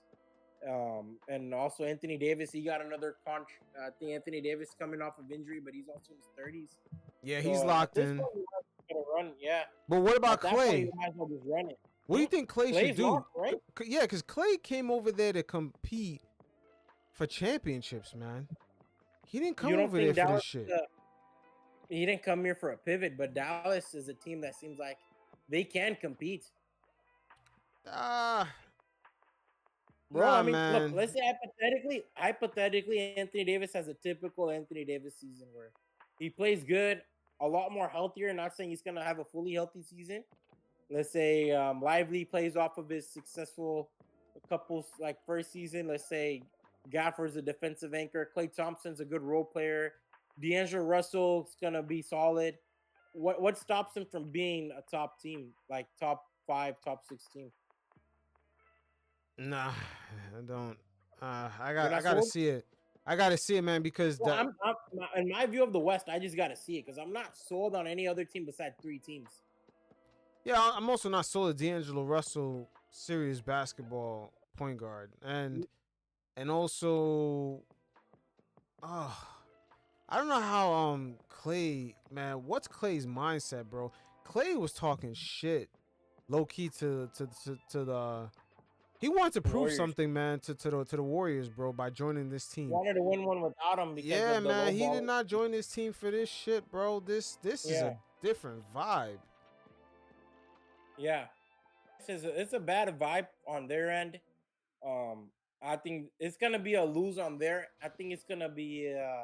I don't know how the Mavericks go with this season because they could either be really good or they could be really whatever, and that's kind of the shakier part of the Mavericks season. It just depends on Anthony Davis' health, which is a huge gamble. And I'm kind of interested in how they make the fit because Cooper is a power forward, Davis is a power forward, and they're committed on Gafford. They extended him. So I don't know how they make that lineup work because Anthony Davis wants to do a double big man lineup. Mm-hmm. And again, Cooper Flag is in a team that's crowded. The Mavericks don't have any draft picks for the next 3 seasons. 2027 to 2030, no first round draft picks. Like, what are we really doing here? Like, I think at some point AD is gonna get traded. Nico Harrison is gonna be gone. This shit gonna be a rebuild regardless. What the hell do you do with Kyrie? You pull a Dame on him? They could trade him. Now he's gonna be valuable. He's under a favorable contract. Like, Clay is what, 31? I mean, Kyrie's what, 31, 32? Torn Achilles. Who's really taking that gamble? He's 33. He's under a favorable deal. Oh, that contract's really good for them. I'll give that. Yeah, the contract is favorable. That's why they gave it to him. They know they can move it. It's up to Clay. I don't know what Clay's thinking, bro. Clay don't have really have time to waste. Yeah. Um, you know who's a loser as of right now? The Golden State Warriors. Why you say that? There's not much improvement on their center position. They haven't really brought in role players who can really play off those guys and be consistent, which they lacked in the playoffs, especially against the Wolves. And Steph Curry's coming back from injury. Jimmy's going to have a full season, so I would assume they would kind of stack up the roster a lot sooner and try to bring in pieces or trade pieces. But it doesn't seem like Joe Lacob and his sons, Mike Dunleavy, have been really aggressive and trying to get something going. I think the Kuminga negotiation's really holding out. And it doesn't seem all that pretty, to be honest with you.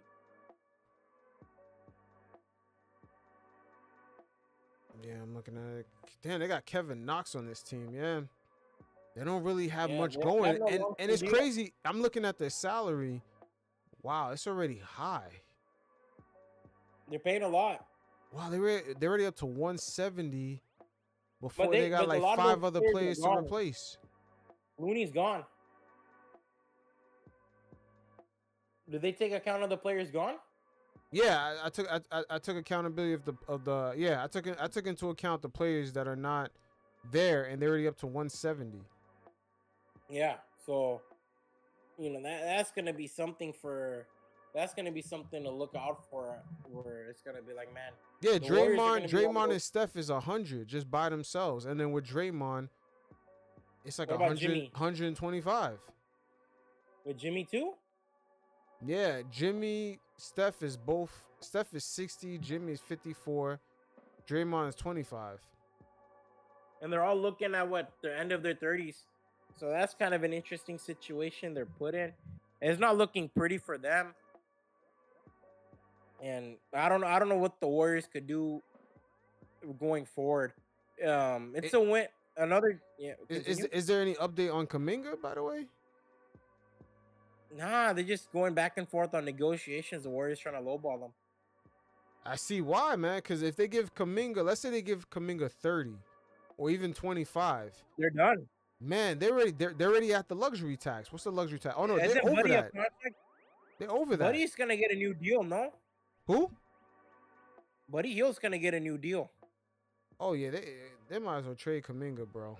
Even if you lowballed him and gave him 23, it's still too much money because you have to get some assets out of him, bro, so you can flip them. Yeah, they're already at 170. Because, bro, I'm not gonna because you're gonna have to pay Buddy. Buddy had a good playoff run. I don't see a world where they don't pay Buddy. This is my issue with the Warriors. How come they never just made a decision on why the hell they have to have Kuminga and Wiseman on the team? You're a veteran team, bro. Just trade those guys away and get some veteran players. They're Joe Lacob's guy. Joe Lacob and his sons they've been involved in basketball operations since the start of kind of the end of the Kevin Durant era. So for them, they're project players. You know what I mean? But I'm not gonna lie, this version of Golden State, this era, they've never been that like development team. They're not that. They haven't been a developmental team since the early 2010s. Yeah, I don't know why they. I don't know why they think this. Is the Suns have taken over the front office? There's nepotism. Yeah, Pods had a bad shooting year. These guys weren't as consistent. Gary Payton too. Yeah, Gary Payton had a bad year. Gary Payton, he's kind of a veteran at this point, bro, and he kind of plays a position that he's undersized in. Yeah, Gary Payton might be. I don't know, because there's something about these like guys that are like Marcus Smart, Drew Holiday, Gary Payton, where it's like they were once known for their defense, but that decline, especially when these guys get into their 30s, it happens fast. It happens in one season. And the injuries add up too. Yeah, that's where it gets bad. I think with Gary Payton in that 2022 run really it boosted up his value big time. It did, but at the same time, like it's his archetype of player, man. You see it in Marcus Smart and Drew Holiday. They went from like, oh man, he's a lockdown defender, he's great to have on the team, to like in one season, it's like, oh man, that guy, we got to get rid of him. Like that's how fast too much it goes. injuries. Yeah, it goes very fast. But fans still keep on that image while front offices move on quick. Yeah, like what happened to Marcus Smart? Didn't he win like Defensive Player of the Year? And he was gone. Yeah, now he's then he goes Memphis, and now he's in Washington. Yeah, because they saw the drop off. Yeah, and it's like, all right, he's not scoring. If he's not playing defense, then whoa, we lucky to get what we're getting for him when we trade him. Yeah. Oh, 100%, bro. I think with him, bro. I think with the Warriors, bro, it's just all about flexibility, which they lack. It's gonna be a problem for them for a long time, bro. I think right now is you have 3 aging players you committed to. You have to really go aggressive. This whole, I don't know what the fuck they're doing with this non-aggressive, or do they look to make mid-season trades? It doesn't really make sense to me, bro, because I thought the Warriors mid-season trade were awful. The Dennis Schroeder trade was awful, and they had to trade him mid-season. It seems like, I don't know, Jimmy was a good trade, but Jimmy, he's on the decline. He's injury prone. How much of that can you make work if you give him a lesser roster? Bro, the idea of Jimmy Butler playing like 2023, like 2019, like 2019 to 2023, it's dead. It's dead. Yeah, I mean, and that drop off is gonna happen fast too. Oh, 100%, bro. Because look at the mileage this guy's ran. Like, you know what I mean? And Steph Curry and Draymond, I don't think we need to talk about the mileage they had. I would thought by now, Draymond, man, I gotta admit, he's holding up, bro. Like I thought by now Draymond would have fell off, but bro, Draymond is bro. Those kind of players hold on, and I'm not gonna lie, he's found his 3-point groove back. There's times where I'm like, damn, Draymond actually looks to shoot it. There was a point where Draymond never looked to shoot that shit. But you know what's so funny? When they go back in the history books and look at that Warriors team, people are really gonna notice that Draymond was irreplaceable, man. Like, yeah, Draymond was irreplaceable. I think the Kevin Durant and the Jordan Poole scandals really stained it up. But you look at it, he did uphold the Warriors culture and kind of he fit very well. And his game aged like from 2014 or 2025. And his game hasn't really regressed all that much. It's kind of stayed the same, which was great for a third option. Yeah, big body Dre. I would say Klay Thompson is easier to replace. They're still both very difficult to replace, but Klay Thompson after the ACL, it was much easier to replace him than Draymond. Draymond, there's just too much intangibles he brings to that team. I don't think they'll be the same team without him. That championship run, I think Wiggins kind of became that second option, and Poole kind of became that, kind of equaled out to Klay Thompson, to be honest with you, on the offensive end. Yeah, but Poole kind of became microwave player. But it's like Draymond is definitely like he's the Peyton Manning of that defense, man. Like without that, I don't know if that defense will even be like that. He's one of the best help defenders in the league, right? So it kind of makes sense to keep him there. He's a good facilitator. He knows how to make the extra passes. Yeah, he's an enforcer, and then he holds his own players up to that standard on that end of the floor. Like you could tell there's a standard when he's there. There's like a standard. Yeah. You got to be here. You got to move here. You got to help me out here. There's a standard. You could tell he's holding everyone up to that. So 100%. It's like, yeah, so it's like, and then even like, you could see it, like he knows where to be. I mean, no lie, if Draymond had a different temperament, he would be a coach. Yeah, I think I still think he could be a coach. It just depends on his mindset with Draymond Green. He's up there with Chris Paul for me, to be honest with you, where he just knows the game in and out. Yeah, Draymond is wow. But the sit down between Kevin Durant, Stephen Curry, Klay Thompson, Draymond, if they ever do one of those sit downs like how Kobe and Shaq did it, man, the stuff, it's amazing. I'm just wondering what stuff is gonna come out about them Golden State years, because there's a lot of shit we don't know. Documentary. It's gonna be a great documentary. I hope it comes out like on HBO and Netflix. It'd be incredible, especially when I think Steph and Durant, especially when they put up the boots, it'll be fun to watch. I think Draymond already said he's on his last contract. I hope they tell the stories about some of the fights that they had the year that they went back to back. Yeah. Yeah, because something happened, fun. man. Because I never forget Steve Kerr, man, when they won that championship. He's like, oh, this year is different. Like, and then that year, that's the year that they had like almost a perfect season as far as wins. But he made it seem like there was something like a cloud. He was like, yeah, man, it was tough for our guys and, you know, in the locker room. And like nobody knew what he was talking about. But then like when they started the next season, that's when you seen Draymond and KD blow up on the bench.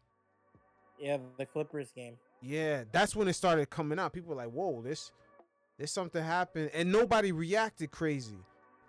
You could tell that happened a lot. Because nobody, if you look at everyone's reaction, nobody kind of reacted. It was like, yo, Draymond's crazy. Not on the team anymore, right? I don't think Livingston was on the team anymore. Nope. You didn't see a reaction from any of the veterans, Quinn Cook, Andre Iguodala. There was no reaction because they've been dealing with it. They've been dealing with it for years. Yeah. That's why there was no reaction. They was dealing with it for years. Yeah. So I'm kind of like with the Warriors overall, I'm kind of interested in what they do because they have the big man problem they have to solve.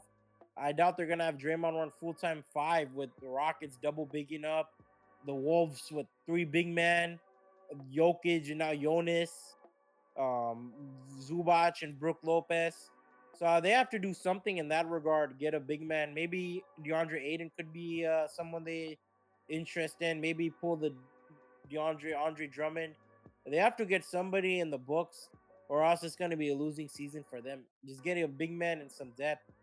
But up until now, I guess is to be determined. But they're not very aggressive, which kind of is questionable.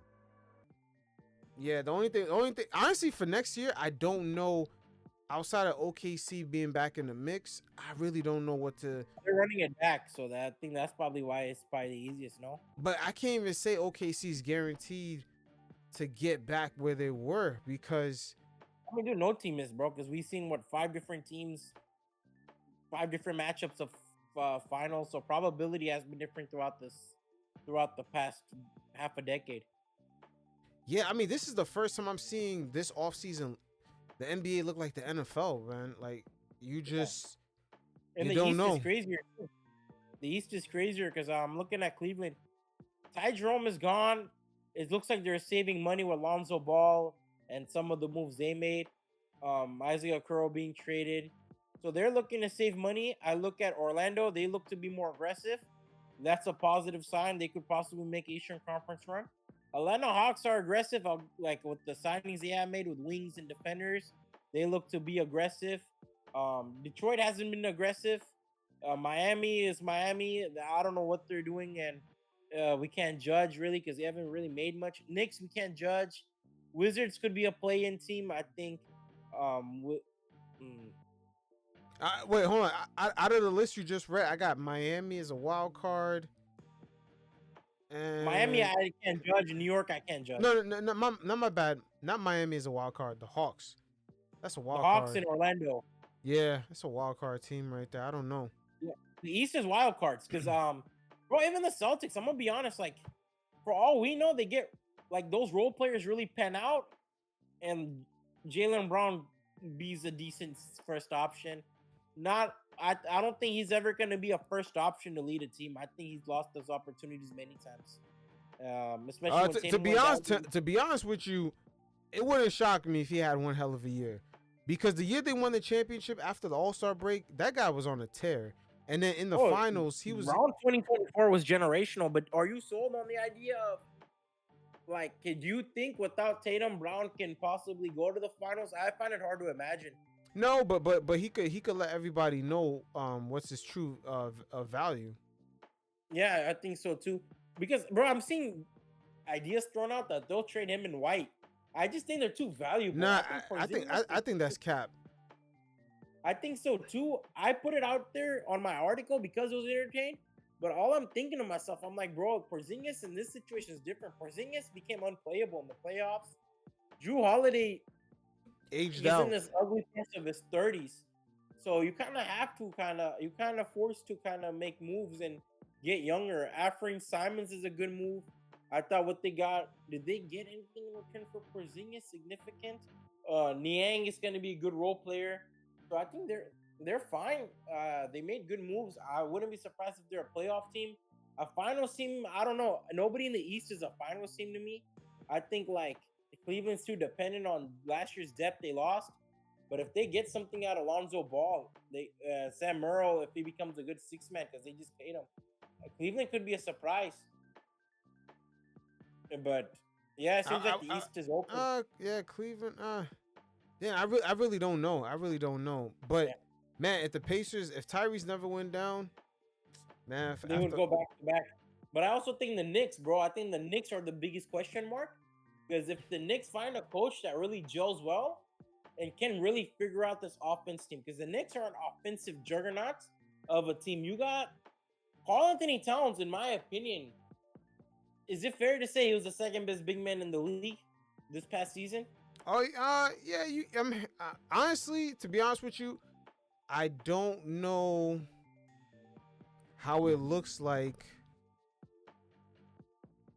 when it comes to his from 2024-25. It depends where among big men does he rank defensively.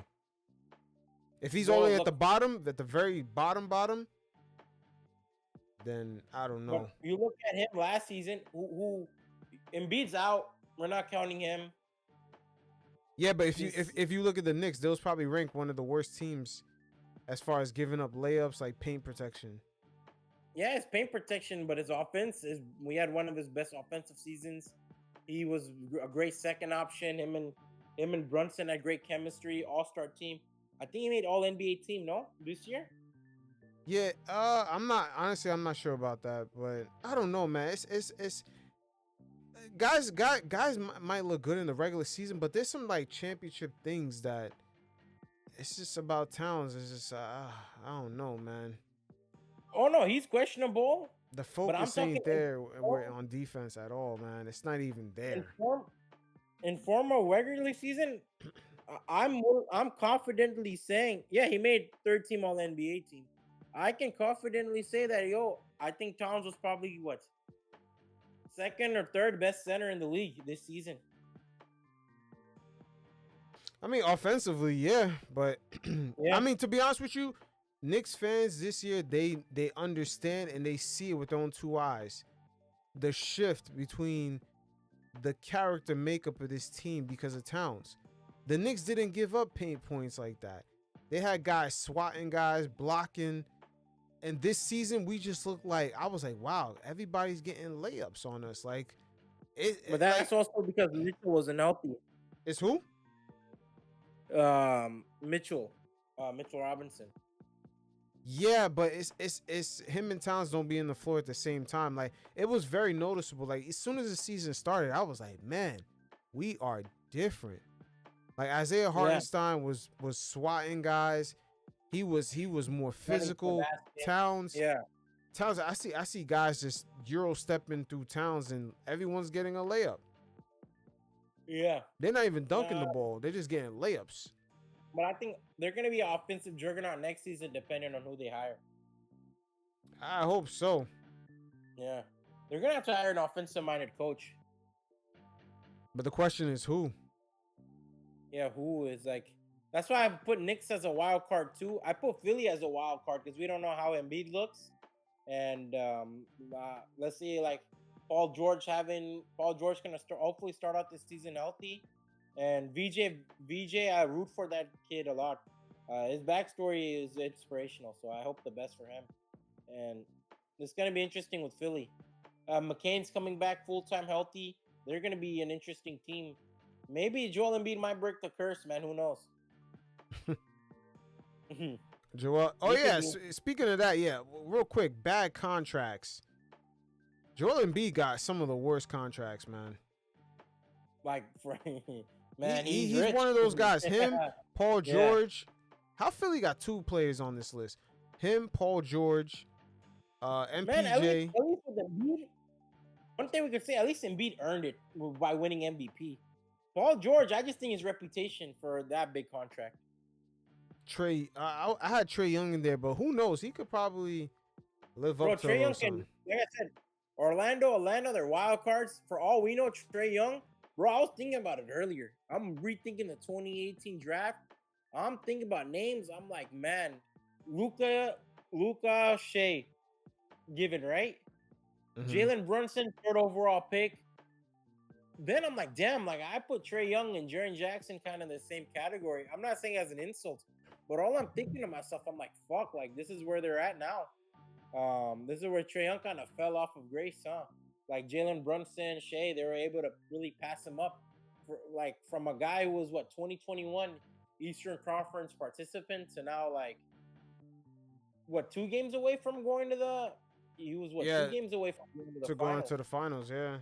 And now, like, being kind of an afterthought after, 3-4 guys is crazy. Yeah, what about Ja Morant? I got Ja Morant on this list.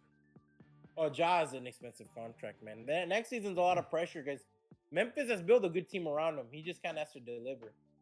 But what is he delivering on? Like layups and dunks? Like, I don't know. You got to be a competitive team, man. There's no excuse for Ja anymore.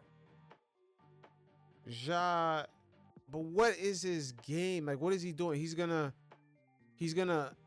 get a ton of assists. Like, what's the other package? Does he play tremendous defense? Like, what's the other package? I think Ja is on a ceiling, bro. He has to kind of break that ceiling for me to buy into him. Yo, it's crazy how in 2022 this guy looked like the next thing. Bro, I'm gonna be honest, Oklahoma City Thunder is what I thought the Memphis Grizzlies would have been. Yeah, me too. Good front office, good coach, good young players. I'm like, man, this is what they're poised to be. Man, I remember I went to the Knicks game and against Ja. Man, Ja Morant looked like I don't know if he went partying, bro. This dude was not hopping around like crazy, bro. Bro, I think Ja, too much injuries, bro. I think Ja just needs kind of that discipline in him and kind of be grounded. But they're a team, I think, in Memphis, they're a team that's going to be a wild card in the West. I think the West is full of wild cards, to be honest. But I want to know, this is my last question, and we could call it ends after this. DeAndre Ayton, what the fuck? Yo, man, to be honest with you, I don't know why teams even. Yo, he's in the NBA just because he's tall, bro. Bro, he's in the. Bro, I'm not gonna lie. I see Lakers fans clamoring onto him. I'm like, bro, this isn't 2021. Yeah, but Laker fans are like name whores, man. And remember, a lot of the Laker fans, it's not real Laker fans. It's like the bandwagon Laker fans. Yeah, bro. I'm looking at I'm scratching my head. I'm like, bro, you guys are treating I'm looking at this free agents, right? You and I are looking. Brunson got an extension, a draft mate. Jaren Jackson Jr. just got an extension. Shai Gilgeous-Alexander just walked into the building and shook a hand and said, "All right, I'm getting my money." Luka Doncic's gonna get paid. What makes me think? What's exciting about someone who should have gotten a supermax, been the highest paid player of his draft class, getting a fucking veteran minimum this upcoming offseason? What's exciting about that shit? Shit. I don't. It's kind of crazy you said that because I was like, yo, Luka's eligible for a supermax extension. This guy is eligible for a vet minimum. That's crazy. Yeah, in draft class. That's crazy, bro. Bro, 2018 draft. I know Jaren Jackson Jr. He's not at the level of Luka and the Shays, but he's able to form a good lane for himself. Where none of us are ever gonna let's be honest. When we think about the 2018 draft, none of us really think all that crazy about Jaren Jackson Jr. being picked over Luka. We're like, okay, you know what? Sure, he may not have been sure he's not a superstar, but at least he's a star. We look at this shit, we're like, man, this is not even a star. DeAndre Ayton, this is not even a rotation. This is a guy who you question, does he even want to play basketball? And a team the fact Portland saw nobody trying to buy for him, that's not a good look. Nah, it's not at all. And it's crazy. There's not that many even. Man, there's not that many. So I'm looking at the center position. There's not that many. The center position is done. Why is Ben Simmons still available? Ben Simmons. He's a free agent. Yeah, Ben Simmons might get blackballed. He might realize that shit this season. Yo, why does Ben If Simmons DeAndre have a Ayton doesn't get rollout? blackballed- My bad. Why does Ben Simmons have a rollout every offseason? or Yeah, some you ever idiot notice genius that? like Oh, this year I'm Yeah, gonna he be does. injury free, and what the fuck is that about? Me, bro, he's Rich Paul's clients. Yo, bro, he need to stop with that shit, bro. He been talking about it's a new start for me on this new team, and Yeah. I'm injury free, and this guy barely plays a game. Bro, my thing with him is like, bro, as long as he doesn't learn how to shoot, and I think that back is shot, so it doesn't even matter. He doesn't even have the athleticism to really be a player who demands attention. Mm-hmm. Yo, there's a few guys a few starters that's still available. Quentin Grimes, Cam Thomas, Josh Giddey. I think Grimes is restricted, right? I'm not too sure on the details on that, but yeah, he might be. But he's I'm just looking at the free agent list. I'm just looking at the names. I think Philly, let's see what Darren Moore pulls with that one. That's gonna be interesting. Malcolm Brogdon's a shocker because he's a good offensive player, but he's just never on the court. Is Monty Moore still on the ballot, right? Monte Morris. Yeah. Yeah, they got him here as a fringe player, fringe out of the league, next to Patty Mills and Corey Joseph. Wow, Corey Joseph is 33. Wow, he been in NBA for. Wow, Alfred Payton's 31. What the? Wow, Yeah, these guys Alfred's are out of the league. Corey Joseph, I remember when I first started watching basketball in 2014. He was on that championship team. Yeah, I wouldn't mind Monty on the Knicks. it's crazy. All the centers that are available. Jackson Hey, Hayes. what's that white dude on the Knicks? Tyler something. Oh yeah, Tyler Kolek. What's your opinion on him? You think he could be a rotational player? Yeah, under new coach? he might be. He plays just like TJ McConnell. He seemed like a TJ McConnell type. Yo, it's just Tibbs. Tibbs didn't really want to give. Yo, Tibbs did that to Deuce McBride for like 3 years. Yeah, Tibbs isn't developed younger. Yeah, and look at Deuce McBride today. He could have Deuce McBride's a good player. Yeah, he could play this whole time. Tibbs, that's how Tibbs do. Yeah, I think Shamit's off the books. That's a good thing. I think Knicks, if they really like the Knicks, I don't even think they have to go all that crazy in the offseason. I think that Tyler Kolek kid, he should probably get more rotational minutes. I'm not crazy about Jordan Clarkson. They recently signed Yabu Saleh. I think he's gonna be a good rotational player for the Knicks. I think a lot of their moves are just gonna depend on coaching more than anything. I think they're gonna run a 7-8 man rotation.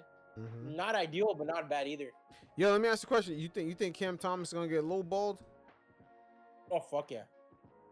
Yeah, it looks like it. Him and man, I wonder. First of all, how much Chicago is gonna give Josh Giddey, and then second of all, Cam Thomas getting lowballed. He gonna get lowballed. Bro, I mean Brooklyn damn near drafted like 2 point guards, so it's looking like it. Yeah. Other than that, damn Malik Beasley, I can't wait to see how that plays out. I smell a lawsuit. If that shit's fake, I smell a major lawsuit. Hey, what happened to the Rozier's deal? He's still in Miami. No, I know that, but you got stuck in the same shit. Oh yeah, they said he didn't do nothing. Oh shit! So he almost lost money, huh?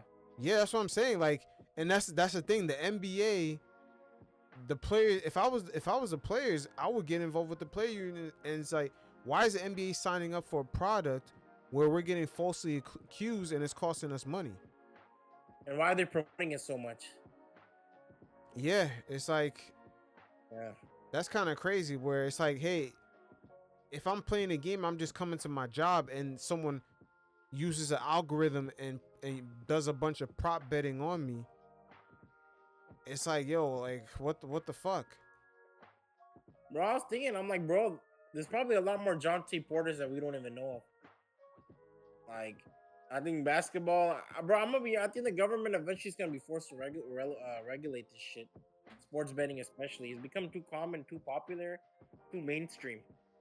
Yeah, I mean, the Mafia guys might be back outside. They had no way of fixing games. Now, it's even easier to fix games. These guys tweet and Instagram everything that they do.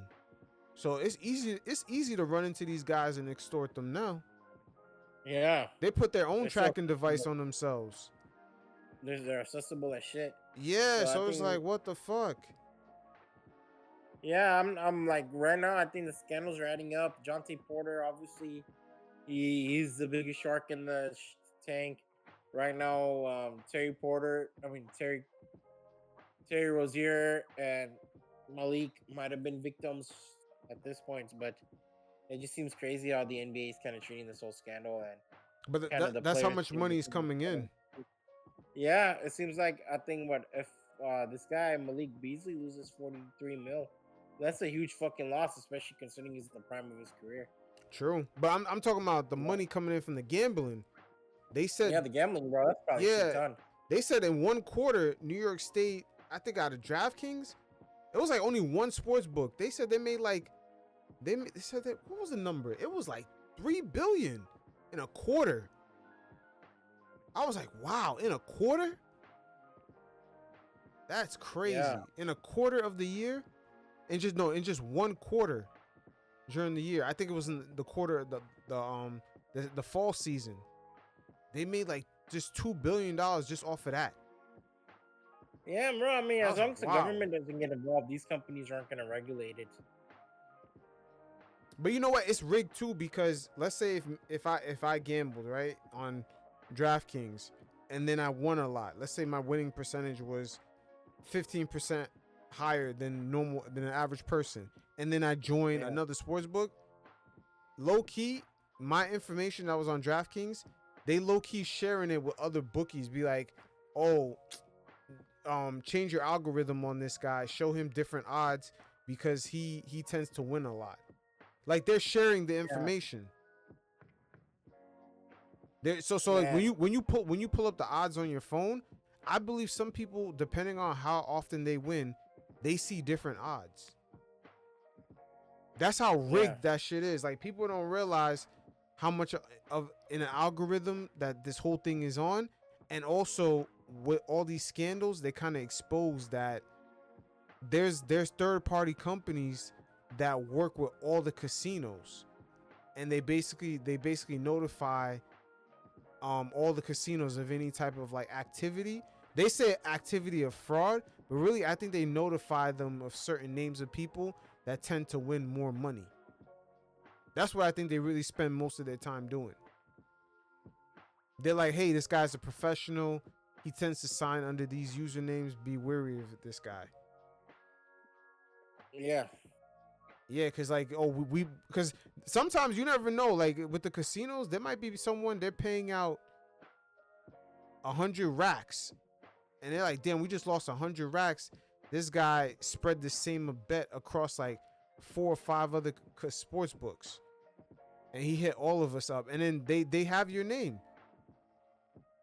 Like that shit was never designed for you to win. Never. It was never designed that way. It was never designed for a person to win. Yeah, but now this is the first time we're seeing it on an algorithm. Yeah, they got you. I mean, now it's like damn near.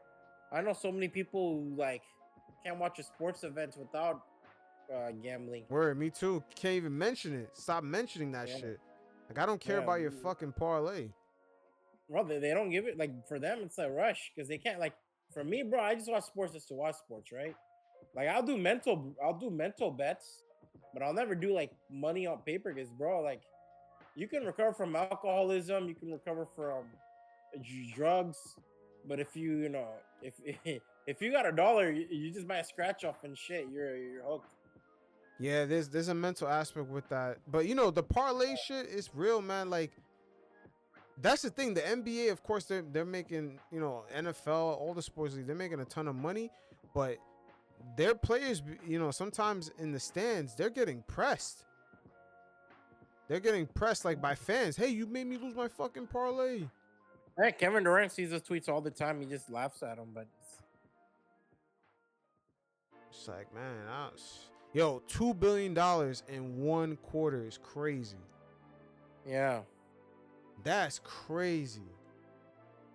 And that's without someone going into that means like that's online. That's not even we're paying for a light bill of a casino. We're not paying for employees. We're not paying for blackjack table. We're not paying for none of that. We just paying for a platform. It's straight revenue. Like they're pretty much a bank. It's like the sports books are pretty much a bank now. Like that's fucking crazy. It's just Samir, now. appreciate you, man. You guys should definitely check out Samir's newsletter. His YouTube channel podcast is also coming on the way. You definitely got to get a YouTube channel up, man, so we could definitely link it up on here. But you guys definitely check out Samir's newsletter. It'll be in the link in the description below. And Samir, I appreciate you, brother. Take care, man. All right, man. We'll link up. Link up for sure. Take care, bro. All right, peace.